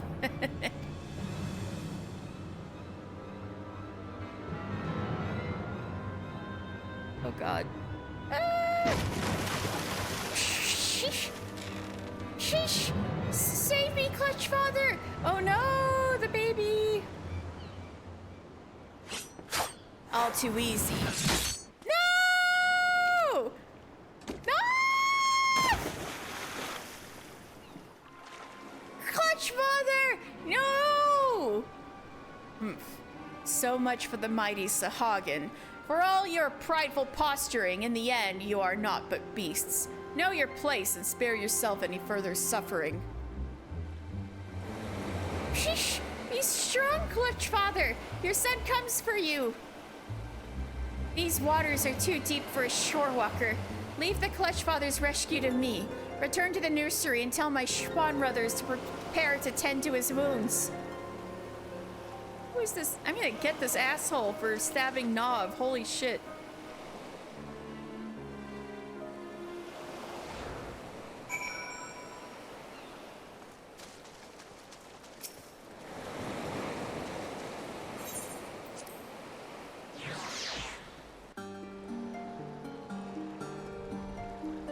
It's real bad, kids. Nav, are you okay? Worry not, mister. It is but a flesh wound, and worse have I suffered, if you say so. Titanic 2.0, Sahagin Boogaloo. Yeah, that was sure an iceberg we hit. No. It is the dishonor of failing to protect my child that truly cuts deep. The masked shorewalker who would steal my child from me, he will answer for his crimes, yes. I must rest for a while. I'm so sorry, Nav. God would make a request of you. Clutch father to son. I'm his son. He's my dad. Shh, mister. You may lack for gills, but you're as much my child as any of those I have spawned. I love you, Nav! It is as your clutch father that I would beseech your aid. I know not what that masked shorewalker means to do with Bo, but I fear for the boy's life. I would leave this moment in pursuit, but I am not young, and my wounds are slow to heal. My son, pray rescue your brother in my stead. My brother! There is a saying among our people. The shark that swallows a Sahagin will choke on its scales. Though my clash with the kidnapper might have appeared a one-sided affair, I assure you it was not entirely so. After I tumbled into the waves, I struck at the villain's skiff with my spear. Even in my weakened state, I was able to open a sizable hole in its bottom. The vessel will flood before long, if it is not already. But then your son might drown? Did you think this far? Did you think ahead? The fiend will have no choice but to dock at the nearest port for repairs. Oh, so that's what you were counting on. Okay. And there is only one suitable location in western Lenosha. Psh, you will find our man at Aleport, you can be sure of it, along with your son. Okay. Go forth, O strongest of my sons. I'm the strongest of his sons.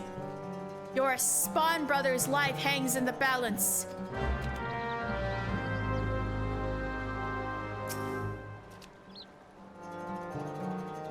You must pursue the fiend to Aleport, my son. Your spawn brother's life hangs in the balance. Oh, I love Nov so much. Holy shit.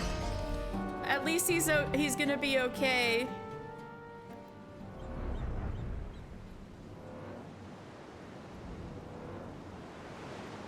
Isn't he great? I love him so much. And I guess I wasn't that worried he'd get killed because he did kind of get his ass kicked once or twice during the Sahagin quests themselves, and he was always a tough birdie, or a tough fishy.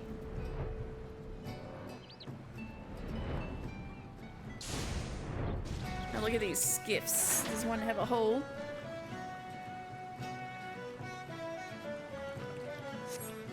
Survey of the skiff reveals nothing unusual.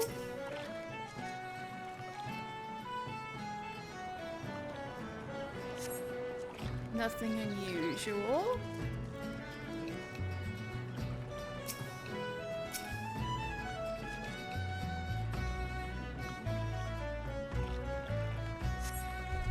You notice a small hole in the skiff's bottom, identifying it as the kidnapper's vessel. Wouldn't it suck for them if I, like, put a big hole in this right now? Again he comes, unaware that what he seeks has already been swept away by the tide. Are you that green-haired girl again? Yep. You couldn't leave well enough alone, could you, stranger? Oh, well, I suppose it matters little now. I know who it is you seek, for I seek him as well. I also know that our man left Aleport not bells ago, and none in town can speak as to his whereabouts. First he came for the Sylphs, then for Sahagin. Yes, it is clear enough. The wheels are in motion, and they will not stop until every beast tribe has been crushed beneath. He must be stopped, and I will be the one to stop him.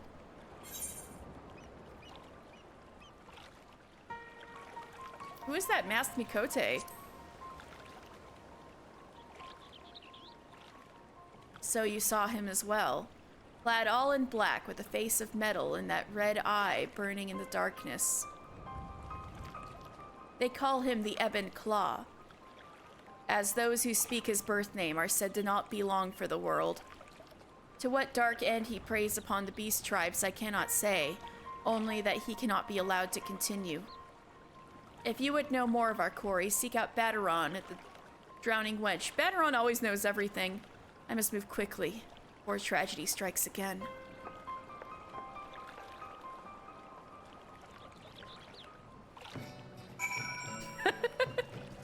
He really is, Meow Meow's evil twin.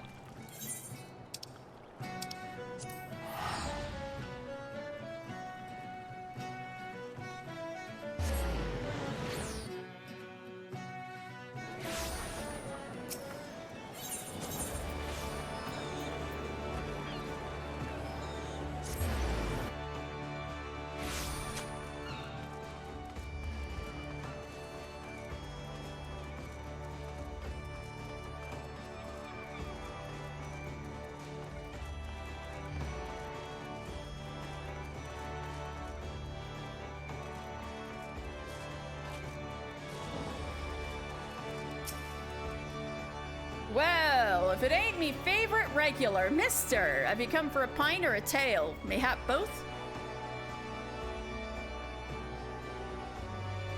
Bugger me with a spear and tell me you didn't just say what I think you said. I told you not to tell me that, mister. Oh, I just hearing those words sends a shiver up me spine. The Ebon Claw. Naza Jab.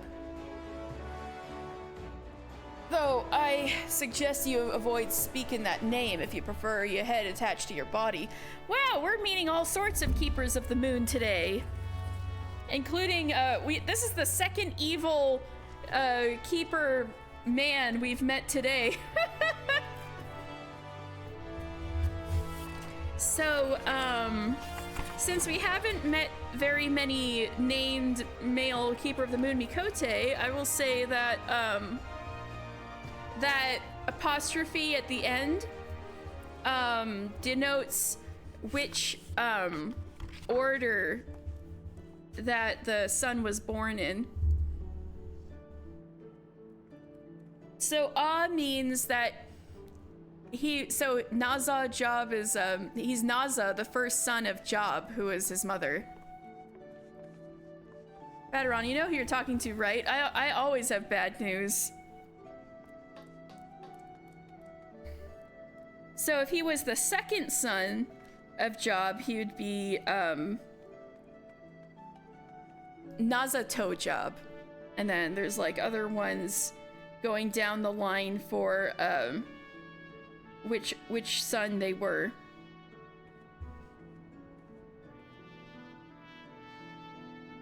The Ebon Claw. No, it's not alphabetical. Ah is the first one, To is second, Li is the third son, Se is the fourth son, Ra is the fifth son, Ir is the sixth, Wo is the seventh, Ya is the eighth, Z is the ninth, and Tan is the 10th. If there's any more than 10, that I wonder what's going on with that Mikote, but Nas B, Nas C. No. Oh, can you imagine?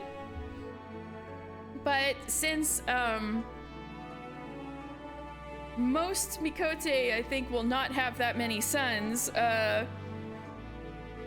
probably like Ah and To are the most common suffixes to male Keeper of the Moon names. The Ebon Claw, Naza Jab. Though I'd suggest you avoid speaking that name if you prefer your head attached to your body. One of the 5 deadliest sellswords in Eorzea, by my measure. Ooh, scary. Not that you're like to have heard of him. Prefers to keep to the shadows, you see. Smuggling, assassination, extortion. The dirtier the job, the more it titillates the man.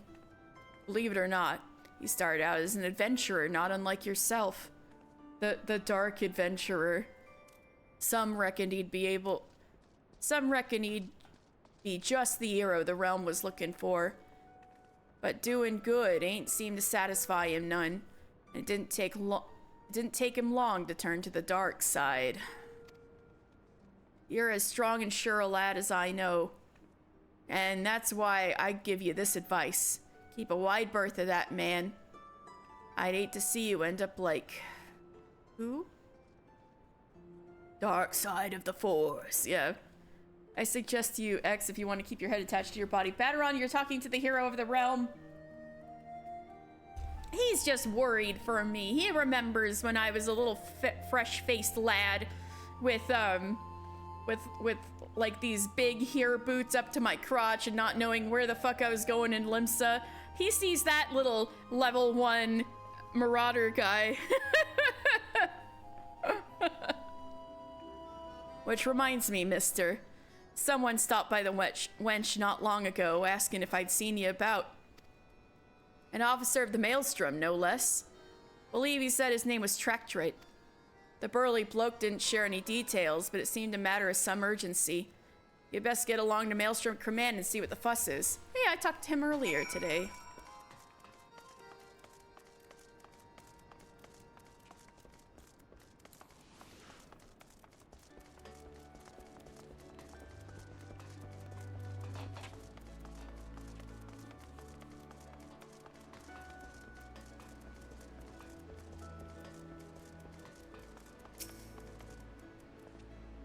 Thank the navigator, just the man I was looking to see. You remember Lieutenant Sketsfist, no doubt? Oh, I love her. Aye, she leaves quite an impression. And it would seem you left quite an impression on her as well. She asked for you specifically by name. It would seem there's another storm brewing at the 789th Order dig, and she reckons she needs your steady hand to navigate through. As for the nature of the storm, that'll you'll have to hear straight from her. Alrighty.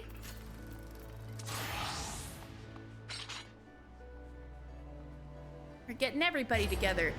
We just need the Amalja and the Ixal now.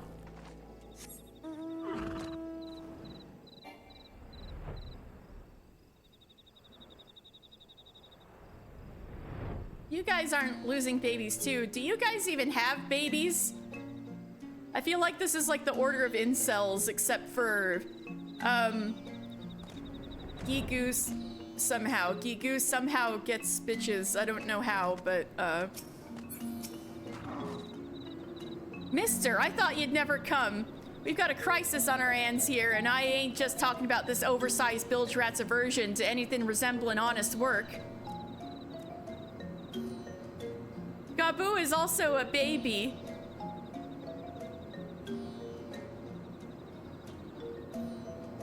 We've got a crisis on our hands here, and I ain't just talking about this oversized bilge rat's aversion to anything resembling honest work.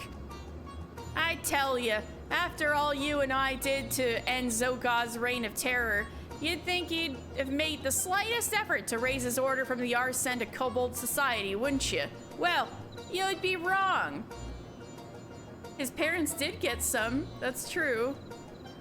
But I doubt his parents were from the 789th. But that's neither here nor there. The reason I wanted you goes beyond this lot of loungers. We've got a catastrophe facing all of Kobold kind. I tell you, these days it's out of the bomb's nest into the cauldron. What sort of crisis, you ask? Scores of kobolds from the mines just up and disappearing. Aye, one moment they're here, and the next they're gone. Who or what could possibly be responsible for this? Everybody's getting kidnapped. Holy shit. A rogue Rugina? No. I wager we're dealing with a serial beastman kidnapper. Aye, the rumors from the Shroud in Lenosha haven't escaped me ears. Beastmen spirited away from their homes, but one question remains. Why? From the sound of it, you've already done some investigating of your own. I'll see what I can get out of Gigu and the rest of these laggards. What say you survey the scene of the crime? Word has it that an inspection team from the 175th were ambushed right from the yard of the Kobold dig. The 175th's a friendly lot. You remember BB, no doubt? Oh yeah, BB is one of them, huh? I reckon they won't be stingy with information. How's that going, you and BB? The 789th's favorite adventurer returns. You will be pleased to hear that we have been working hard. Yes, yes, very hard indeed. Gigu simply must share with you his latest discovery. After days of hard research, yes, yes, very hard, Gigu has taught himself how to sleep with his eyes open, peeled, wide open. We can nap as often as we like, and the inspectors will be none the wiser. Gigu is quite the genius, yes? Oh my god. But your poor eyeballs will get so dry. with this kidnapper about, I think the 12 I wasn't born a beastman, but I must confess, I haven't been this excited since the two of us teamed up to bring down Zoga.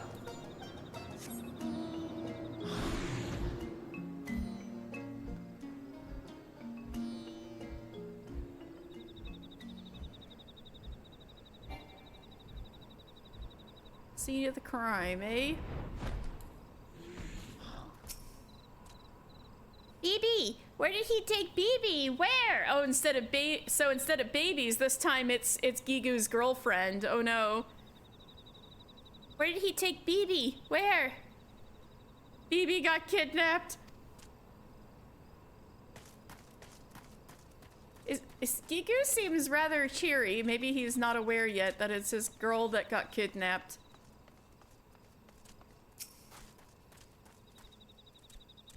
I saw it all. Yes, I did. He grabbed BB with one arm, pressed steel against her neck. It was too much to watch, too distressing, too painful, too much. I was too scared. Yes, too cowardly to come out of hiding. But the Overdweller girl, yes, the girl with green hair. Oh. Sylvie. She chased him, followed him, pursued him, chased him to the south. Okay.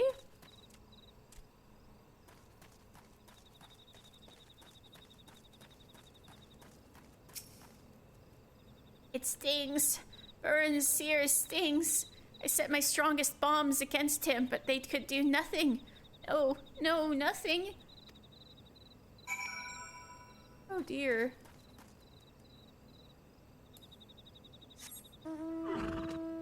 South.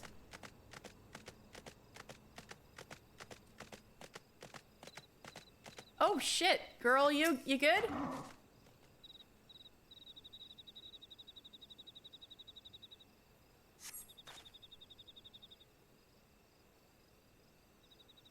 Curses, he's too... Ugh. Don't touch me. I can stand on my own. My deductions were flawless. I knew the kobolds were next. I waited to strike, and yet I could do nothing. Naza job. Yeah, ebb and claw. Should have known I would be no match for that monster. He hasn't fought me yet. My strength wanes. At this rate, I shall be... I must go. God damn it, Sylvie. Can you stay still and, like, tell me what the fuck's going on?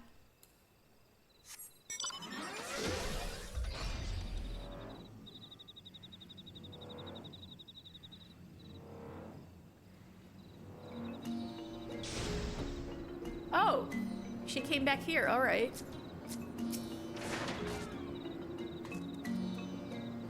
That one is too strong. Well, what is happening here? How is Gigu supposed to nap with all this disruption, disturbance, disorder, disruption? Do you still know that your girlfriend's been kidnapped?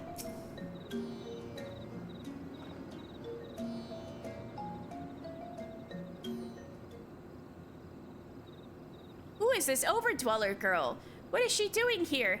And where can Gigu go to nap in peace? Quiet, silence, peace.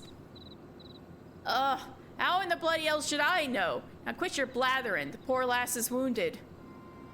Worry not for me. Please, you must stop him. Naza job. Ebon claw. Sword to the underworld. And yet, he is but a blade for hire. No, another pulls the strings. Enough, lass. Save your strength. He must be stopped. Ixal, Emulsia, no beastman is safe. Is she dead? Expired? Perished? Dead? Oh, no, this cannot be. Bring my pickaxe. Gigu shall give the Overdweller girl a proper burial. Fool, she's not dead, but you will be if you don't stop your bloody whining. The girl still lives, but she'll need an Ealer's and a clean bed, neither of which she'll find here. I'll see her to Camp Overlook. He's like, oh my god, is she dead? Like, does the Overdweller imply that we are unclean? Gigu takes umbrage at your remark. Offense, insult, umbrage. Why, Gigu took a bath just last year. Yes, yes, he did. Dude, your girlfriend has also been kidnapped. Yeah, Gigu would be like, did she die? Worry not for the girl. She'll be safe at Camp Overlook. Our priority now should be rescuing BB from her kidnapper. Yes, yes, Gigu, BB from her kidnapper. My beloved BB was kidnapped? He really didn't know. Why? Yes, yes. Why did you not tell me sooner? What is the ransom? Gigu has 2 chunks of ore and a handful of sulfur. Somehow, I don't think that's enough. Besides, I have a feeling it ain't just riches our man is after. It would seem poor BB's life is at stake. Again. We'll need to move quickly, mister. I need you to share with me anything and everything you know about the man. Get to the bottom of this together. Sketsfitz is a badass. I feel good with her on my side.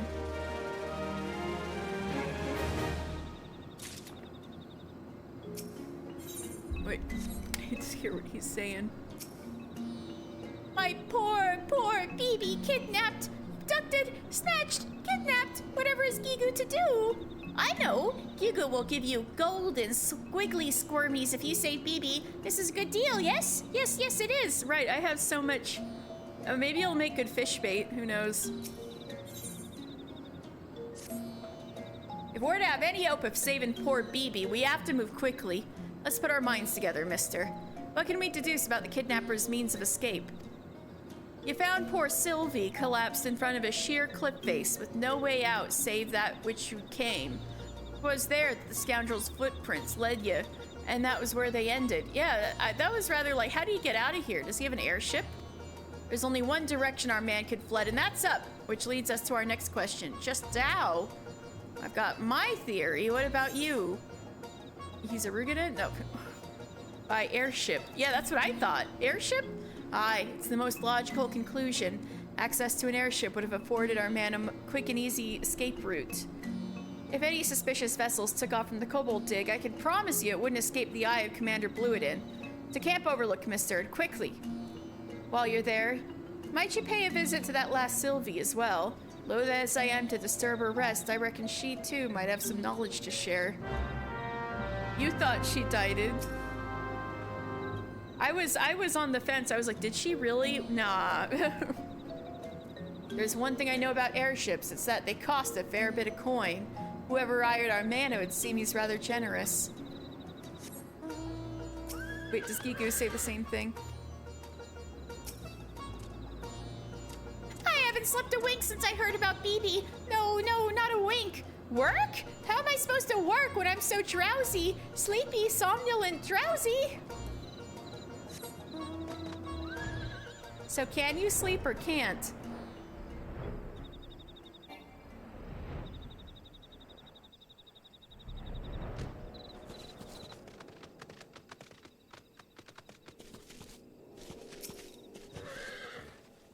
Well, look who the tide's brought in. Let me guess. Sketsfitz has you running her errands, has she? I figured as much. She's never been one to pay much mind to the convenience of others. Why, not long ago she came rushing in here with a poor lass who looked like she was on her last legs. Does this look like an infirmary?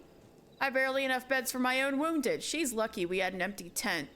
She's been resting in there ever since. I sent one of my men to bring her some food earlier, but she's been refusing all visitors. A shy one, I reckon, but she's not gonna heal if she doesn't eat. We can't keep her here forever. Suspicious airship? Come to think of it, one of my lookouts did say something about an unidentified vessel taken to the sky. It didn't appear to be a threat, so he elected not to pursue. It flew off to the east over the Strait of Merlthor towards Aldenard. As for its final destination, your guess is as good as mine. So Vilbrand is an island, but the major continent of Eorzea is Aldenard, so Aldenard could be like, probably Thanalan at this rate. But, you know, Black Shroud. Final destination, we're in Smash Bros. We're watching, a scary movie. Your guess is as good as mine. Never seen anyone quite like that last Sketsfist brought in. Wherever she hails from, I just hope she hasn't brought any trouble with her.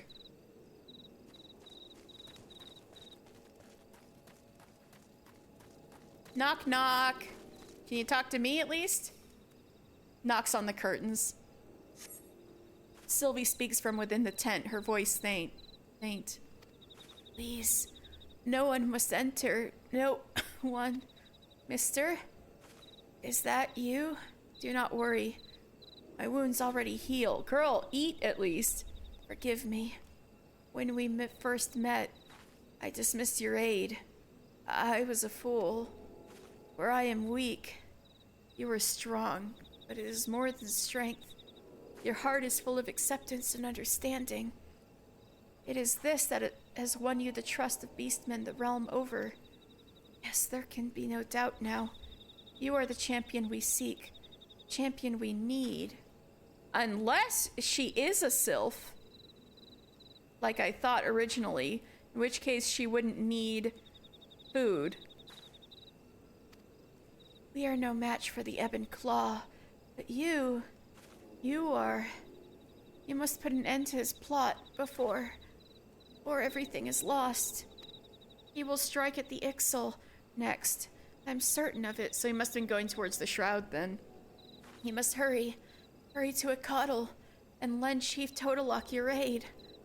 I know that you have no reason to trust me, but I have not even told you who I am. I'm sorry, mister, but there are some secrets a girl must keep. But I promise you, one thing, I am a friend. I shall share the truth with you before long. I promise. For now, I beg of you, please trust me. Help me. Well, I'll do anything to help Cecil. Let's go, Cecil. Anything weird happen? Anybody get kidnapped?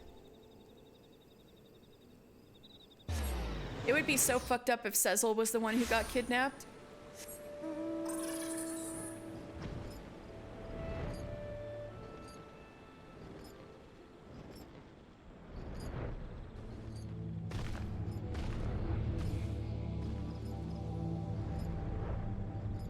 Alright, he didn't get kidnapped, thank goodness.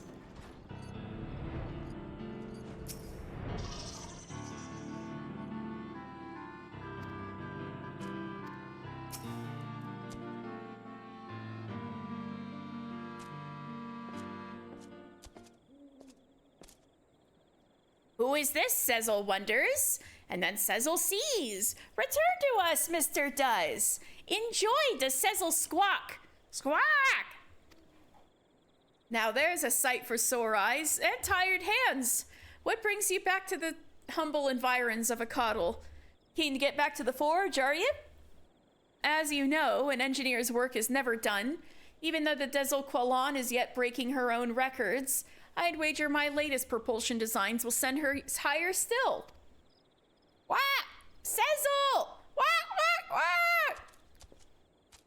Too squawky your squawkings are. Settle down, you must. What ruffles your feathers so? Tell Cecil you must. Attacked! Attacked we were! At our logging grounds, airship struck. By featherless Nuker, it was helmed. Nuker! Wah! An attack? But we have done nothing to incur such aggression. Bravely we fought. To distant skies, featherless one's airship fled. Black smoke and flames it spewed. Squawk in joy and triumph we did. Squawk!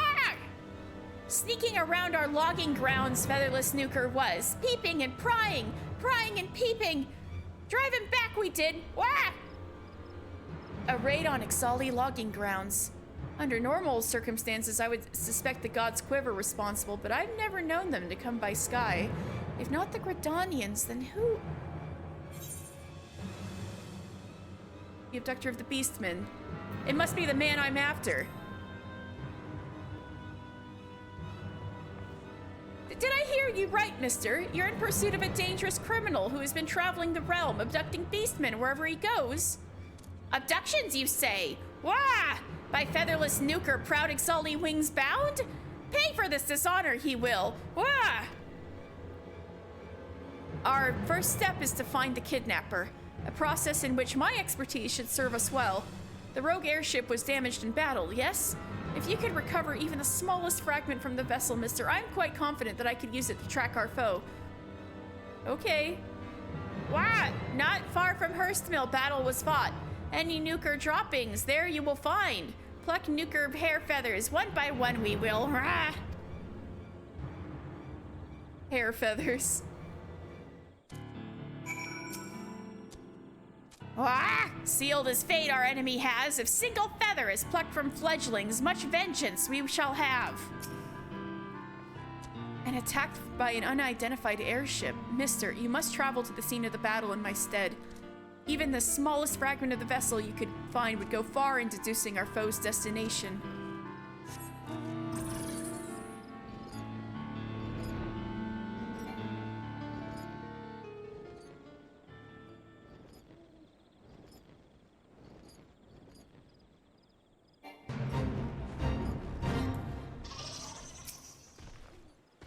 Airship fragment. That wasn't hard.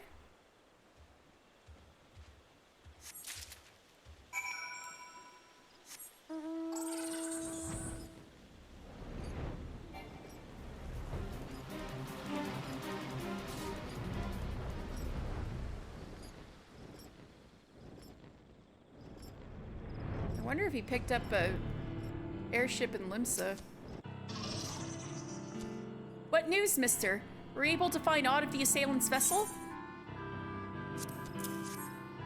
Well, hello? What have we here? A piece of an airship's outer hull, is it? Let me take a closer look. Most uncommon markings, but I swear I've seen them somewhere before. But of course, why, this is a Garland Ironworks model 1564 Mark II. Fine vessels, though most will go their lives without seeing one. Only a few were ever manufactured. Some asshole is using one of Sid's airships for evil. I can't let this stand. You needn't act too impressed, mister. When your father is chairman of Highwind Skyways, you'd have to go well out of your way not to pick up a few tidbits of airship minutia. I will put in an inquiry with Advisor Coulson. A quick perusal of the records should serve to identify the rogue vessel's current owner. Yes, mister. It is but a matter of time before the curtain is cast open and the mastermind behind these crimes is revealed for the scoundrel he is.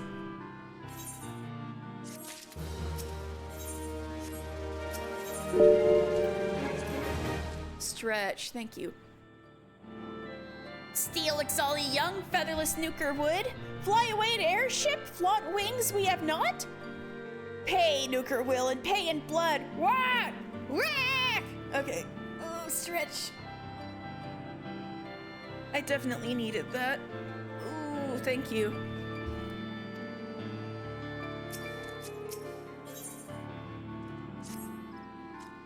This kidnapper you pursue pilots his own personal airship, and a Garland Ironworks 1569 Mark II at that.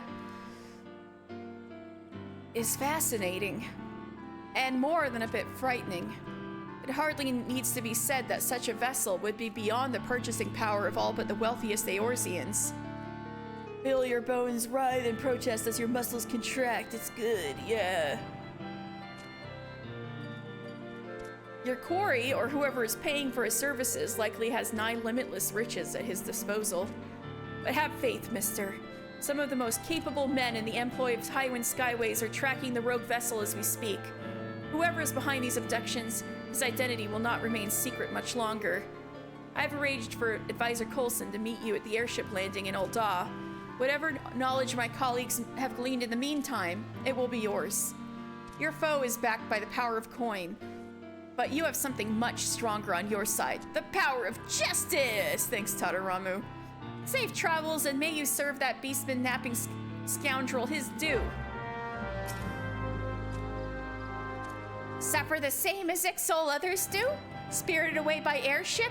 Furry and flying creatures are? An outrage this is! Have his revenge, Cecil will! Ah!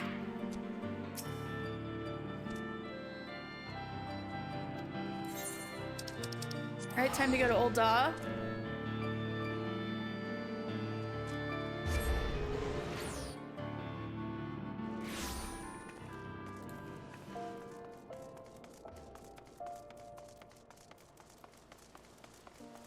The airship landing. Oh, I should have gone. I should use the ether, right?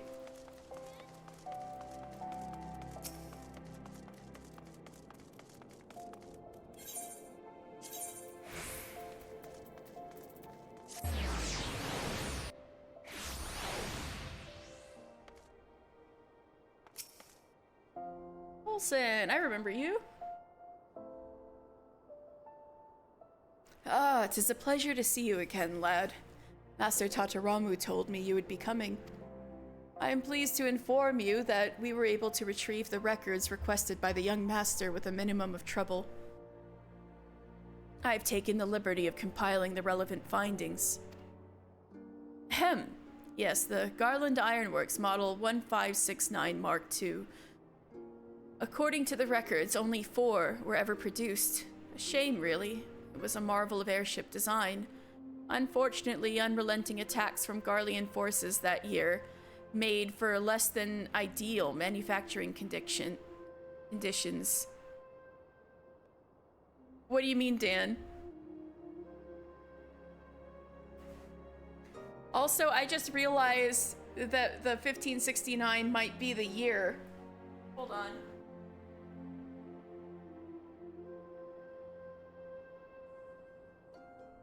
You know what? It must be 1569 Mark II. So like the Mark II ship of the year 1569, which would have been 8 years ago. So a bit before the calamity.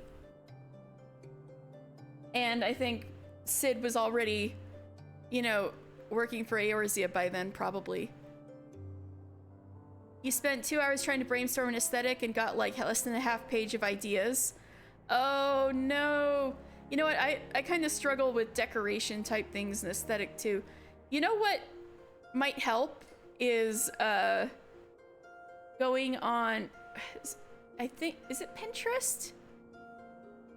Yeah, making something on Pinterest might help. Because you get to look up references and stuff. You just like can type in the vague aesthetic you're looking for, and mood boards, yes. Make a mood board, Dan.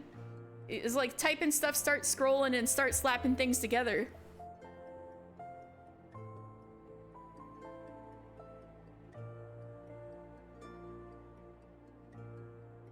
According to the records, only 4 were ever produced. A shame, really. It was a marvel of airship design. Unfortunately, unrelenting attacks from Garlean forces that year made it less than ideal manufacturing conditions. But I digress.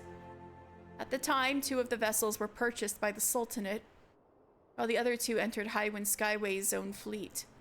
Of our 2 vessels, one remains in operation to this day, but the other... This is where the records take an odd turn. The records claim that it was decommissioned after suffering extensive damages, then sold off to a trading company known as the Laughing Alchemists, so they might have fixed it. As the ship was heavily damaged, it was sold under the condition that it would be stripped for parts. Yet this was but a verbal agreement. We have no proof that the Laughing Alchemists carry out their end of the bargain. Ahem. Service with a smile, and prices so low that the traders will be laughing their heads off. Seek out the Laughing Alchemists for a hilariously good deal. Such are their words. I cannot be certain, but there is something about this transaction that does not sit well with me. The fugitive has been sighted in the vicinity of Emerald Avenue. Bloody hells! Seal the gate and block off all entrances to the Hustings Strip. I don't want to see either of your ugly faces until the beast is in chains.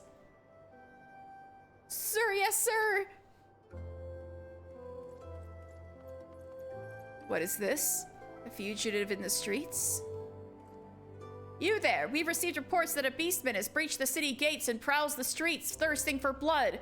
So, a reminder that there's this really bullshit law that the monetarists put in place that that no beastmen are allowed in Ul'dah whatsoever. I'm getting close to the cutscene. Ooh! Exciting!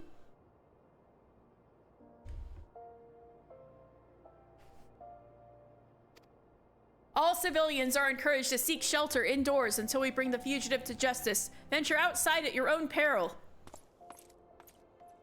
A beastman rampaging unchecked within the city walls.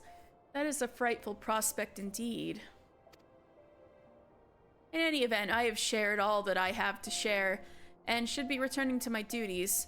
Pray give the young master my regards, and tell him I would be most interested in having a look at that new airship of yours.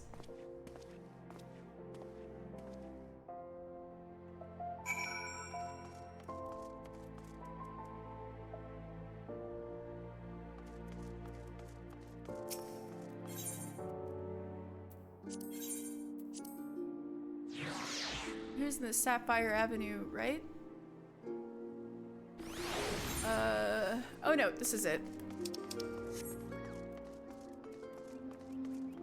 I went to the right place. Radamiko, hey! I can't help you until Stormblood.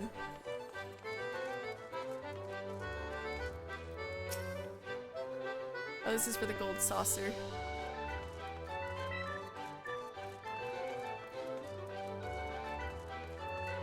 There's like this tense situation happening in the gold saucer music. Beastman? I haven't seen no Beastman. Reckon he's scared of me.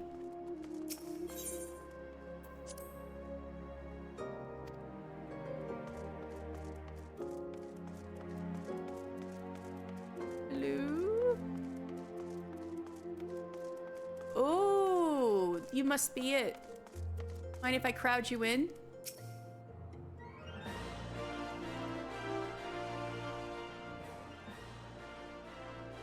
Have I been found at last? It gives me no pleasure to crush the life from your bones, but you leave me no choice.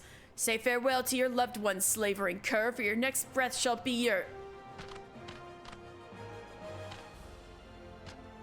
Do my eyes see true? Yes, they do. Honored ally, I am beside myself with joy at this fated reunion. Yadovga! Do not look so perplexed. It is I, your brother, and comrade in arms, Yadovga.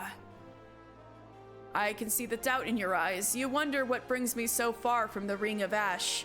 I can assure you that I meant no harm to your kind, this I swear. Far from it. No, it is my own brothers that are in danger. Mere hatchlings, stolen from us by a faceless foe. So the only ones who didn't have their babies stolen were the kobolds. Just BB. A sniveling cur too cowardly to meet us on the field of battle. I pursued him here to Ul'dah, and this was my mistake. No sooner did I arrive than they call me fugitive, criminal, or worse. They claim I visit violence on innocents, when in truth, I have not hurt a flea. But they will not listen to reason, and I have no means of escape. Ah! Have I no recourse but to become the murderer that they would have me be? Your turn with popcorn. Ooh. No, you must not say such things. Sylvie, I guess you're feeling better? Who are you to tell me so? It seems you've been busy since last we met, mister. Do not worry for me. My wounds have healed. I cannot tell you who I am. Only that I am a friend. She just showed up. Yeah. She just showed up. You have no desire to harm innocents. Very abruptly. Yep. This I know. You must follow me. I know a way out of the city walls. Though we have just met, I sense honesty and courage in your words. I will follow you. Do not lead me astray.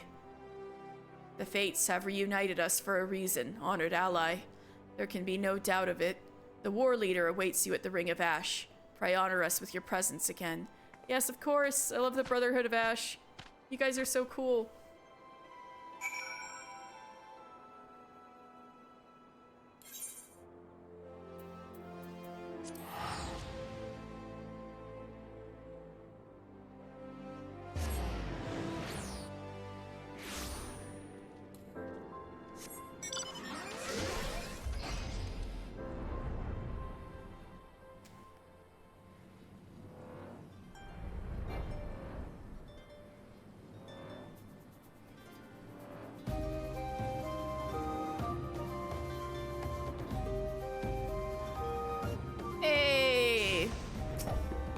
make it out safely.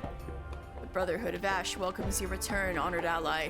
Doubtless there are many stirring tales of battle we could trade, but such revelry will have to wait for another day.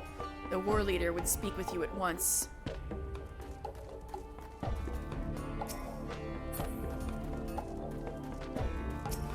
Hamushka, it's been a hot minute. No pun intended. Honored ally, the fates smile on us today. You return to the Ring of Ash from afar, and we are stronger for your presence. I have heard from Yadov Ga how you and your friends saved his life in Ul'dah. Hot minute, get it? Haha, like the sacred flame, haha. I fear that the fault in sending him to such unwelcoming environs was my own.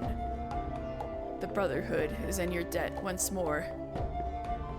Oh, we've had 4 of the hottest day recorded on Earth ever days in a row. Oh, that's also true, unfortunately.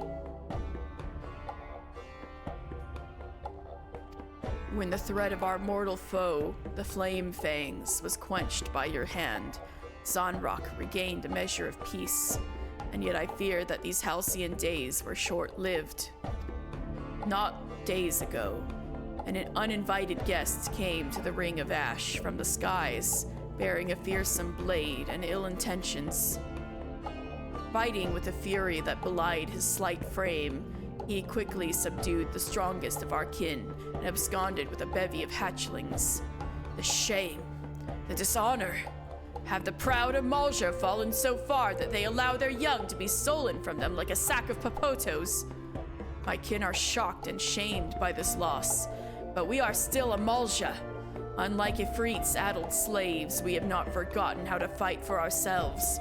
The Brotherhood of Ash are warriors, and warriors do not abandon their sons. Yadov Ga tells me that you, too, pursue the same man. Join us in battle once more, honored ally, that the craven whelp will answer for his dishonorable acts, and feel the rage of 1,000 fists crushing his bones into dust. Yeah, well, all of us have a real reason to be mad at him. Although it took for him to stab Nob for me to be like, all right, it's on, you're fucking dead.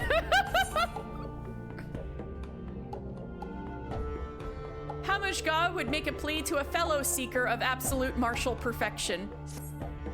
We of the Brotherhood devote our lives to the pursuit of true martial perfection, as you well know. Yet, is it enough for a single Amalja to achieve the limits of his strength? No. The martial prowess we achieve is passed down from father to son, father to son.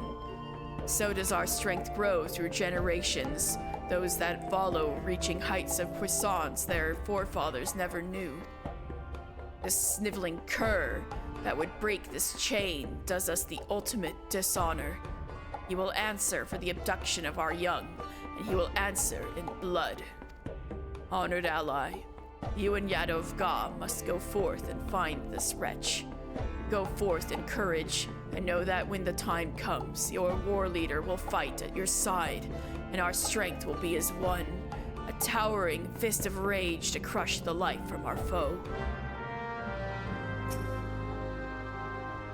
Aside from Lunga and yourself, I thought you were kind, weak in body and spirit, and yet I am told that the fiercest warriors among our kin were no match for this man.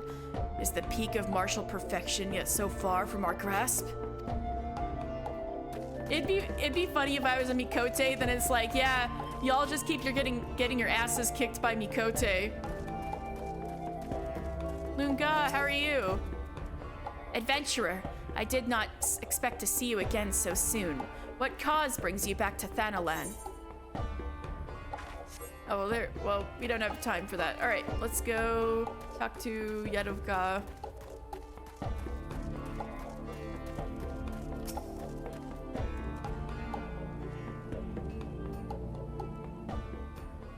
Honored ally, I am in your debt. The Ul'dah's hatred for our kind runs even deeper than I had imagined. Yeah, someone should tell you guys there's actually a literal stupid law in Ul'dah that, makes any entry of you instantly illegal. It really sucks. Had the brass blades found me before you and your friend did, I fear I would have been forced to do terrible things. You have spoken with the war leader. Every moment the hatchlings remain in their abductor's clutches, our dishonor grows. We must take the fight to him, and do so with speed. And yet we know not where he has fled. But perhaps your enigmatic friend does, for she has left you a message. She would speak with you in Ul'dah, where I fear my kind are not welcome. You will go and hear her tale, yes? And out here I thought you one of us, mister. Oh, Lunga, hey! Running off without so much as a word. I did treat the awkwardness that I did treat her a word and did ask how she was doing. Sure sucks that all positive history between your kind and Ul'dah was literally buried. Exactly. Running off with let me pretend I did not talk to Lunga. Running off without so much as a word. Is this how you treat a friend and ally? Your ancestors would turn in their graves. I overheard your talk with the war leader. You pursue a foe the likes of which we have never seen. A man who embodies the essence of martial perfection for which we strive. Only a fool would pursue him alone. On my honor as a warrior of the Brotherhood of Ash, I, Lunga, would face him with you. What is this madness, Lunga? The fiercest of our kin were bested easily by this man. If he has reached the peak of martial perfection, you have only begun your journey up the mountain. And how will I ever reach my potential save by trying my skills against a worthy foe? Besides, Mr. travels to Ul'dah, does he not? You said it yourself. You would not be welcome there, but I, Amalja within, but Mikote without, can move freely among its people. I will hear no further challenges. Let us be off, mister. This foray into the heart of civilization puts me ill at ease. But no matter. The battle that awaits us stirs the passions deep within my soul. Oh, I'm back. It's your daughter, Lunga. Yes, she's here. Lunga's passion I will not deny, but her wisdom is often lacking. The war leader would not be pleased to hear of her true intentions. I shall devise a suitable justification for her absence. Still, when that one has steeled her will, few, if any, in the Brotherhood can stop her. See that she does not come to harm, honored ally. Your friend awaits you at the gate of Nald.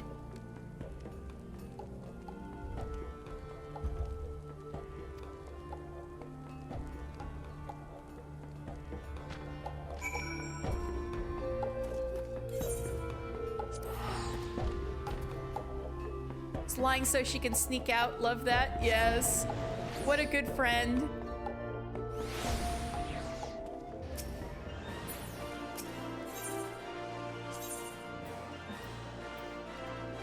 Oh, whatever. I'll just run there.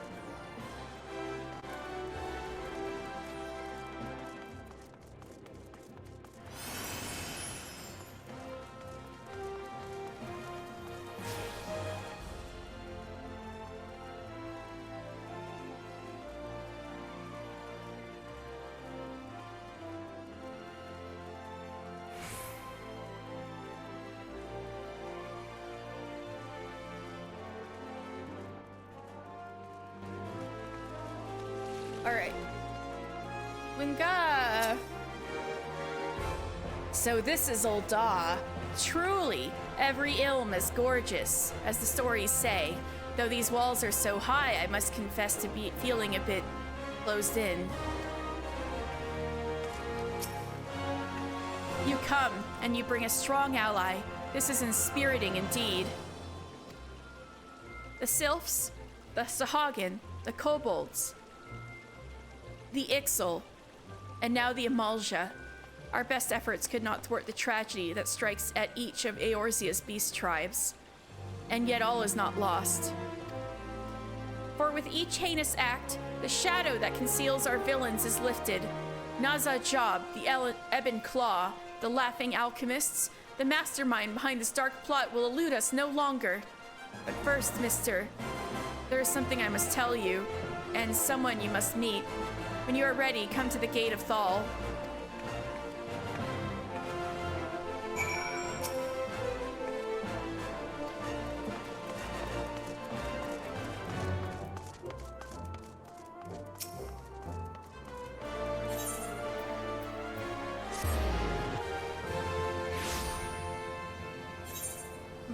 Must be literally just inside the gate.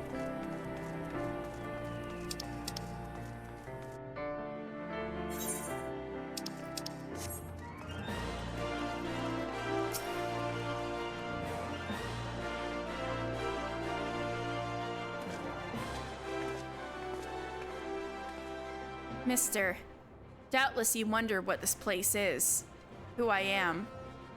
Finally, the time has come that I may tell you.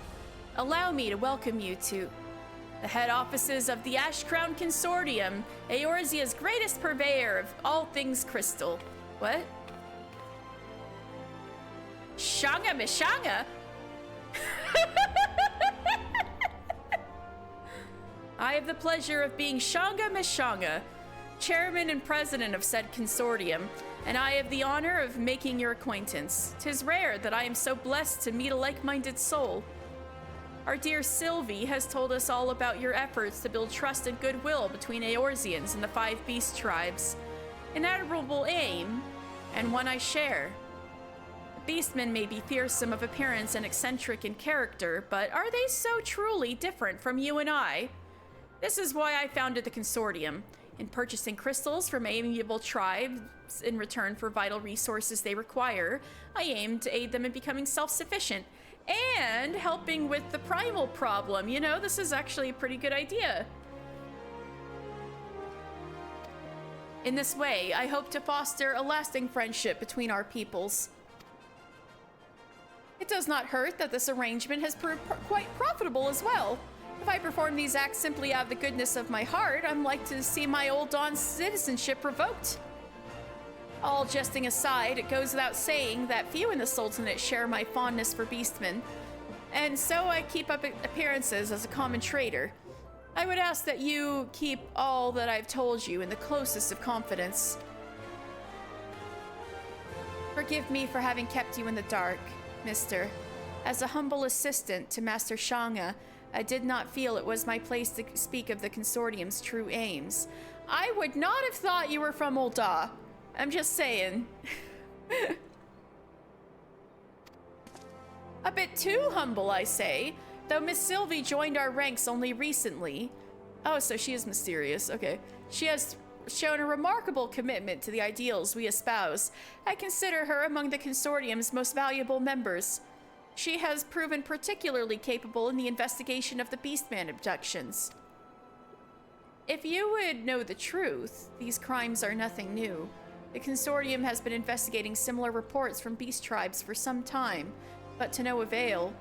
But over time, they grew more frequent, more bold. I will never forgive them. Never. Mister, was it? You are a rare man. One that Sylph, Kobold, Sahagin, Amolja, and Ixal alike will look in the eye and call friend. Far and wide has the Ash Crown Consortium searched, but I believe that we have found our champion. Join us, friend, that we might put this menace who would prey on innocent beastmen to justice. Yes. Without you, our cause is lost. We are lost. You will join us, won't you, mister? I thank you. Not long ago, a messenger arrived on behalf of Momodi at the quicksand. It would seem she would speak with you about an important matter. I do not understand all that was spoken, but it matters little. What matters is that we are one step closer to exacting vengeance on our hated foe.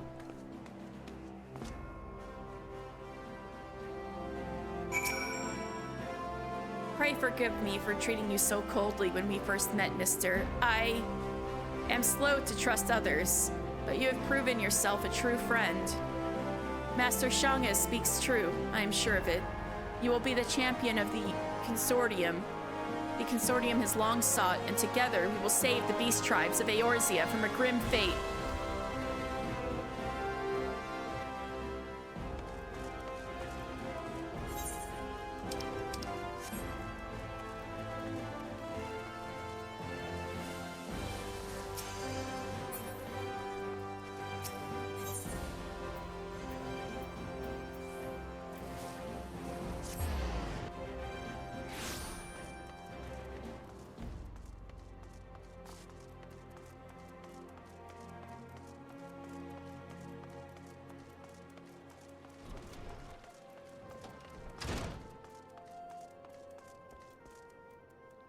Amori, okay.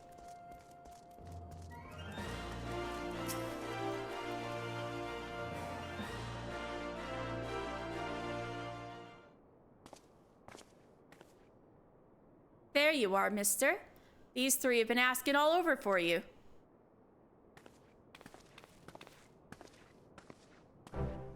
It heartens me to see you well, mister.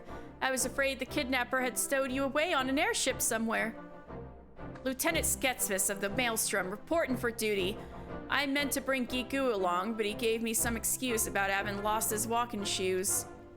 A pleasure to see you again, good sir. Thinking that my academic expertise might avail you in your search for the kidnapper, I decided to make the trip to Ul'dah. Elder Frixio and the others danced wildly when I told them I might not return to Little Solace.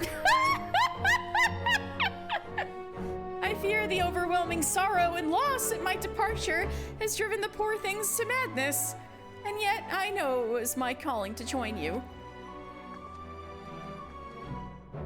These three will join us in battle, adventurer. Such allies are welcome indeed, although we might do without the skinny fellow with the spectacles. Get his ass.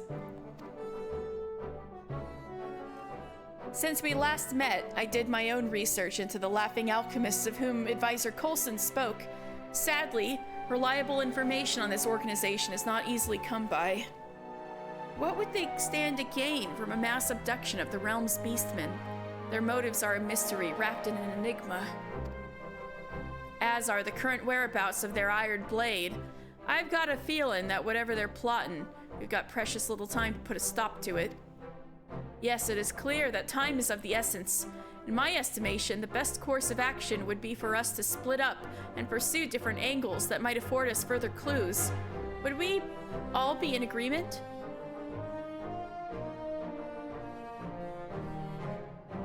I will pay a visit to the airship landing.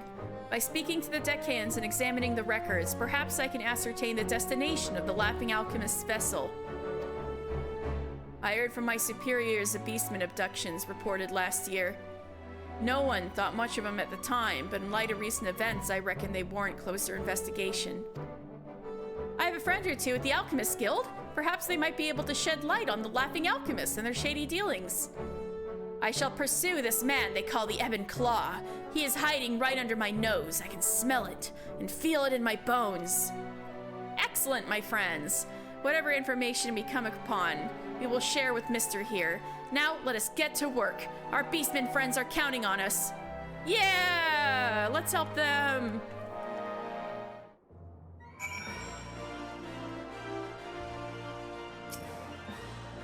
Quite a motley crew of friends you have there, mister. And yet for some reason, when I look at you, I can't help but feel the strangest sort of confidence. Whoever it is you're going after, I certainly wouldn't want to be him. Thank you, Momodi. Thank you, Momodi.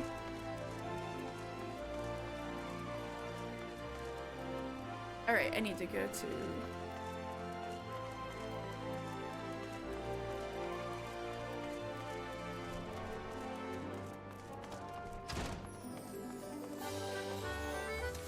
Ether shard. I probably could have picked a shorter route to get to it.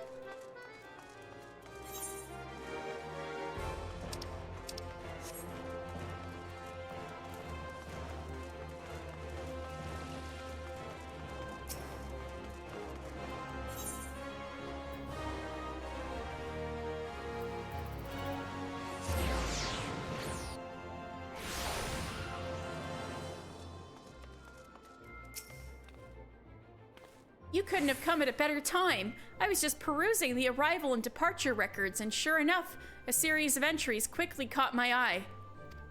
To wit, numerous requests for emergency landing clearance for a vessel registered to one Memoriga, chairman of the Laughing Alchemists. These entries grow more frequent over the past 6 moons or so, corresponding precisely with the recent outbreak of beastman abductions.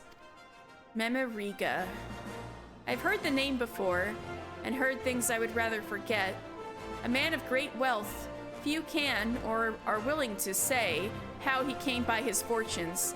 Some rumors say he deals in black market weapons. Some suggest far worse. In some circles, they even call him the Deathmonger. I think we can safely say we found the man pulling the strings behind these Beastman abductions. The two questions remain. To what end, and where might we find him? An artist you follow on Twitter was like, hey, send me stupid ideas for me to draw my new OCs doing. And I was like, glasses on top of glasses. I mean, you followed the assignment.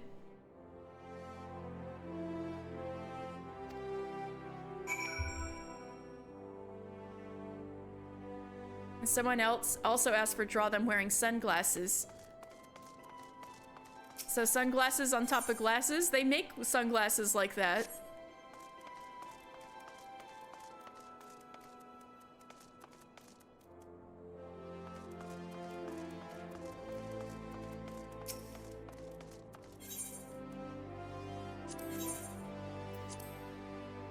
So we both got in the same drawing and both of you were like, let's go. Oh, that's awesome.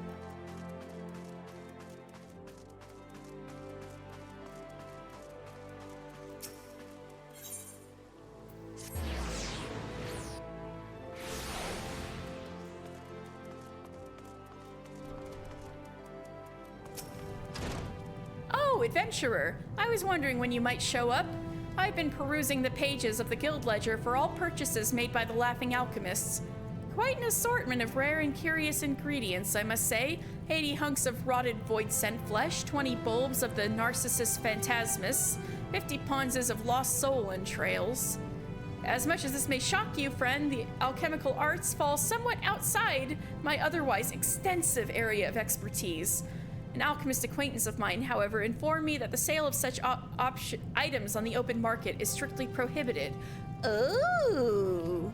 As he told it, they have been known to be employed in the practice of certain forbidden arts, the precise nature of which he seemed unwilling to relate in detail. Well, that seems ominous for all of the babies who got kidnapped. Forbidden arts. Elder Frixio forbade me from ever adorning myself in chocobo feathers again. By the gods!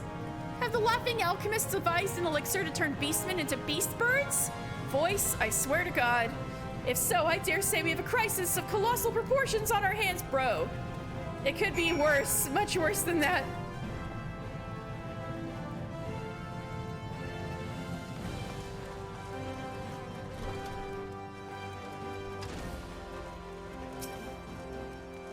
Okay, I think I need to take a break.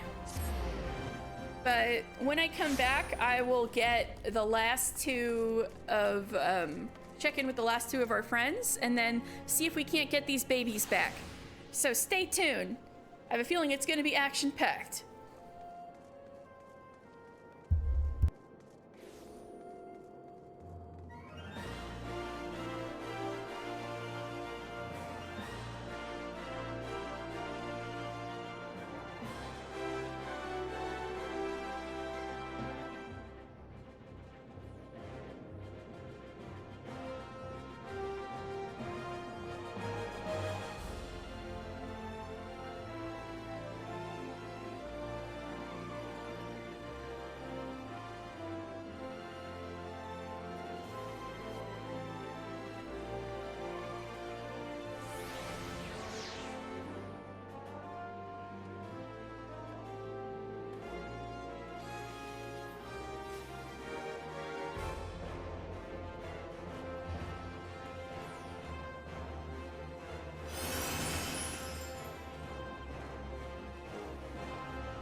Oops.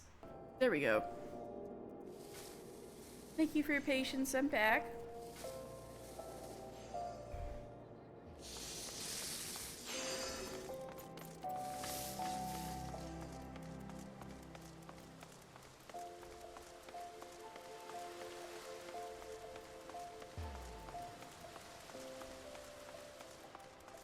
Hi, Dan. I'm back.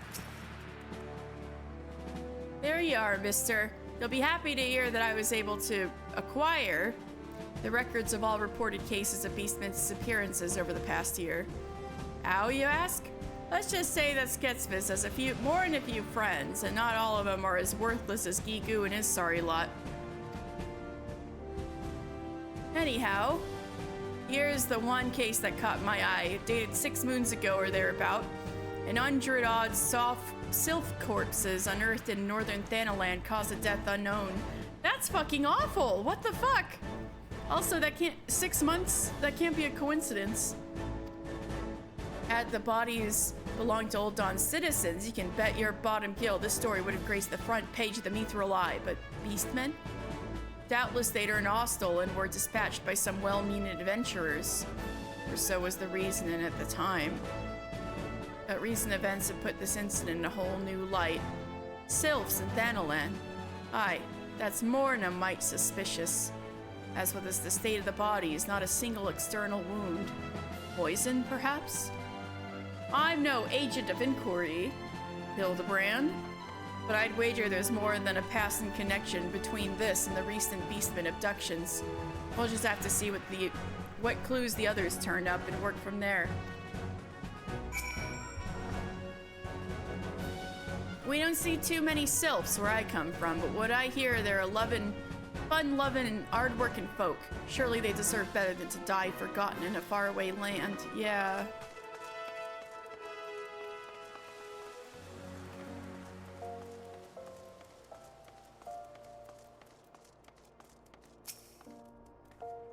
Mister, through the twisted, tortuous streets of the city have I tracked our quarry, and at long last I have found his lair. Within the garish chambers of this place, the Platinum Mirage, the craven curse, slumbers, using his misbegotten riches to shelter himself from our vengeance. Wait, for real? Surely we would have no history regarding a sylph dying in a faraway land, particularly Thanaland. No! Too soon.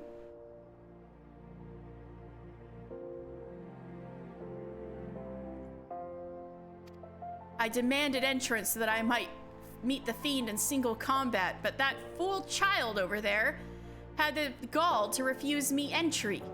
Lunga, they don't even let me in the Platinum Mirage.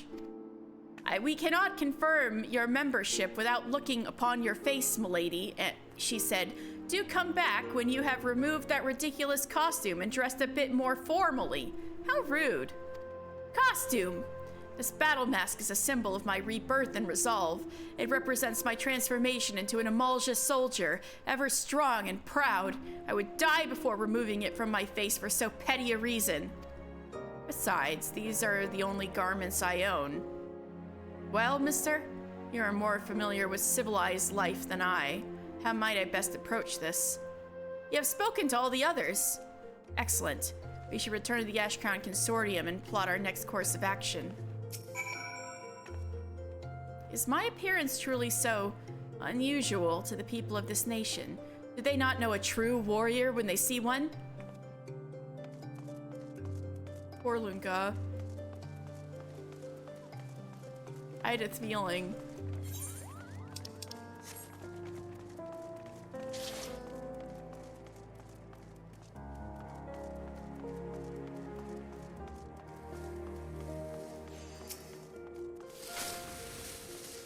I know, she probably figured, they probably figured she was like a gladiator or something, like a weirdo. True. Maybe the mask is what made it weird.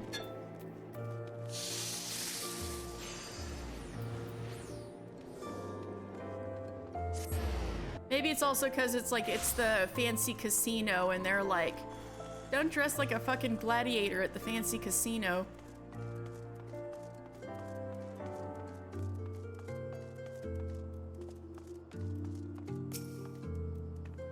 Mister, the others have yet to return, but I fear our time grows short. Did they share with you their findings? I see. All signs are pointing to the Laughing Alchemists and their chairman, Master Memeriga, as being the mastermind behind these terrible crimes. What's more, he has been involved in shady dealings with the Alchemist Guild, procuring various prohibited substances known to be used in the forbidden arts. In a seemingly unrelated event, the corpses of countless sylphs were unearthed in Thanalan 6 moons past, dead most likely from poison. Since that day, beastman abductions have been reported with increasing regularity across the realm. I hoped against hope it would not come to this, but the evidence is overwhelming. Yes, the man. They call the man Deathmonger. It would seem he has decided to truly earn the name. Necromancy, mister. The man has a mind to raise an undead army born from the souls of our beastmen friends. Oh, shit! We must find him at once and put a stop to his madness. You say that his hired blade has taken up lodgings at the Platinum Mirage. Fortunately for us, Master Shanga is a member of in the highest of standing. He should have no trouble securing entrance for us, which leaves only the matter of Lunga and the dress code. If not, I know not if this will meet your friend's liking, but it should serve its purpose just the same. I shall be along in due time. Naza Job, you will pay for your crimes against my loved ones. You are a sylph, aren't you?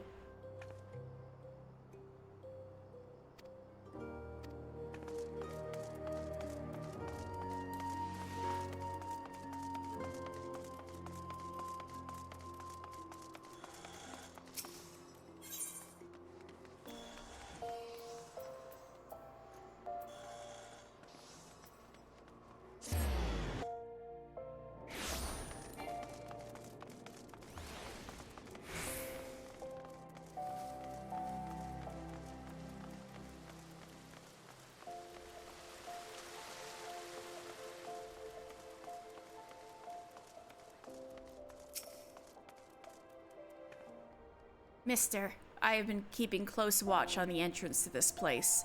The craven cur has yet to show his face. I suspect that he still cowers within the comforts of his chambers. Did you speak with Sylvie? Was she able to secure us passage within? The battle calls me, adventurer. I can contain my rage no longer. Elegant dress. Oh, poor Lunga.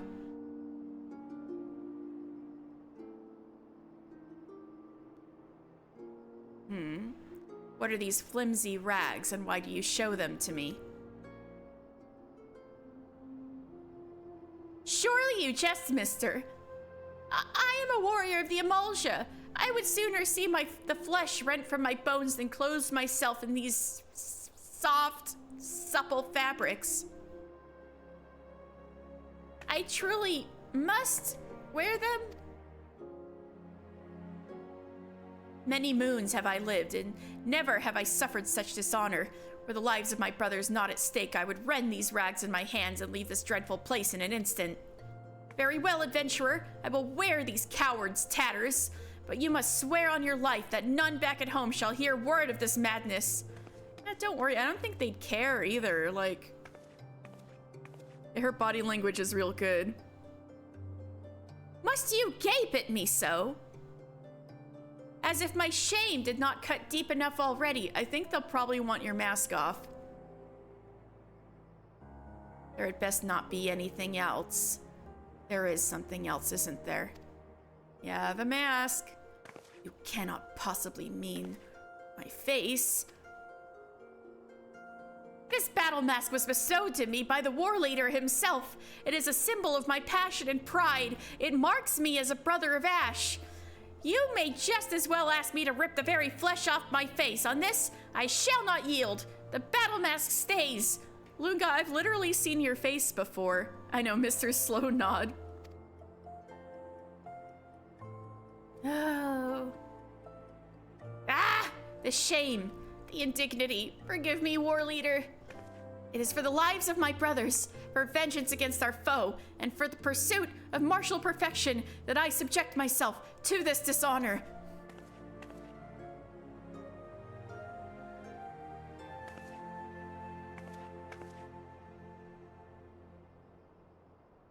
You are a friend. But say one word and it will be your last. You're fine. We're fine. Let's go. Now let us go. Our fated battle with a mortal foe awaits within. She is so cute, yeah.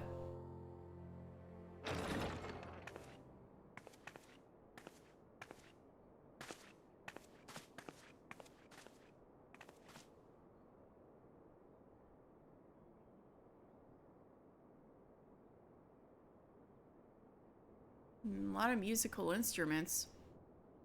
The Nanamo painting.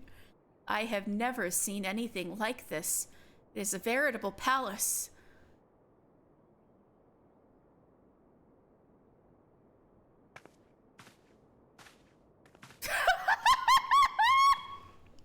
You don't want to be more dressed, sir? I see why you're calling him Meow Meow's evil twin now. The lack of dress is really... The Nanamo painting is like one of those pictures of Meow they had to put up in every classroom in China. No! Every single room has a Nanamo portrait. Don't look now.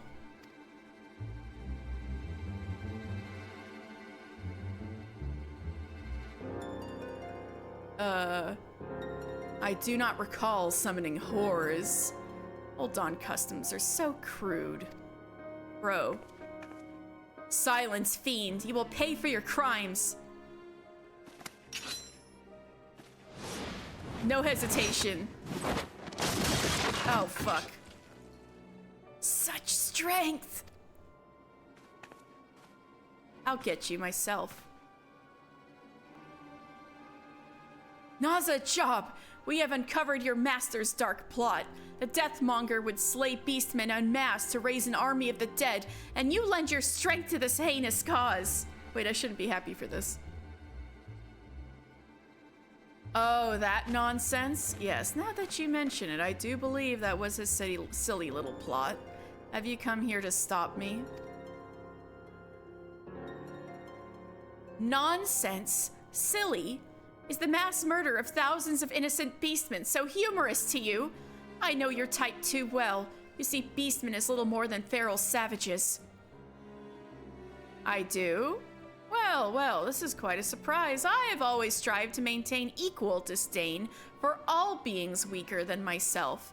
That would be everyone, in case you haven't been paying attention. If Master Memoriga would raise an army of zombie beastmen and conquer the realm, he can have it. I seek one thing, and one thing alone, an equal. Oh no, is he Xenos before Xenos? An equal? I have traveled the realm 100 times over and crossed blades with the greatest warriors Eorzea has known, and yet none, not a one, can match my powers. No, it is not for fame, not for riches, not for glory I fight. For once, just once, I would know the thrill, the passion of facing a worthy foe on the field of battle, to smell the sweet stench of my impending death before emerging triumphant as I always have done. Oh my god, he really is proto-Xenos. This catboy is Xenos before Xenos. You would see thousands of innocents die just to satisfy your depraved thirst for thrills? Yeah, he is proto-Xenos. If anyone here should be called Beast, it is you. My poor, misguided little girl. Death is but the blissful terminus of the lives of the weak. Come, and I shall show you its sweet embrace.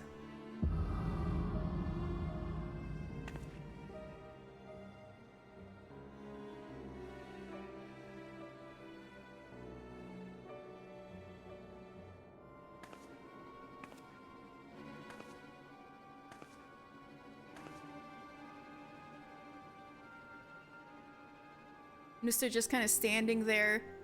I know. When my friends vanished 6 moons ago, I asked myself why. What had they done to deserve such a fate? With the help of Mr. and his friends, I began to put the pieces together. Beastman, you.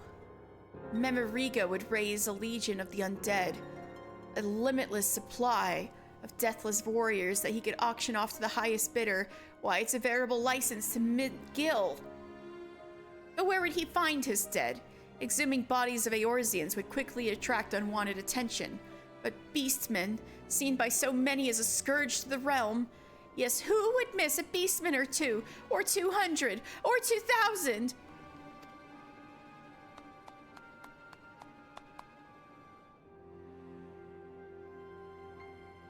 Brava, bravo, spoken with such passion. If I didn't know any better, I'd say you were a beastman yourself. Yeah, she's a sylph. I figured it out from the very start. This one, you, Claude One, killed this one's friends. I knew it. I called it. Fucking called it from the start. Because whenever sylphs, like, disguise themselves as people, they always look strange. They always look like they're dressed real strange and are a little too green. This one will have revenge. Are my eyes to be believed? I know, it's not even a twist at this point. Answer me, Claude One. Where is Master One? Where can this one find this one's friends? I could tell you, but I don't think Master Memoriga would be too pleased. And he is rather generous with his coin, you see.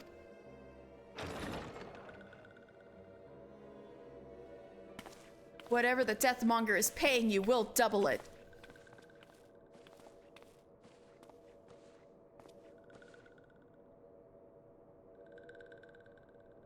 No, we'll triple it. Would you prefer your payment in gil? Jewels and gemstones, perhaps? This is no mere idle bluff. I swear it on the name of my father, chairman of Highwind Skyways. Mayhap you've heard of them? A little wink. Little. You speak madness, but this is my kind of madness. Perhaps I have found worthy rivals after all. Master Memoriga set forth for the Invisible City. Doubtless the experiments have already begun. God damn it, there are already zombies there. Good heavens! So the poor beastmen are being transformed into chocobos as we speak. We must stop them. God damn it, voice. That is all I will say. Your offer is tempting, little man, but I have riches enough to last a lifetime. If you would face my blade, however, your presence is more than welcome. If it's a fight you want, it's a fight you'll get, and this one will be your last.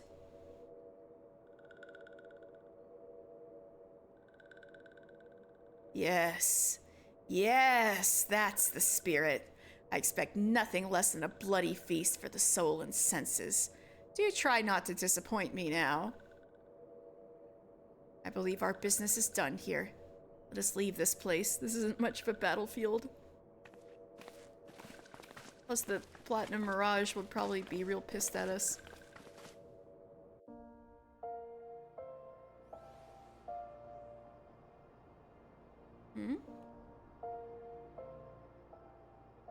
Forgive me, mister. This is the second time I have deceived you. No, this one is a sylph of little solace. This one's true name is Silbexio. The Walking One Sylvie created of this one's skin-changing The Walking One Sylvie is a creation of this one's skin-changing magics. This one learned the ways and words of the Walking Ones. This one would walk among the Walking Ones and talk as Walking Ones talk, that these ones and Walking Ones might grow to understand each other. Others felt the same as this one did. Together, these ones left little solace behind, seeking out the cities of Walking Ones. But these ones' journeys was cut short. Laughing Ones saw through these ones' disguises. These ones were ambushed in Thanalan. The sylphs slain in Thanalan. Gods, you were one of them. Yes, this one escaped, but others were not so fortunate. It was then that this one made a vow. This one would bring Laughing Ones to justice. This one assumed the form of Walking One Sylvie, came to this place, and befriended Kindly One, Master Shanga. Master Shanga is Kindly One, but Master Shanga is still Walking One. This one was afraid to reveal this one's true face, so this one toiled in secret, pursuing Clawed One at every turn. The acts of these vile men would throw us in a spanner into all our efforts in building trust with the Beastmen. Let us hurry to the Invisible City and put an end to their plot once and for all. The Invisible City, a desolate place home to naught but the lost souls of ages long past. Why ever would this Memoriga choose such a remote place to work his dark magics? Because that's probably the only safe place to... Well, I mean, is it that remote? I mean, it's super dangerous, but it's right next to, what, the Golden Bazaar? Doubtless a ghost town on the outskirts of civilization is exactly what the Laughing Alchemist had in mind. Why, just think of what would happen if something went awry with the experiment. An army of undead beast chocobos running amok in plain view of the populace, there would be panic. God damn it, boys. You almost said something smart. Yes, that sounds about right. Any road, the time for talking is through. It is time for action. We will inform the leaders of each of the respective beast tribe settlements. Mister? And join you at the Invisible City shortly after. Okay. And yes, I've been instructed to give you this. What is it? I was told it was an explosive of Sylphic make, enhanced somewhat by one Bago of the 789th Order. Ooh, the one who likes booms. And then further modified for optimal throwing by the Acadal 9. Hey! Teamwork! Think of it as a collaborative effort by all our Beastmen friends. I trust it will serve you well. Now let us go forth and put an end to Memoriga's mad plot.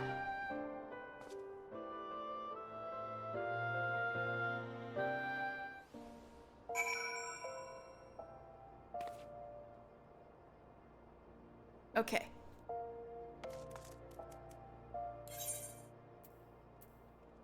I think it's Eastern Thanalan.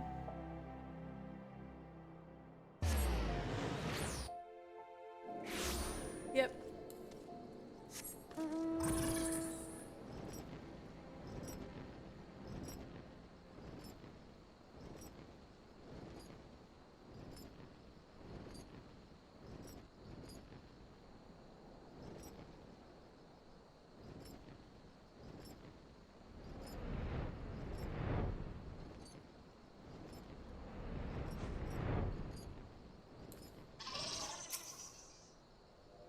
This one has been waiting for Brave One. Disguises will avail this one little here. This one will remain in this form and conserve strength for the battle ahead. Yeah, especially because Silbexio being a male sylph means that his magics are not as strong as it, if he was Silbexia, he'd probably have like stronger magics, so probably does have to conserve strength for the battle to come.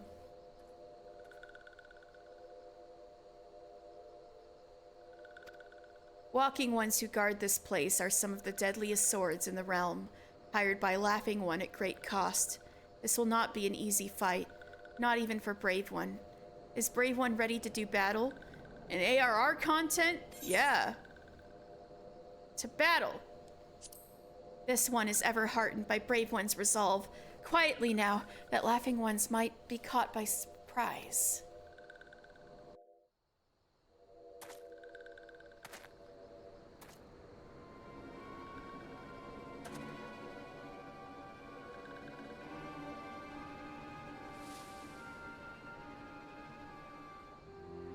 Well, that's foreboding. Alchemy thing.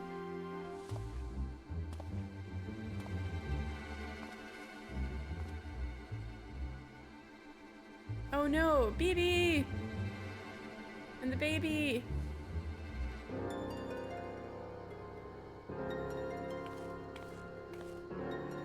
How many times do you have to stir that pot? I'm not paying you by the hour, in case you've forgotten. Forgive me, Master Memoriga. It shall not be long until the reagents are fully dissolved. Then our preparations will be complete. In theory. What do you mean, in theory? I'm not paying you to theorize. I'm paying you to build me an army. Yes, it will not be long now. An army of undead beastmen at my beck and call. The greatest military force Eorzea has ever known. Untold riches. No, even the very domination of the realm is within my grasp.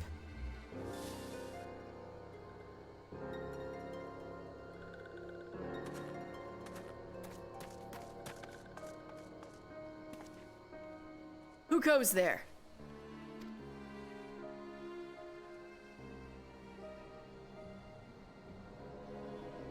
Memoriga, this one has come for this one's friends.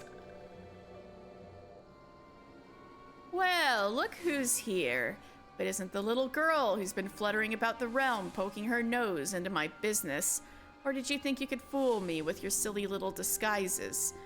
It matters not. You and your friends are too late. The potion is all but complete, and there will be nothing to stop me. Your laughably precious companions will die, and their souls will serve me for eternity.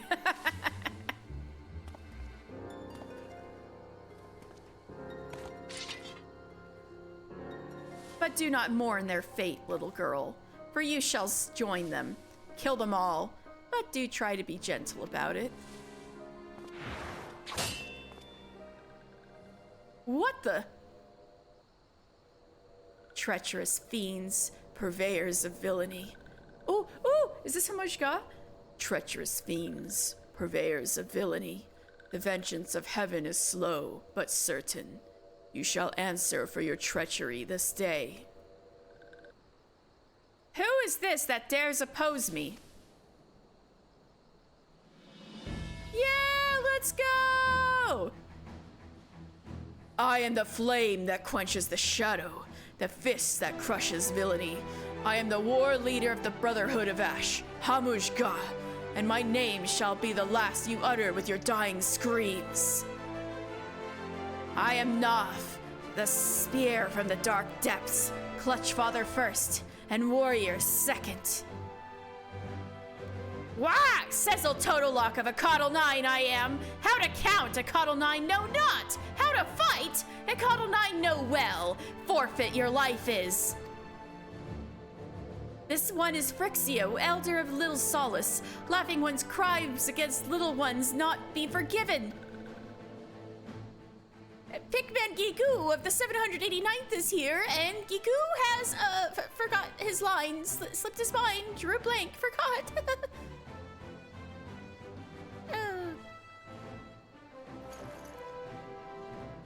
Now, what does this do again? Alright, throw the bomb, let's go, check it. Together we are the Beastmen Alliance! Oh, that was for the pyrotechnics, alright. Beastmen Alliance, woo! Egats, those sparks almost took out Giku's eye. Burned, blew up, took out an eye. Giku told Bago to go easy on the saltpeter. Their Power Rangers ass intro, I love them. Bago never goes easy on anything explosive. You should know this. Laughing one's days of profiting in other one's misfortunes have come to an end. Return captured ones and surrender at once. Ha! As if a bumbling band of beastmen could stop me. You fools seal your fate.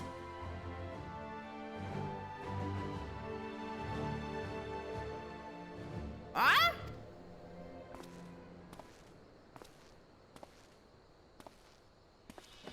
And so the stage is set. Marvelous. Simply marvelous. You bested me once, but this time you shall not be so fortunate. Feel my spear, Shorewalker. What are you waiting for, you fool? Kill them! Kill them all! Have you forgotten how much I'm paying you?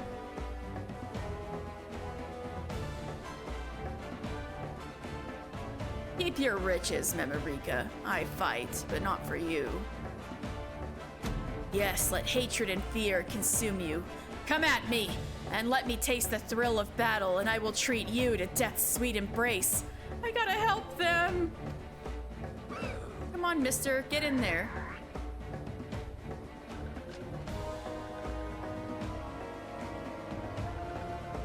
This is the distraction these ones needed. This one will go off and find the captured ones. Brave one must take Scale Bomb and destroy the cauldron. Oh, I hope all my friends stay alive.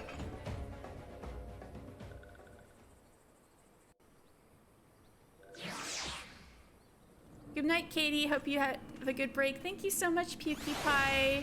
You have a good evening. The battle is joined.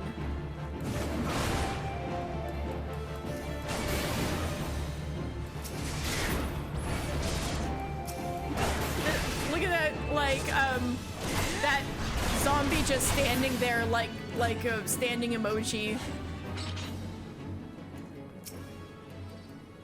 This one shall go in search of captured ones. All right, the cauldron.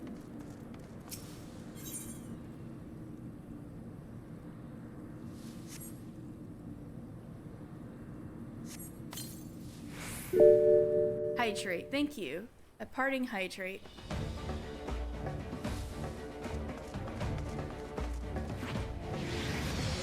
Ooh, action shot.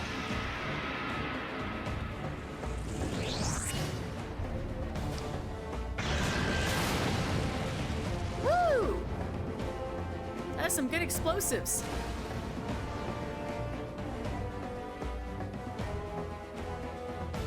What have you done? My cauldron was made of solid meat drill. Do you have any idea how much I paid for it? 5,600,870,000 gil! You've ruined me! Ruined me! Billions of gil, damn.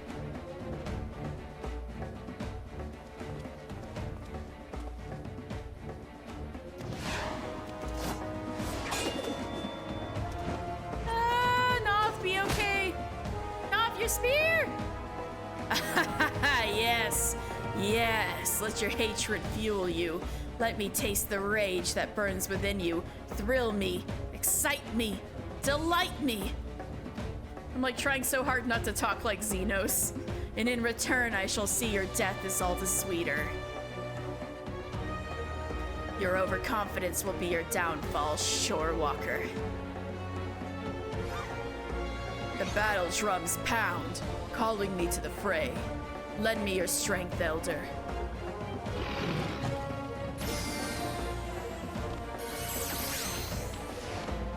You sad fool. Ooh, let's go, Frixio. A magic shield.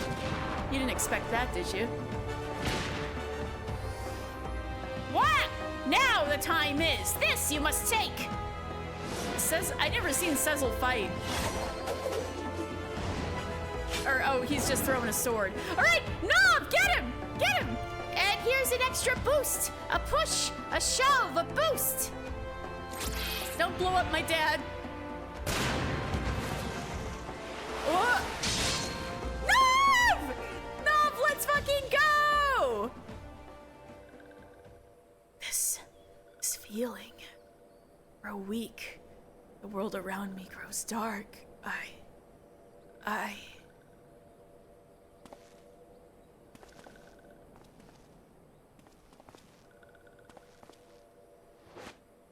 Hey, they didn't even need me! Let's go!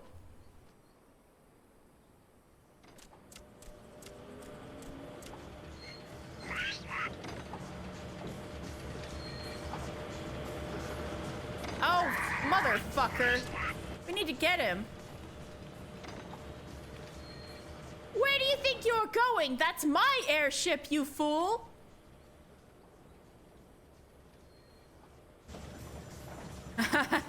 I shall remember this day, my friends. You have proven yourselves worthy rivals, but do not think that you have won. No, I shall return to have my revenge. I want him and Xenos to fight just so Xenos can get rid of him. Because no way is this guy beating Xenos in a fight. is Xenos? I don't know who that is. What's this? Giku thought his bombs were all gone. Used up, depleted, gone. Oh well, here goes nothing. All right, Giku, you're gonna do something useful. Ah! Get it. Hey, you might have killed him, Giku. The biggest coward in Eorzea might have defeated Eorzea's greatest assassin. Laughing One's crimes have been reported to the highest authorities by Ash Crown Consortium. This one suggests Laughing One goes quietly.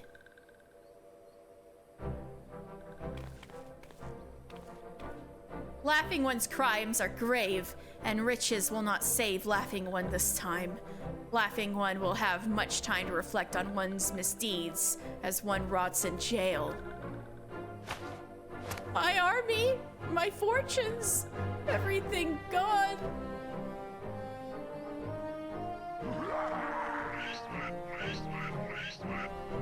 Hey!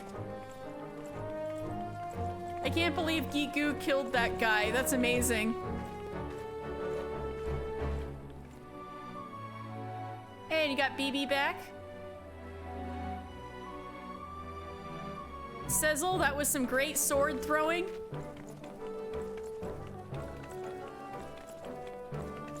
Frixio coming in clutch with the magic shield. And Nav is just the best. And Hamurshka didn't actually do anything, but you know, he's very good at being scary, so that was awesome. He does some good wartime smack talk.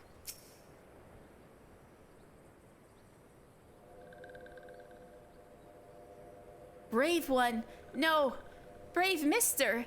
This one has no words to express the depths of this one's gratitude. No, Mexio, Flaxio, is everyone watching? Laughing Ones are no more. Finally, after so long, everyone can rest in peace. This one has been watching Silbexio. Yes, watching very closely. Elder One remembers this one? How could this one forget? This one remembers the day Silbexio left Little Solace as if it were yesterday. This one's heart was heavy.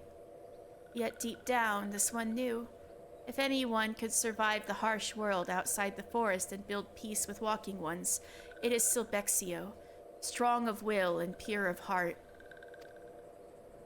Silbexio was alone for so long, but no longer. Other ones will welcome Silbexio back to Little Solace as a hero to all Sylph kind. Elder One is too kind. This one is not strong. This one is... Say no more, Silbexio. Silbexio must save strength for the journey home. Brave One.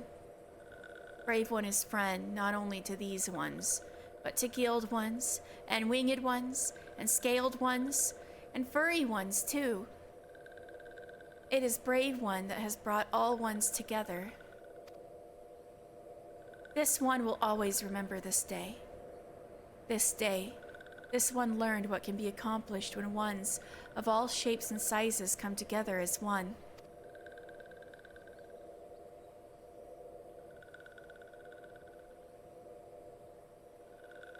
This one is forever in Brave One's debt. This one would return one last time to the Ash Crown Consortium. Brave One will come too, yes? Yeah. Shanga really helped you out. Oh, Meru Embers, thank you so much for following. I hope you've been enjoying.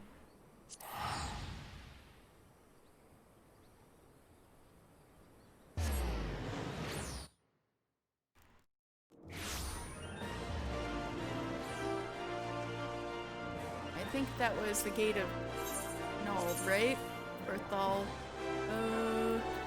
Well, I could probably just go here and just run, yeah. What server am I on? Oh, I'm on Adamantoise. In Ether. Or, I guess, as They said it in Final Fantasy 16, adamantus, like a tortoise.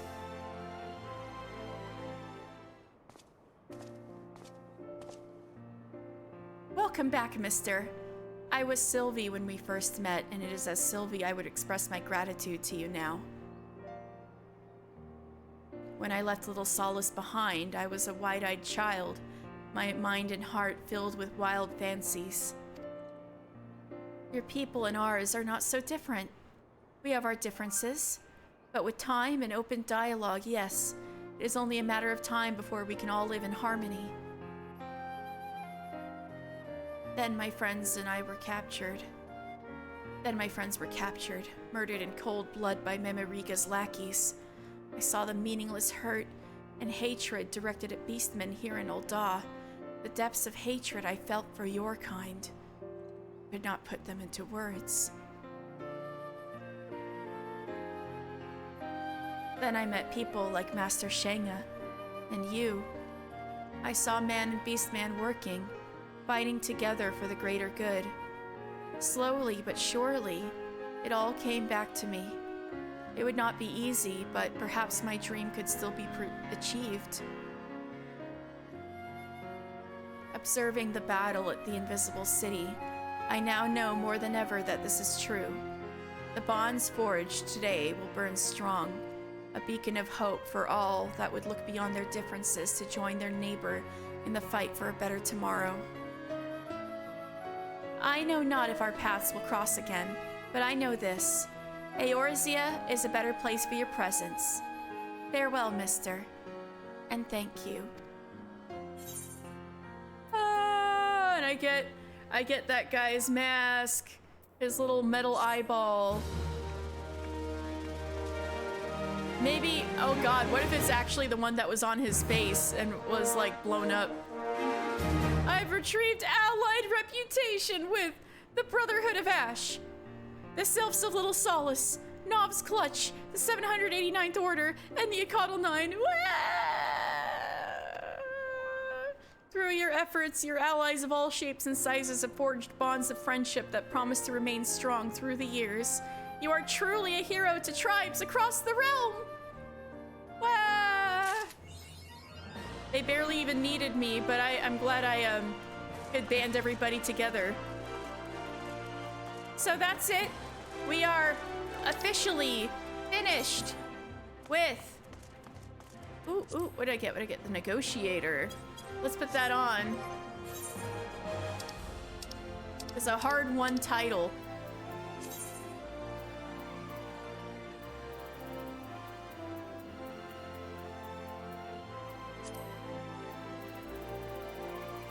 Only 1 billion more quests to get to 3.0. Oh my god, I know. There's so much ahead of me. The freaking Moogle quests alone will take an age. And I haven't even touched the approach to that. We're gonna be on Heavensward for a while. As for MSQ, we are in 4.2. So, we do have a bit of Heavensward MSQ left too. I'm trying to pace myself. Alright. Well, if I want to finish up as much ARR as I can tonight, let's, do some of these. Let's see if I can finish up these letters.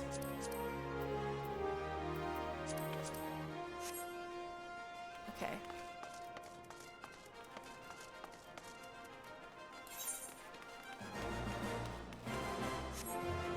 Oops. Yeah, face the famine and Concurrent always pays his debts.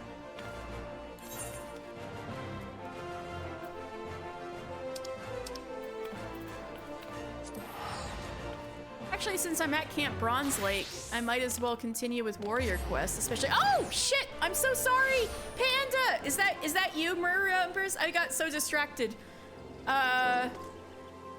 You can wave hi again if you're at Camp Bronze Lake. I'm so sorry.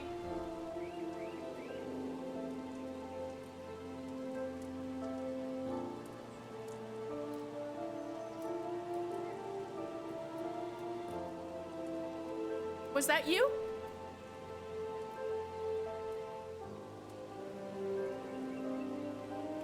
I'm so sorry. Oh. Hey. Hey, buddy.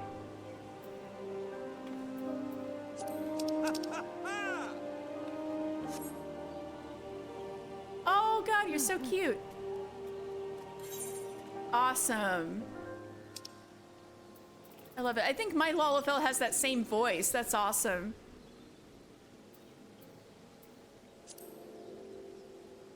Or I guess that doesn't mean anything.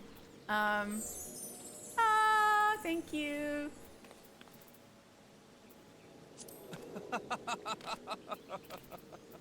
Oh, wait. I guess I might as well.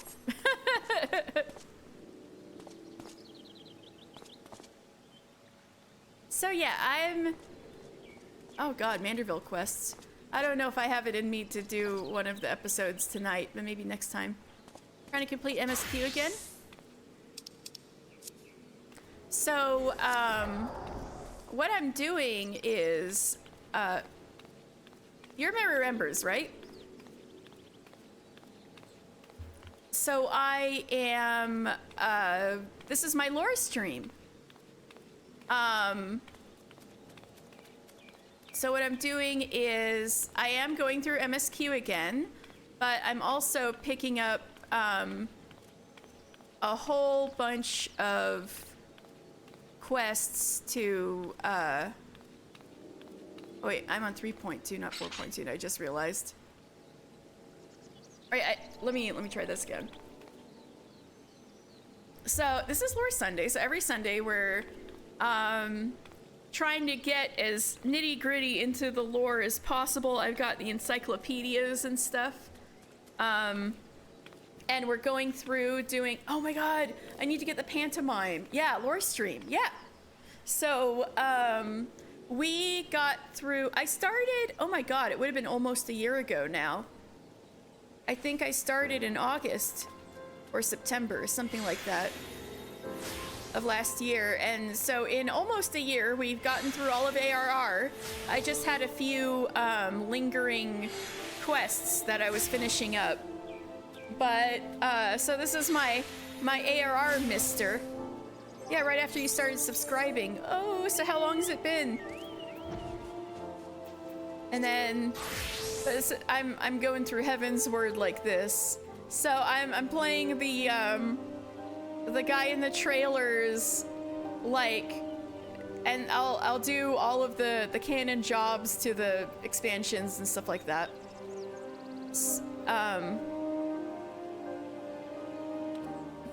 To stream, and I'll post on YouTube too. 10 months, so it is almost a year.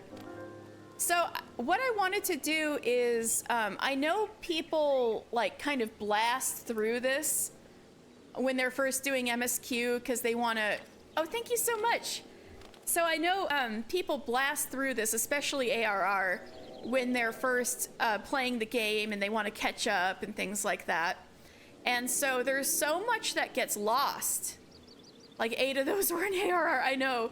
There's so much in ARR that people absolutely miss. So that I felt like was really important, but I did already get past all that. But yeah, if you want to watch old episodes, they're on my YouTube.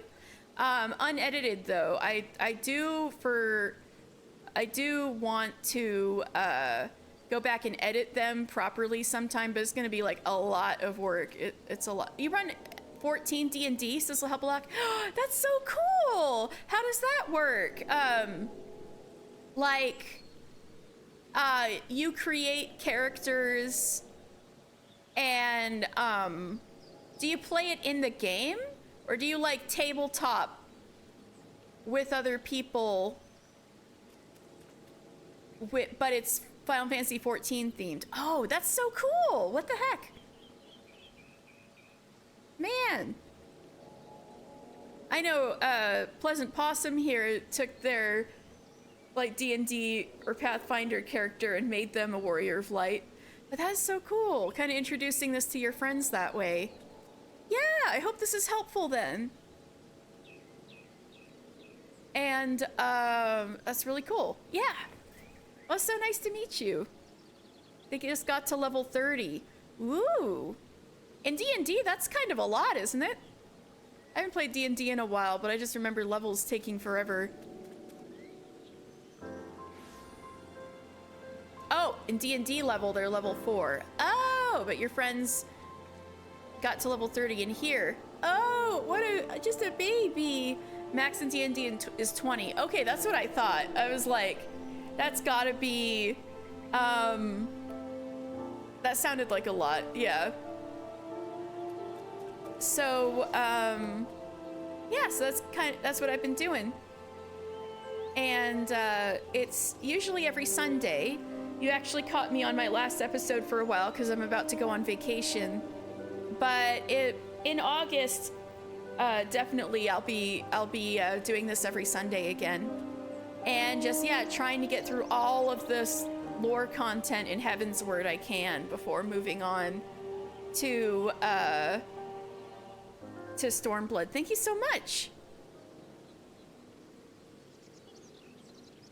And then, but the great thing about this pace is, the next lore book for Shadowbringers and Endwalker will definitely come out before I actually make it to Shadowbringers, so it all works out.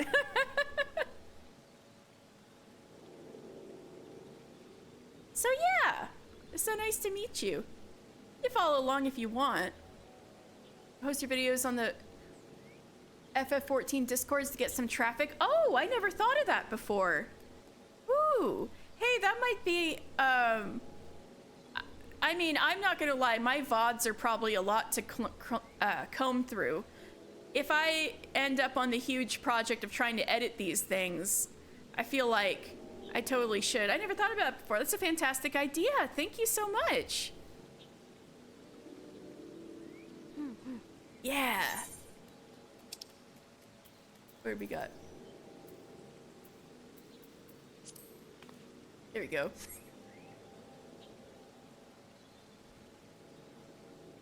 All right, so nice to meet you. Follow along if you want. I'm just kind of.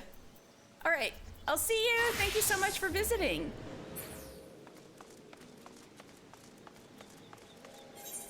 Wasn't I supposed to meet?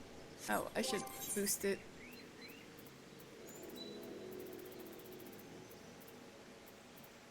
Here we go. There you guys are.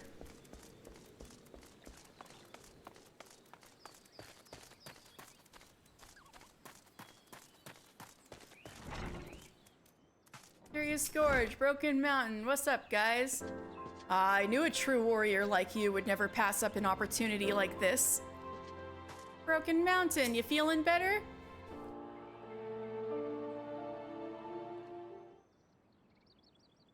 Well do I remember you, mister.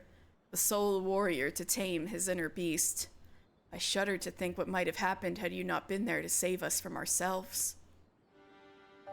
You know the precipitous nature of the forces we wield, as well as the consequences of losing control for even a moment.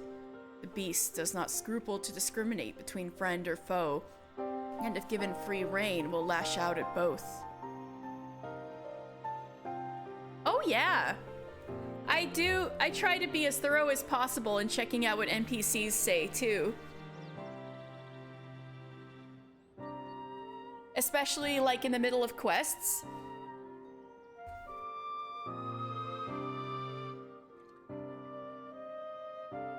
I have pored over countless tomes. Limsa has a lot of gossip. Oh yeah. There's always stuff going on. I feel like in Limsa they gossip a lot about, oh, like pirate stuff and murders and trading spices and fish and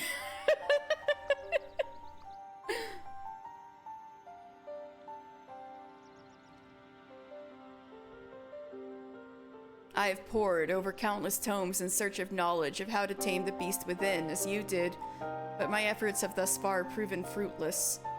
All I have found are ridiculous tales of techniques that, if the author could be believed, would make Ralger himself cower in fear. Ralger, of course, being the destroyer, so yeah. The elders are often told the legendary warriors to let me try that again. The elders often told tales of legendary warriors to inspire the youths. Are you sure there is no truth in yours? Quite. There are descriptions of the techniques used by the hero Mithril Heart, but the details are difficult to swallow. No warrior, alive or dead, can rip off a behemoth's arm with his bare hands. Oh, I haven't tried yet! The tales are filled with similar outrageous accounts, brother. It would be a waste of time to investigate their veracity when we know so little of how to tame the inner beast. Besides, you know as well as I that Mithril Heart is not more than a fairy tale hero. What if I could prove that Mithril Heart was flesh and blood? Would you be willing to continue your studies then? Curious Gorge is like, I want to rip off a behemoth's arm so bad. Never did he stray from the path of the warrior, even as the years took their toll. Axe in hand, to Silvertear Falls he would go, never to return. Which means that if he truly lived, then there may be something there which proves it. Keep your axe sheathed, Gorge. You'd be better served by time spent swinging your axe at a practice dummy than searching for ghosts. Westgate, my man? Well met, mister. So this is Veskit. I always say his name weird, but he is one of the Company of Heroes. He's like the main Company of Heroes person that you talk to, and you're trying to get the whole dinner together for Gigaruju and stuff at the beginning of the game. But yeah, he's a tough guy. Was one of the people that defeated Titan before my time. Well met, mister. My thanks for ensuring that my old friend here lived to learn from his mistakes, although the lesson didn't stick for long.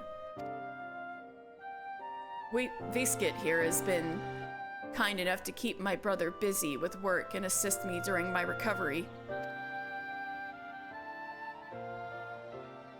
Anything to keep a former comrade out of trouble. As for these stories, far-fetched as they may seem, I wouldn't be so quick to dismiss them. Lest we forget, Mister has more than a few legendary accomplishments to his name. Why, thank you!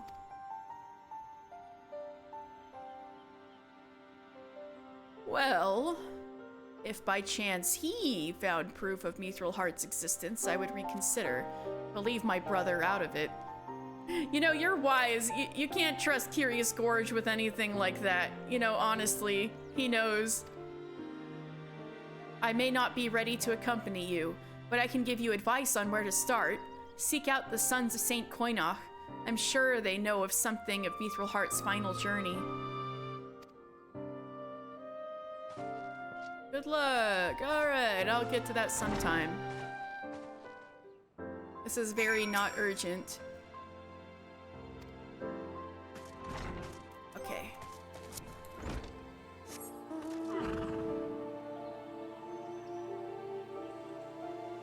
So if y'all want some quick lore, this is the Warm Wine Sanatorium, where they treat mostly war veterans in the hot springs. It's called the Warm Wine Sanatorium because they often heat up wine in the hot springs as medicine. And this is the Wanderer's Palace, which was a big palace of Nim, which is a civilization that ended when the Fourth Astral Era ended. And then... was it the fourth? Yeah, because... yeah. So, that apparently was hidden until the Calamity, along with a whole bunch of other things. Alright. And this is Thalos, a very mysterious ancient creature that died here. Anyway. Memerune! Remember me? Welcome, customer. Customer, welcome at Memaroon shop. Memaroon's brother causing bother? Run away with shiny shinies? Yep. Memaroon no where Gigiroon go. Memaroon and Gigiroon always fighting fight, never talking talk. Memaroon keep to Memaroon's side and keep away from Gigiroon's side. And they mean literal sides too, because literally Memaroon's shop is on this side of the lake and Gigiroon's shop is on the other side of the lake. Memaroon worked for a long time at Gigiroon's shop, long time ago. Memaroon's good spot for new shop, but Gigiroon say he want to stay put in Gigiroon's shop spot. Move here, Memaroon say, but Gigiroon no want to hear and no want to move. Quarrelsome Gigiroon quarrel with Memaroon. Go away, he say. So away Memaroon go. Memaroon moved to new place and set up new setup. Never ever talk with Gigiroon ever since. Everyone cross with Gigiroon? Everyone think Gigiroon cross everyone? Gigiroon need help and helpful Memaroon help. Look, in Gigiroon's shop. Gigiroon leaves shop, but maybe he leaves hints that hint where Gigiroon go. Okay. So his shop is actually there. I could take a little shortcut.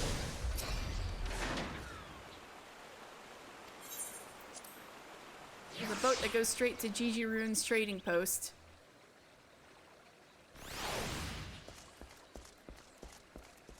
Bailiff, are you looking to collect?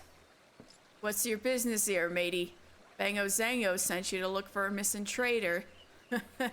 Same here. Seems the consortium ain't taking no chances when it comes to tracking down this Gigiroon character. What do you say we work together then, lad? I put the shakes on the shopkeep over yonder already.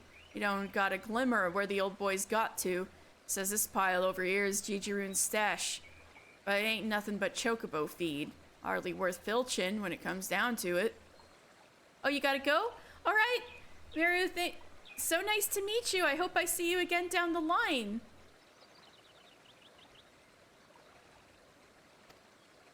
Thought he might have taken the loot with him, but the only thing missing's what was in your chest, according to yon shopkeep. And weren't not but a pile of mummel jaw coinage, and that ain't worth its weight in shite to anyone this side of the deep. Hey! Darkseio, it's been a while. How are you doing?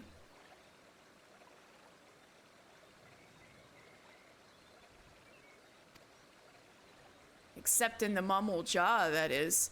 No Eorzean merchant would touch that stuff with a 40-on barge pole, but chances are it still has some value to the beasts. Here, why don't you reckon the rat bastard's gone off to hire himself a lizardman army, do you?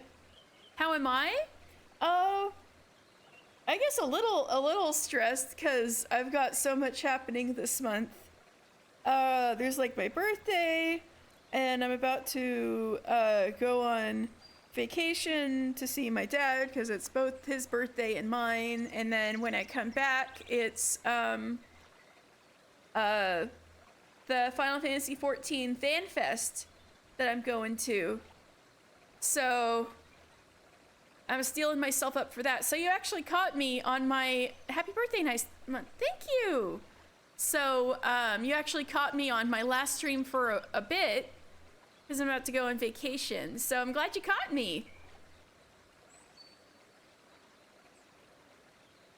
You recently went back to 14. Awesome. Where are you at in the MSQ? Did you catch up? There's a band of the scaly. So also when he said deep, he meant the indigo deep, because we found there's some mammal jaw coinage that's been left behind, but that wouldn't be useful for anyone on this side of the ocean, is what he was saying, because the mammal jaw are from the New World. There's a band of the scaly buggers hanging around northwards, but a kikurn's one thing and a mammal jaw's another. I ain't getting paid enough to go poking me nose in lizard business. I'll head back to Limsa and report to Zango. Don't you be getting yourself in any trouble now, lad. Already done with it and finally caught up and doing the true endgame triple triad? Yeah, I've got a friend in my FC who is definitely a hardcore triple triad collector. Got the card you can ride on and stuff like that.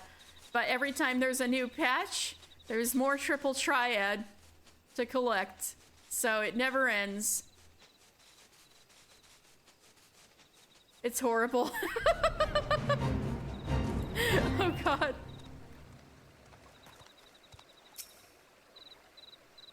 Mamo Jaw Mercenary Captain. Hey, well, we found Gigi Rune. Mamo Jaw money, not worthless. You worthless. Never did say we would pay with Gil. Oh, so he left it behind because nobody will take it? Uh-oh, I get it now. Look, look, debt collector comes to collect Gigi Rune's debts. Gigi Rune give Mamo Jaw back the shiny shinies, then Mamo Jaw protect Gigi Rune from bad collector, yes? Very well, Gigi Rune, you have a deal. Mamo Jaw protect you from smooth skin. Soldiers, cover our retreat. Uh-oh. I didn't want to fight necessarily. Mamo Jaw deal with you.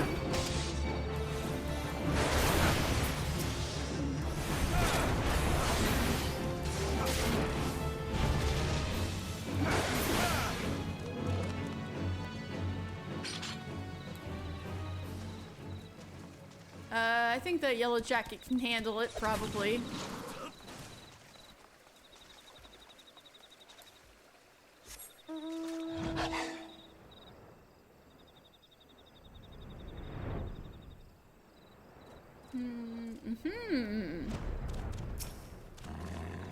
You seek Gigi Rune, collector? The pirate has him.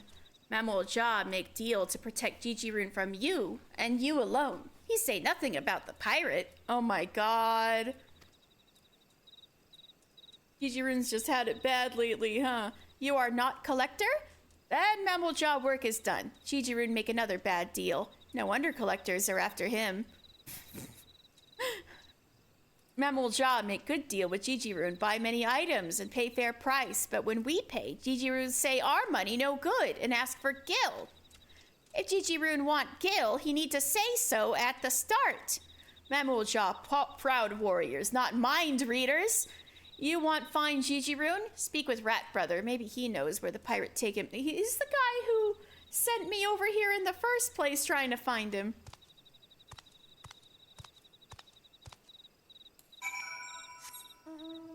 This game teaches us how to truly make deals. I know. Especially with, like, the Imanolon and Sicard stuff, like, no spoilers, but they're all about deals. Now this is all about deals, and then, that's, like, all Ul'dah and Limsa are about. And then there's even, like, that one, post-Moogle quest in Gridania, where you help that one Black Rabbit Traders lady, totally, like, ruthlessly get this one, Ul'dah girl that was doing her dirty with the sneaky money stuff and business deals. Gigi Rune did deal with Mamo Jaw and Mamo Jaw shiny shinies? But Mamo Jaw shinies no good to pay back his back payments? Oh no, oh no! Gigi Rune collected by collector? That collector a pirate collector. And pirate collectors deter debtors by barreling them in barrels and jettisoning them from jetties. Uh-oh. Not to stop Gigi Rune getting launched in lake. Go to Gigi Rune's shop and stop freebooter booting Gigi Rune into the wet water. Mimiroon got arrangements to arrange, but see you there. Oh, what is it, kitty cat? Have I been streaming for too long? She's like, never changed, Gigi, never changed. I know. This guy. This poor guy.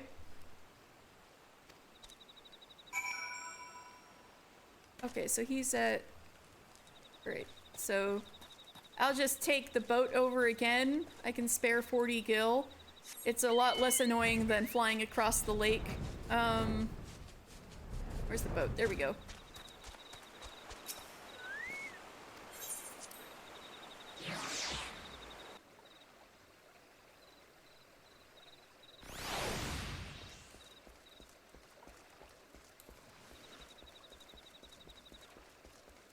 Whimpering barrel. Oh no.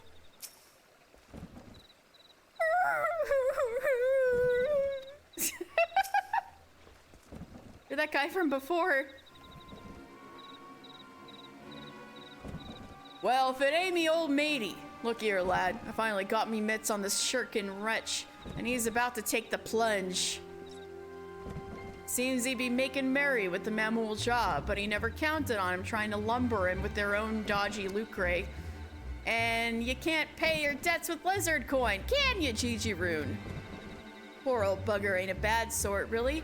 He'd have just been more careful drawing up his deals with the beastmen. But good intentions don't count for shite in this business. A defaulter's a defaulter, and a bailiff's got to do what a bailiff's got to do. I thought I'd washed me hands of the pirate life when I went into the collectin' racket, but the old ways still come in handy. They pays me a pretty penny to give those as bilk their lenders the old Evo. Pirate style. Bung him in a barrel and sling him in the briny. Whimpering barrel, and you turn your head to see a row you have not met yet. But look at the barrel. It's whimpering. Gigi Rune's in there. Wait, have you never met this guy? Oh, you thought Whimpering Barrel was a Hellsguard name. Oh, I get what you're saying. Yeah, instead you see a literal Whimpering Barrel. You thought it was a Hellsguard name, Whimpering Barrel. That's so funny.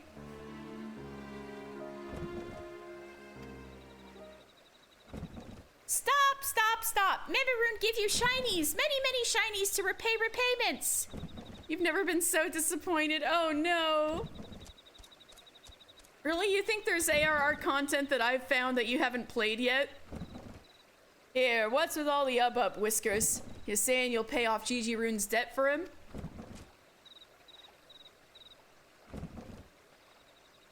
Well, blow me down. Oh, God damn it. Well, blow me down. There's enough gil here to drag down a galleon. Aye, this'll cover the consortiums after all, right? That's an end to that then. Time to let the rat out of the barrel. Man, I pushed X at the wrong time. Gigi Rune no speak to Mimirunes for long time, but Mimirune pay Gigi Rune's payment? Gigi Rune not worthy of worthy Mimirune. Nothing to give in return. They're like completely identical. Nothing but Gigi Rune shop. Gigi Rune shop no more. Gigi Rune shop Mimirune shop now. No. Mimirune no take Gigi Rune shop. Gigi Rune keep dealing deals and pay Mimirune back bit by bit. Here. Ain't you looking to get your hands on his trading post? I thought you Kearns was all cutthroat when it came to business. If you had his plot, you have the old upper Lenosha under your thumb. And there ain't nothing like a monopoly to push up prices. No. Mimirune no want Gigi Rune shop. Gigi Rune just want to help. Why Gigi Rune no ask helpful Mimirune for helpful help? I mean, you guys are brothers. Gigi Rune could no face showing Mimirune his face. Good Mimirune suggest good suggestions, but ignorant Gigi Rune ignore proposals and propose Mimirune go away. Gigi Rune wronged a wrong Mimirune. Feel bad feelings ever since. Gigi Rune no wrong. Gigi Rune and Mimirune differ because Gigi Rune and Mimirune different. Good Gigi Rune stand up for long-standing customers. Good Mimirune like to look for likely pace to find new customers. Different ways of working, but both ways can work. Ah, so that's how it is. Gigi had the right idea, but the worst execution of said plan. I feel you there. This is the story of your life. Oh no, Dark CEO, oh no! Really? There's a lot of side quests you haven't done, Dan? So that's how it is. You were stuck on staying put because you didn't want to leave your old customers in the lurch, eh? But while your brother's new post starts rolling it, picking up all the new custom off the western road, your old faithful let you down. Only takes a few big money deals to go south, and before you know it, you ain't got a pot to piss in. It's a sorry tale, to be sure. Oh, ironically, I think Stormblood is the one where I have the most side quests lingering. You did most of them for leveling. Oh, smart.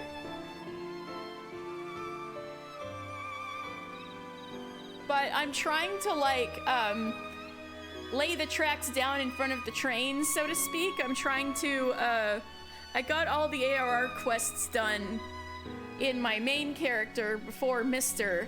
And now, but I've got a bit more Heavensward side quests to do, and I should probably finish them up before I do them as Mr. Like, finish them up on my main character. So then Stormblood's gonna be a time.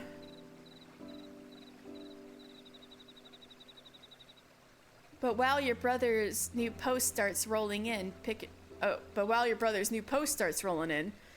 all the new custom off the Western Road, your old faithful let you down. Only takes a few big money. Oh, I read this whole thing, right? You have so many yellow quests left. Oh, man. Memorune only set up new shop to show Memorune as good a trader as good Gigi-Rune. If Gigi-Rune not there to motivate Memorune, Memorune got no motivation. Gigi-Rune will always be Memorune's unrivaled rival. Do you hear that, Gigi-Rune? Your little brother don't have set store in you. And what better way is there to thank him for saving your eye than bringing your business back to its feet? Just remember to get him to pay it in gil next time. You gotta think ahead. Gigi-Rune got tears and teary eyes. Gigi-Rune agrees to agreement. Gigi-Rune deal better deals and get better of Memorune. Not as bad enemies, but good rivals. Now that's what I call a deal. And with both of you backing up the other, I reckon there's no way this one will fall through. Go on then, lads. Get back to your posts, drop your plans, and show Lenosha what you got. Good for you, Gigi. Oh, I think Gigi-Rune's got his biggest fan and Dark CEO over here.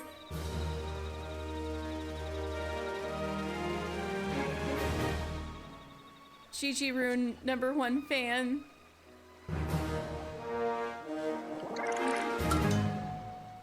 Carrier level 21. I forgot I had this many post-Moogle quests left. Maybe I won't be able to finish them all today. I might have underestimated myself.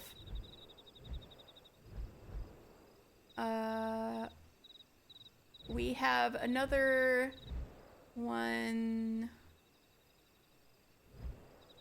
No, that was everything? Okay. Let me go back to Limsa then.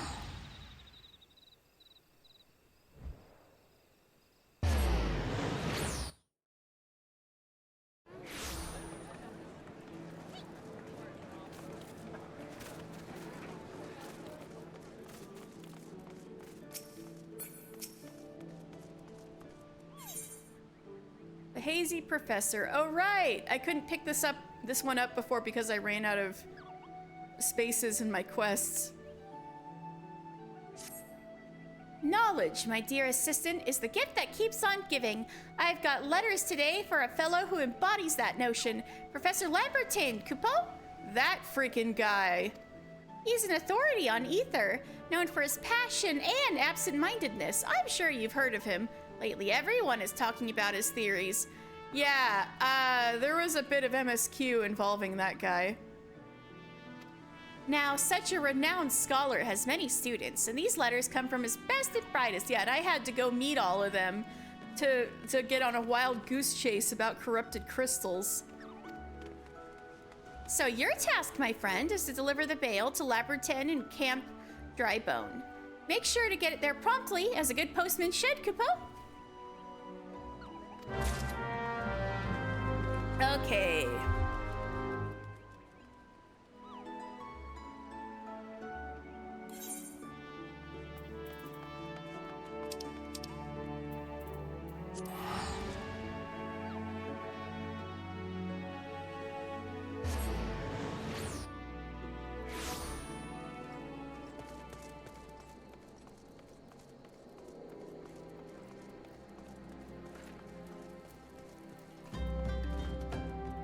He was over here.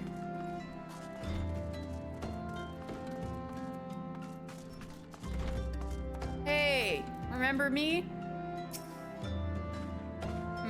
Why, yes, I am Professor Lamberton. Eh? We've met, you say? Are you certain about that? Perhaps telling me why you've come will refresh my memory. He did forget about me. 3 letters. Ah, I've been expecting these. I still can't quite remember you, but you have my thanks all the same. So all 3 will attend the symposium. Excellent. I expected their replies sooner, but better late than never. Ah, pray excuse me, I've gotten ahead of myself. The symposium I speak of is a biannual event that I organize for my students. We gather under one roof to share our research and critique others. Constructively, of course. Perchance you are familiar with aspect conversion. 'Tis a theory I but recently published, with the aid of an adventurer much like you, come to think of it. I think it was me. Anyway, the focus of this symposium shall be post-aspect conversion.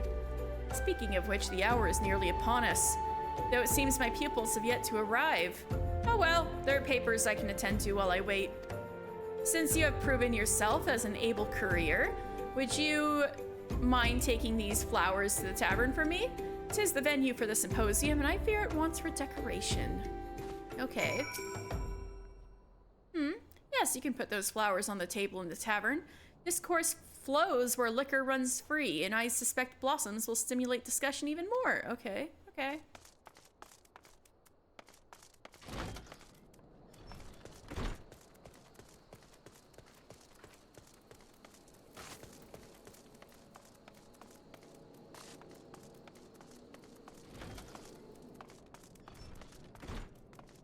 All right, let's put the flowers on the table. Lovely flowers.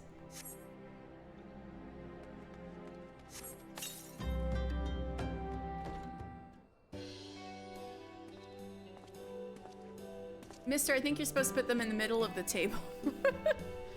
You're still here? I must have finished more quickly than I realized. Though, to do things swiftly and well is only natural for a mind like mine. Where are my students? It's strange for them to be so late. And what of my big surprise? Ahem! I present the original 4 volumes of my latest work on the properties of aspect conversion. I intend to bequeath them to my students as thanks for their assistance. Once they arrive, anyway.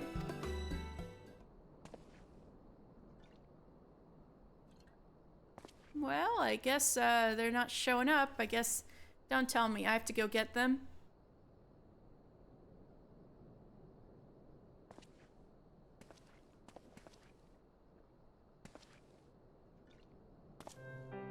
They are awfully tardy. Perhaps I shall retire to my chambers for the time being. Well, I suppose you are free to go. But if you venture outside Camp Drybone, would you keep your eyes open for my pupils? I'm sure they are fine, but I worry all the same.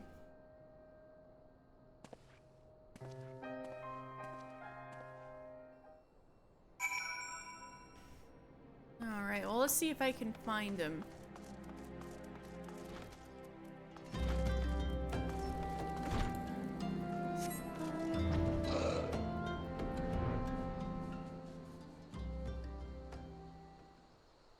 You can actually all find his students out in the wild if this was like not a quest. There's like one at Highbridge, one in Gridania, and one in Aleport, I think. Hello, where are you guys? The one in Highbridge doesn't even have to walk that far. You see neither hide nor hair of the students.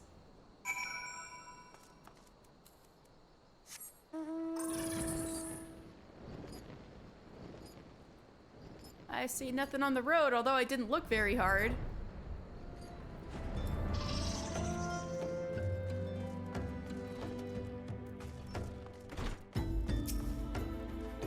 Have you seen any sign of my students outside the camp? Nothing at all? My students must be busy with their research. So busy that they forgot to tell me. The symposium is hereby cancelled. My students will have to wait for their... ECADs! The books! I left them in the tavern! This is all so... could you retrieve them for me? I require a moment. Oh. Mood. Oh, the books should still be on the table. I would go myself. It seems the greatest sand is lodged in my eye. Oh, you're like, my students hate me.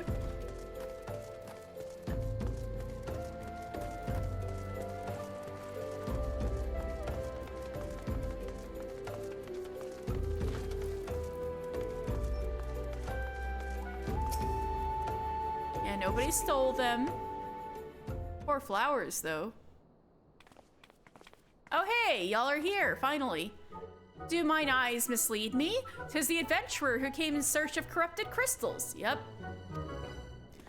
Of the countless taverns throughout the realm, that we would cross paths here. Tell me, mister, what brings you to this place?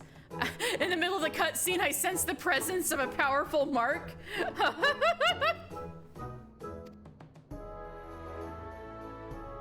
The symposium's been canceled on account of our absence. Whatever for?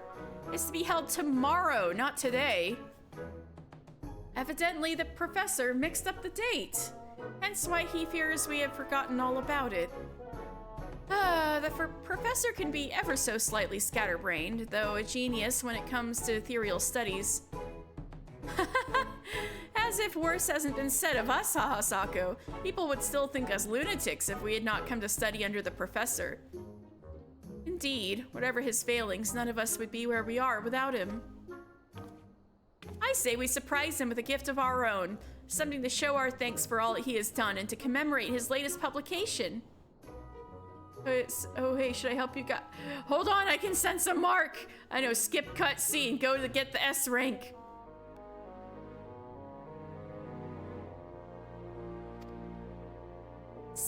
Here, and I think we all know what would make the perfect gift. Corrupted crystals! Oh, that would make him happy. Do I have to go fucking harvest them again? Ha! A fine idea if I do say so myself. Can we count on your help as well, mister?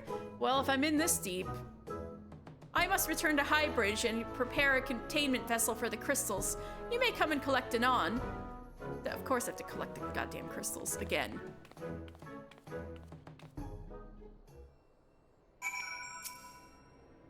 Corrupted crystals are central to the professor's research. I dare say he will jump for joy when he gets them. As Professor Lambertain's greatest students, we must lift his spirits. I, most of all, as the greatest of us three.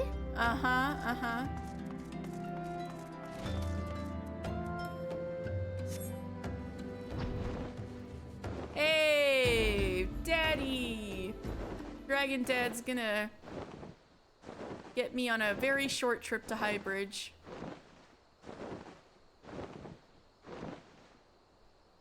My other dad that isn't Nov.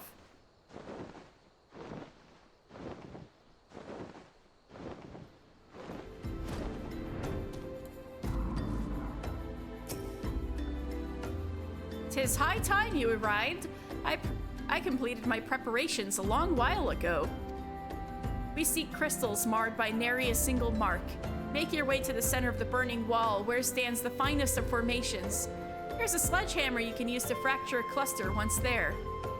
And here, a warded pot. Collect it within it the shards of crystal and deliver it to the lot to Sienna. Simple, is it not?" The freaking dragon. I trust you are aware that the nearest path to the burning wall begins at Burgundy Falls. Then I bid you merry mining. Well, I can fly there, thankfully. Are you as absent-minded as the professor? Huh? Yeah, I know. Okay, don't worry. I can do it.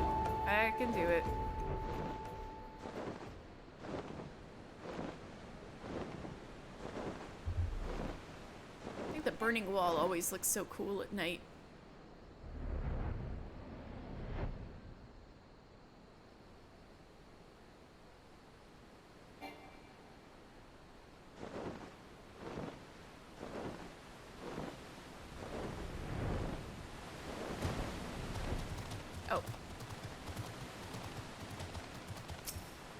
to some fine corrupted crystals.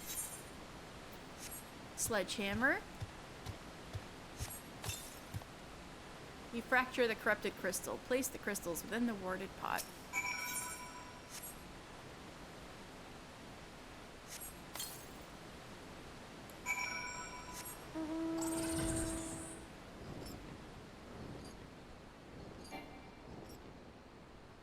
We should take Professor Lambertine into Pharaoh Sirius and then leave him there.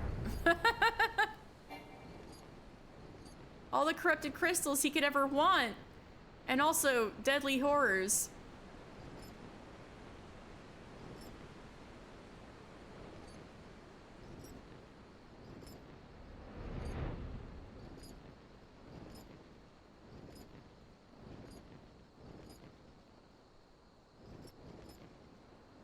He'll be fine.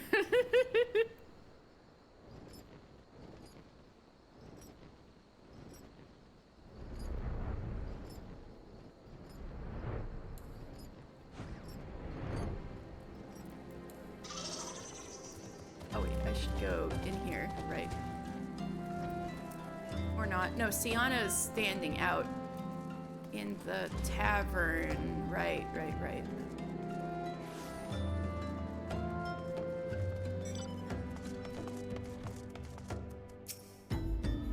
I anticipated your success, my friend, but you were much quicker than I had estimated. Yeah, I can fly. Fancy that. Welcome back. Did the Mirror Knights give you any trouble? No, I'm so over-leveled that they didn't even blink at me.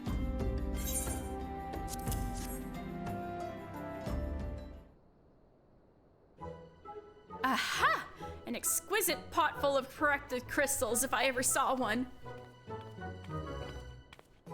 Well, now that everything seems in order, I shall summon the professor for a surprise. Ahem, what surprise, pray tell? If it was for the symposium, I'm afraid you're too late. Professor Lambertine! And you, postman, did you ever intend to return with what I asked? Why, I ought to... Hold on a moment, Professor. You forgot that the symposium starts tomorrow. We know you can be a bit absent-minded, but above all else, we beg you to remember, no student ever skips a symposium. Voila! Corrupted crystals to celebrate your latest publication and to express our gratitude for your constant support. So that's what you three have been doing. I hardly know whether to laugh or to cry. I know the Lala fell Thancred. It just so I think you said that the last time I saw him. It just so happens that I prepared something for each of you as well.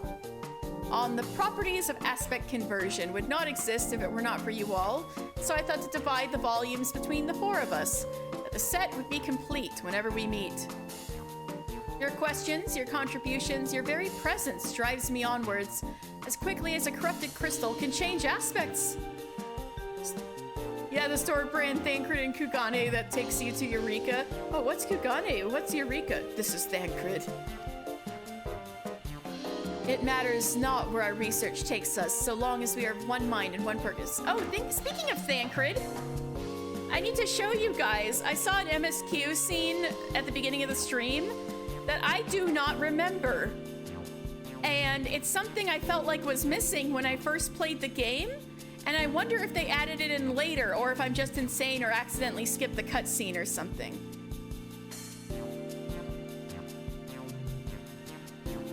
Yeah, let me go to an inn after this and I'll show you. Because I need to know if it was already in the game or if they added it in. It in. It matters not where our research takes us, as long as we are of one mind and one purpose. Why don't we meet 4 times a year instead of 2? It would be a pleasure to hear your papers more often, and to present mine own, of course. A quad, Daniel? I must say, I am eager to begin experimenting with these crystals. I guess you could call it a quarterly symposium. You didn't go to too much trouble obtaining them, did you? No, we just used Mr. our workhorse. Not at all. Mr. saw to the dangerous tasks. For the second time, come to think of it, didn't his efforts serve as inspiration for your research before? Mr.? Oh, I knew I had seen you before. No, you're just making that up, aren't you? Well, no longer shall your contributions go unrecognized. I, Professor Labertate, hereby name thee an honorary pupil. I don't care if I'm an honorary pupil, just put me in the acknowledgements in the book, okay? Put my name, Mr. Final Fantasy, right in there. Now, my friends, to work. The unsolved mysteries of Ether are waiting to be unraveled. Yeah!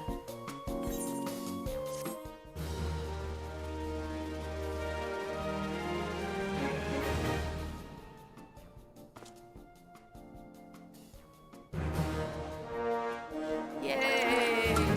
Level 22! Alright, I'll go to Limsa and then show you the cutscene I'm talking about.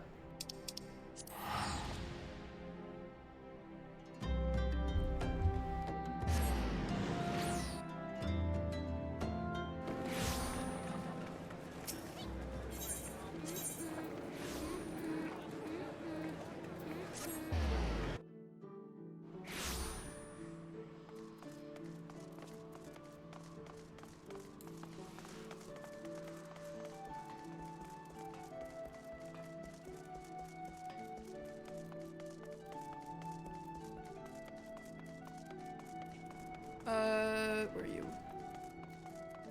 Let me in!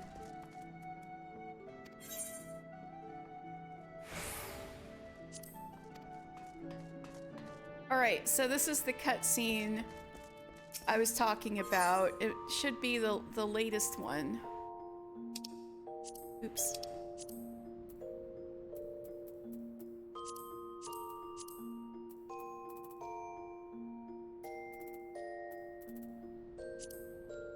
Is it not in the thing yet? No!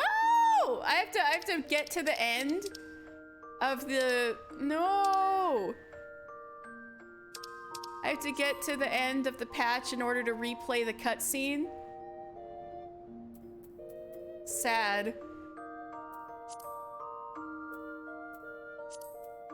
Oh wait, maybe... No, maybe not. Or maybe so.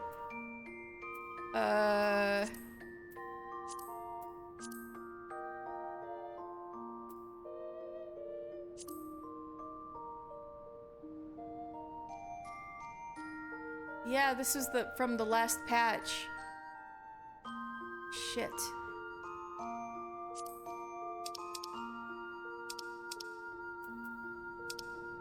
Keep fucking it up.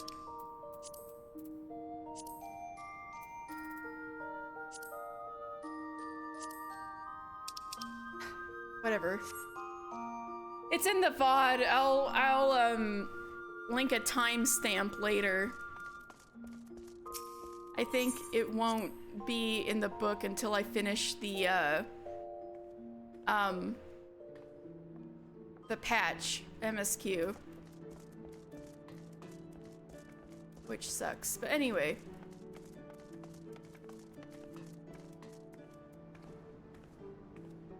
Let me pick up some more letters.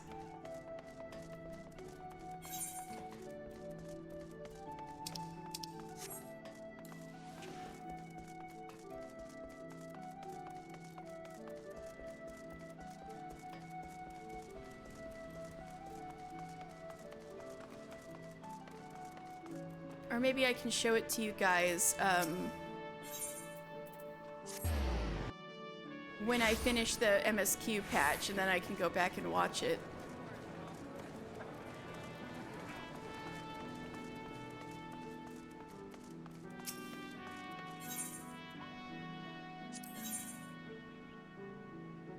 Blues on Emerald Avenue. Ooh, I remember these. They're good, but I don't think I have the energy for them tonight. I said I'd finish all the ARR stuff, and I'm wrong. I was only able to finish the Beast Tribe stuff Dear me, a fine mess this is. A fine mess indeed, Kupo. Kupo? I didn't notice you there. I was too preoccupied living a post-Moogle's worst nightmare. I have a letter with an unreadable address. All I can make out are the words Mond and Olda. The rest are legible squiggles. Who could it be? Klymond? Or no, maybe Bymond or Frymond? Oh, of course, Wymond! Yes, Wymond, the Sultanate's information monger. Glad you could come up with that yourself.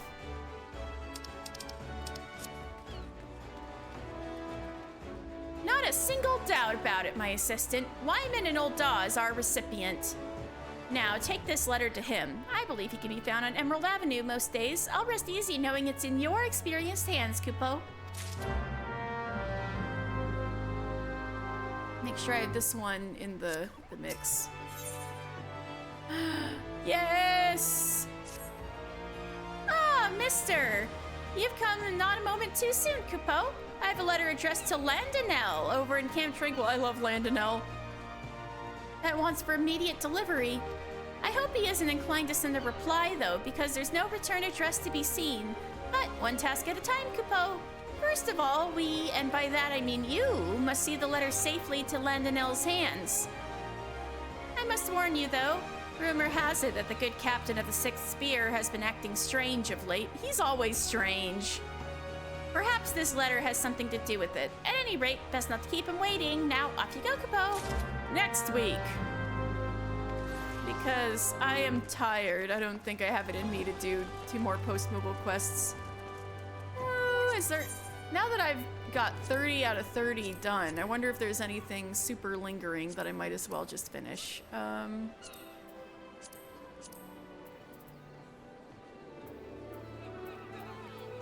I can turn in Alchemist and do this one. I think that's about it.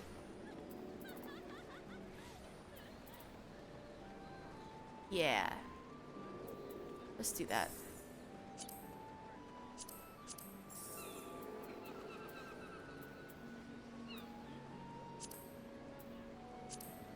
So let's go to Mordona first for the Alchemist quest. Alchemist quests are fun anyway, especially the Heavensward ones, so...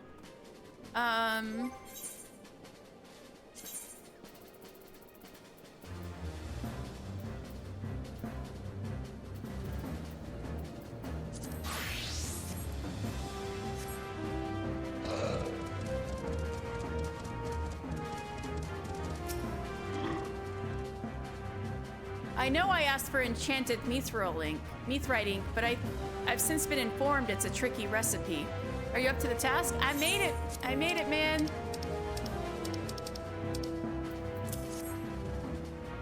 I see why Severian thinks so highly of you.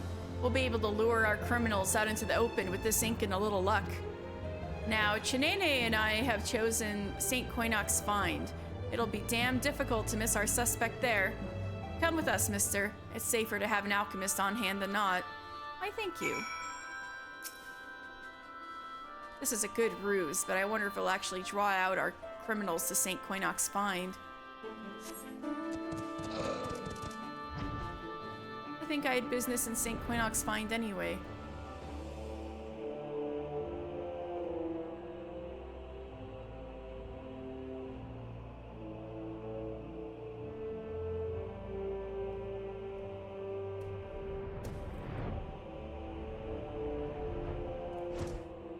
I have a lot of people to talk to in St. Coinoch's Find.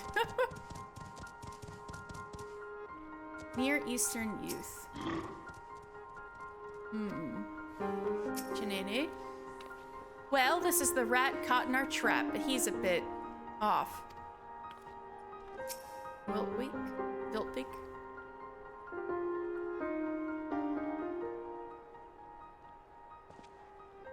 Behold, our culprit, captured not 5 minutes past with the false map on his person. But it's strange. He's not said a living word, not even in his own defense. Come on, lad, speak up. Can't you hear me? Just our luck. He's in a stupor, struck dumb by something, or silenced somehow. Bill Fake, are you suggesting we've got it wrong? That this boy is in fact a victim, robbed of his mind by a spell or a potion or something? That is my suspicion, yes. Though it's purely conjecture without his identity. Just by looking at him, I'd say he's from the Near East. As in the birthplace of alchemy? Razathang. That can't be a coincidence. Now, hello, who's that fellow? Hey, you, excuse me. And he runs off. How rude. Judging by his garb, he was Near Eastern as well. But why ignore us? Yet another mystery. But at least we've got a lead. This lad is at the center of this, be he culprit or victim. The Adventurers Guild can keep him in protective custody. Whatever put him in this state is dangerous, and those who wield this power doubly so. I've little doubt we'll need your expertise again soon, mister.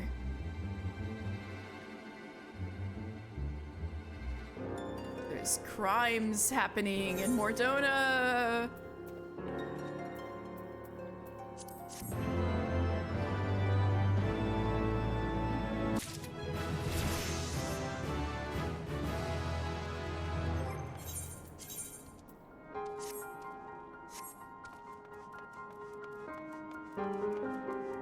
Okay. What was the one at St. Quinox Find?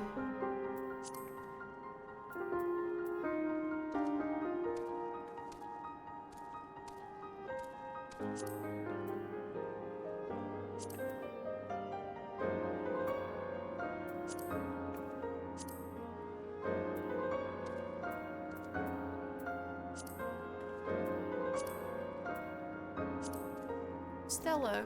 Ow, my leg, Stella.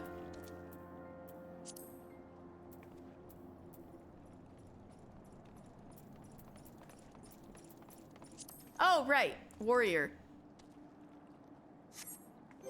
Better axe around.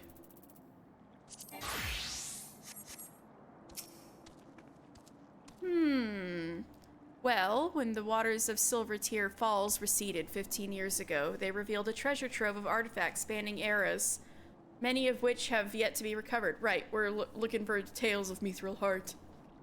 I do not know if any of those artifacts have any relation to this Mithril Heart, but it might serve you well to begin your search in those previously submerged areas. And Clifton, what do you have to say? Relics belonging to an ancient Hellsguard warrior. While we are up to our necks in Allegan artifacts, I cannot say I've come across any that could help. That could be what you seek. Well...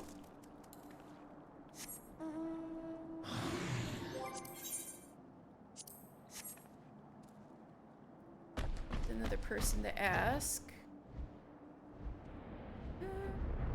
Hello.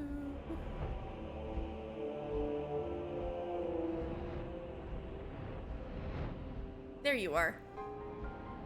Linthota. We focus our research on artifacts from the Allegan Empire. As such, there may be more recent discoveries which were ignored by a single-minded researcher. Back with dinner! Good to hear, welcome back! I might be winding down myself, but I wanted to squeeze in some extraneous few quests so I could free up my journal a little bit.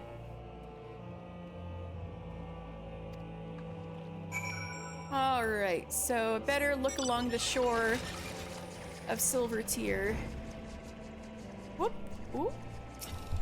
Stella, come on. After cursory search, you find nothing of interest. My cat is coming in and rubbing the microphone. Ah!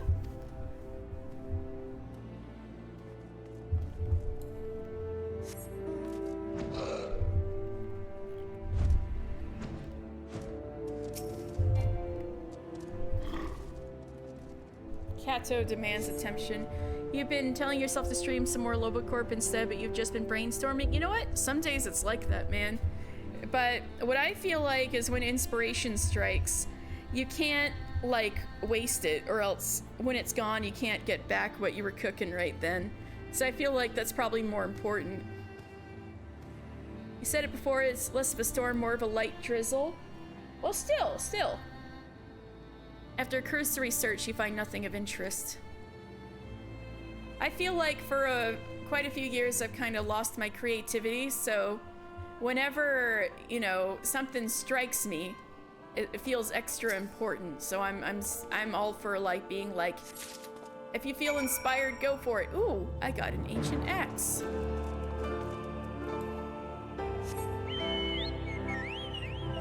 But I gotta present it to Broken Mountain. Yeah.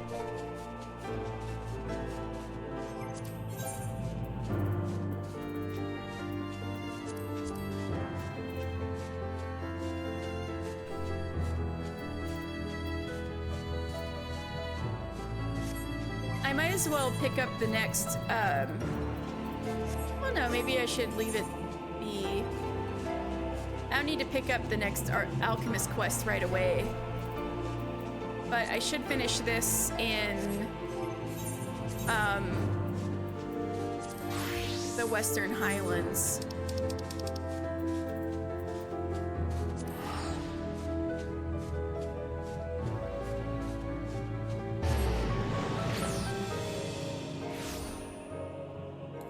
Oops.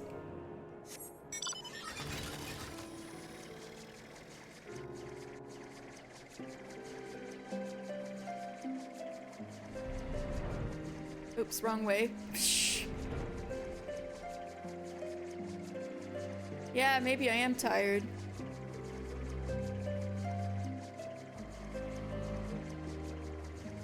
Jelly says it's your bedtime. Aw, man. Maybe that's why Stella's clawing at my leg. She's trying to tell me it's my bedtime.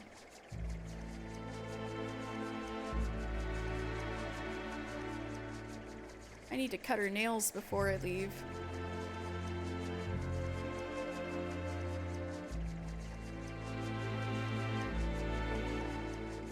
So I was told to come out to the abandoned village of Hemlock.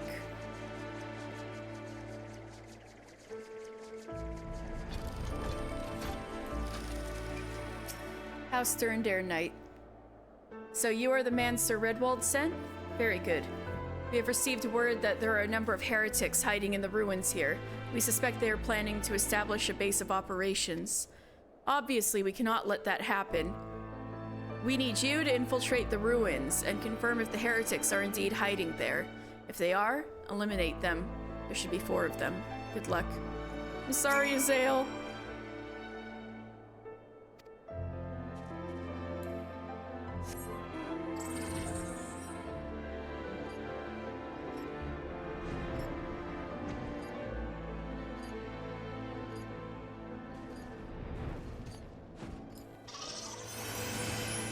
Uh-oh. I think they got it.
So reporting back to Redwald in Falcon's Nest.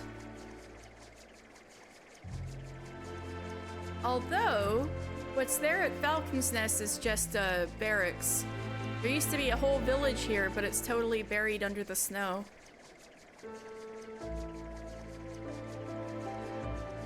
Look. Here's a chimney from one of the houses of Old Falcon's Nest. That's a little freaky, right?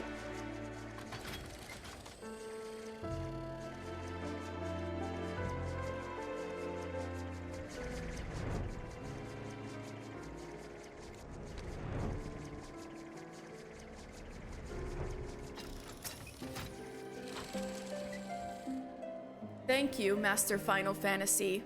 It seems you completed your mission without incident.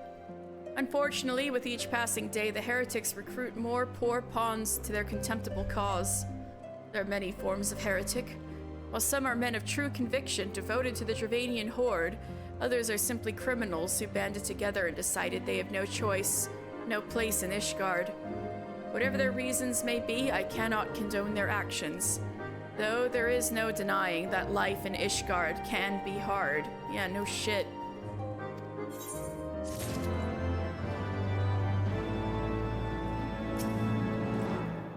Though it would seem that the crisis has since passed, the fact that heretics were able to enter the city in force is of great concern. Alright, is that it?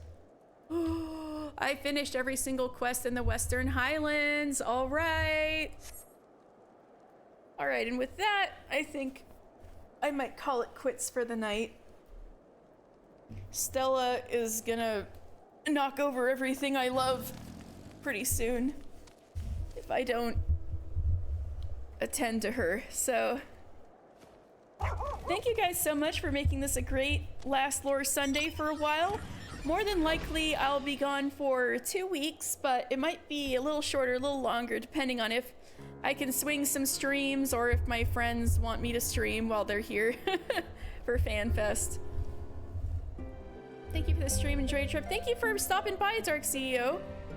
Probably 3, considering FanFest. Yeah, more like 3 weeks. I just wasn't sure because you guys might be like stream, and I'd be like, okay, just in case.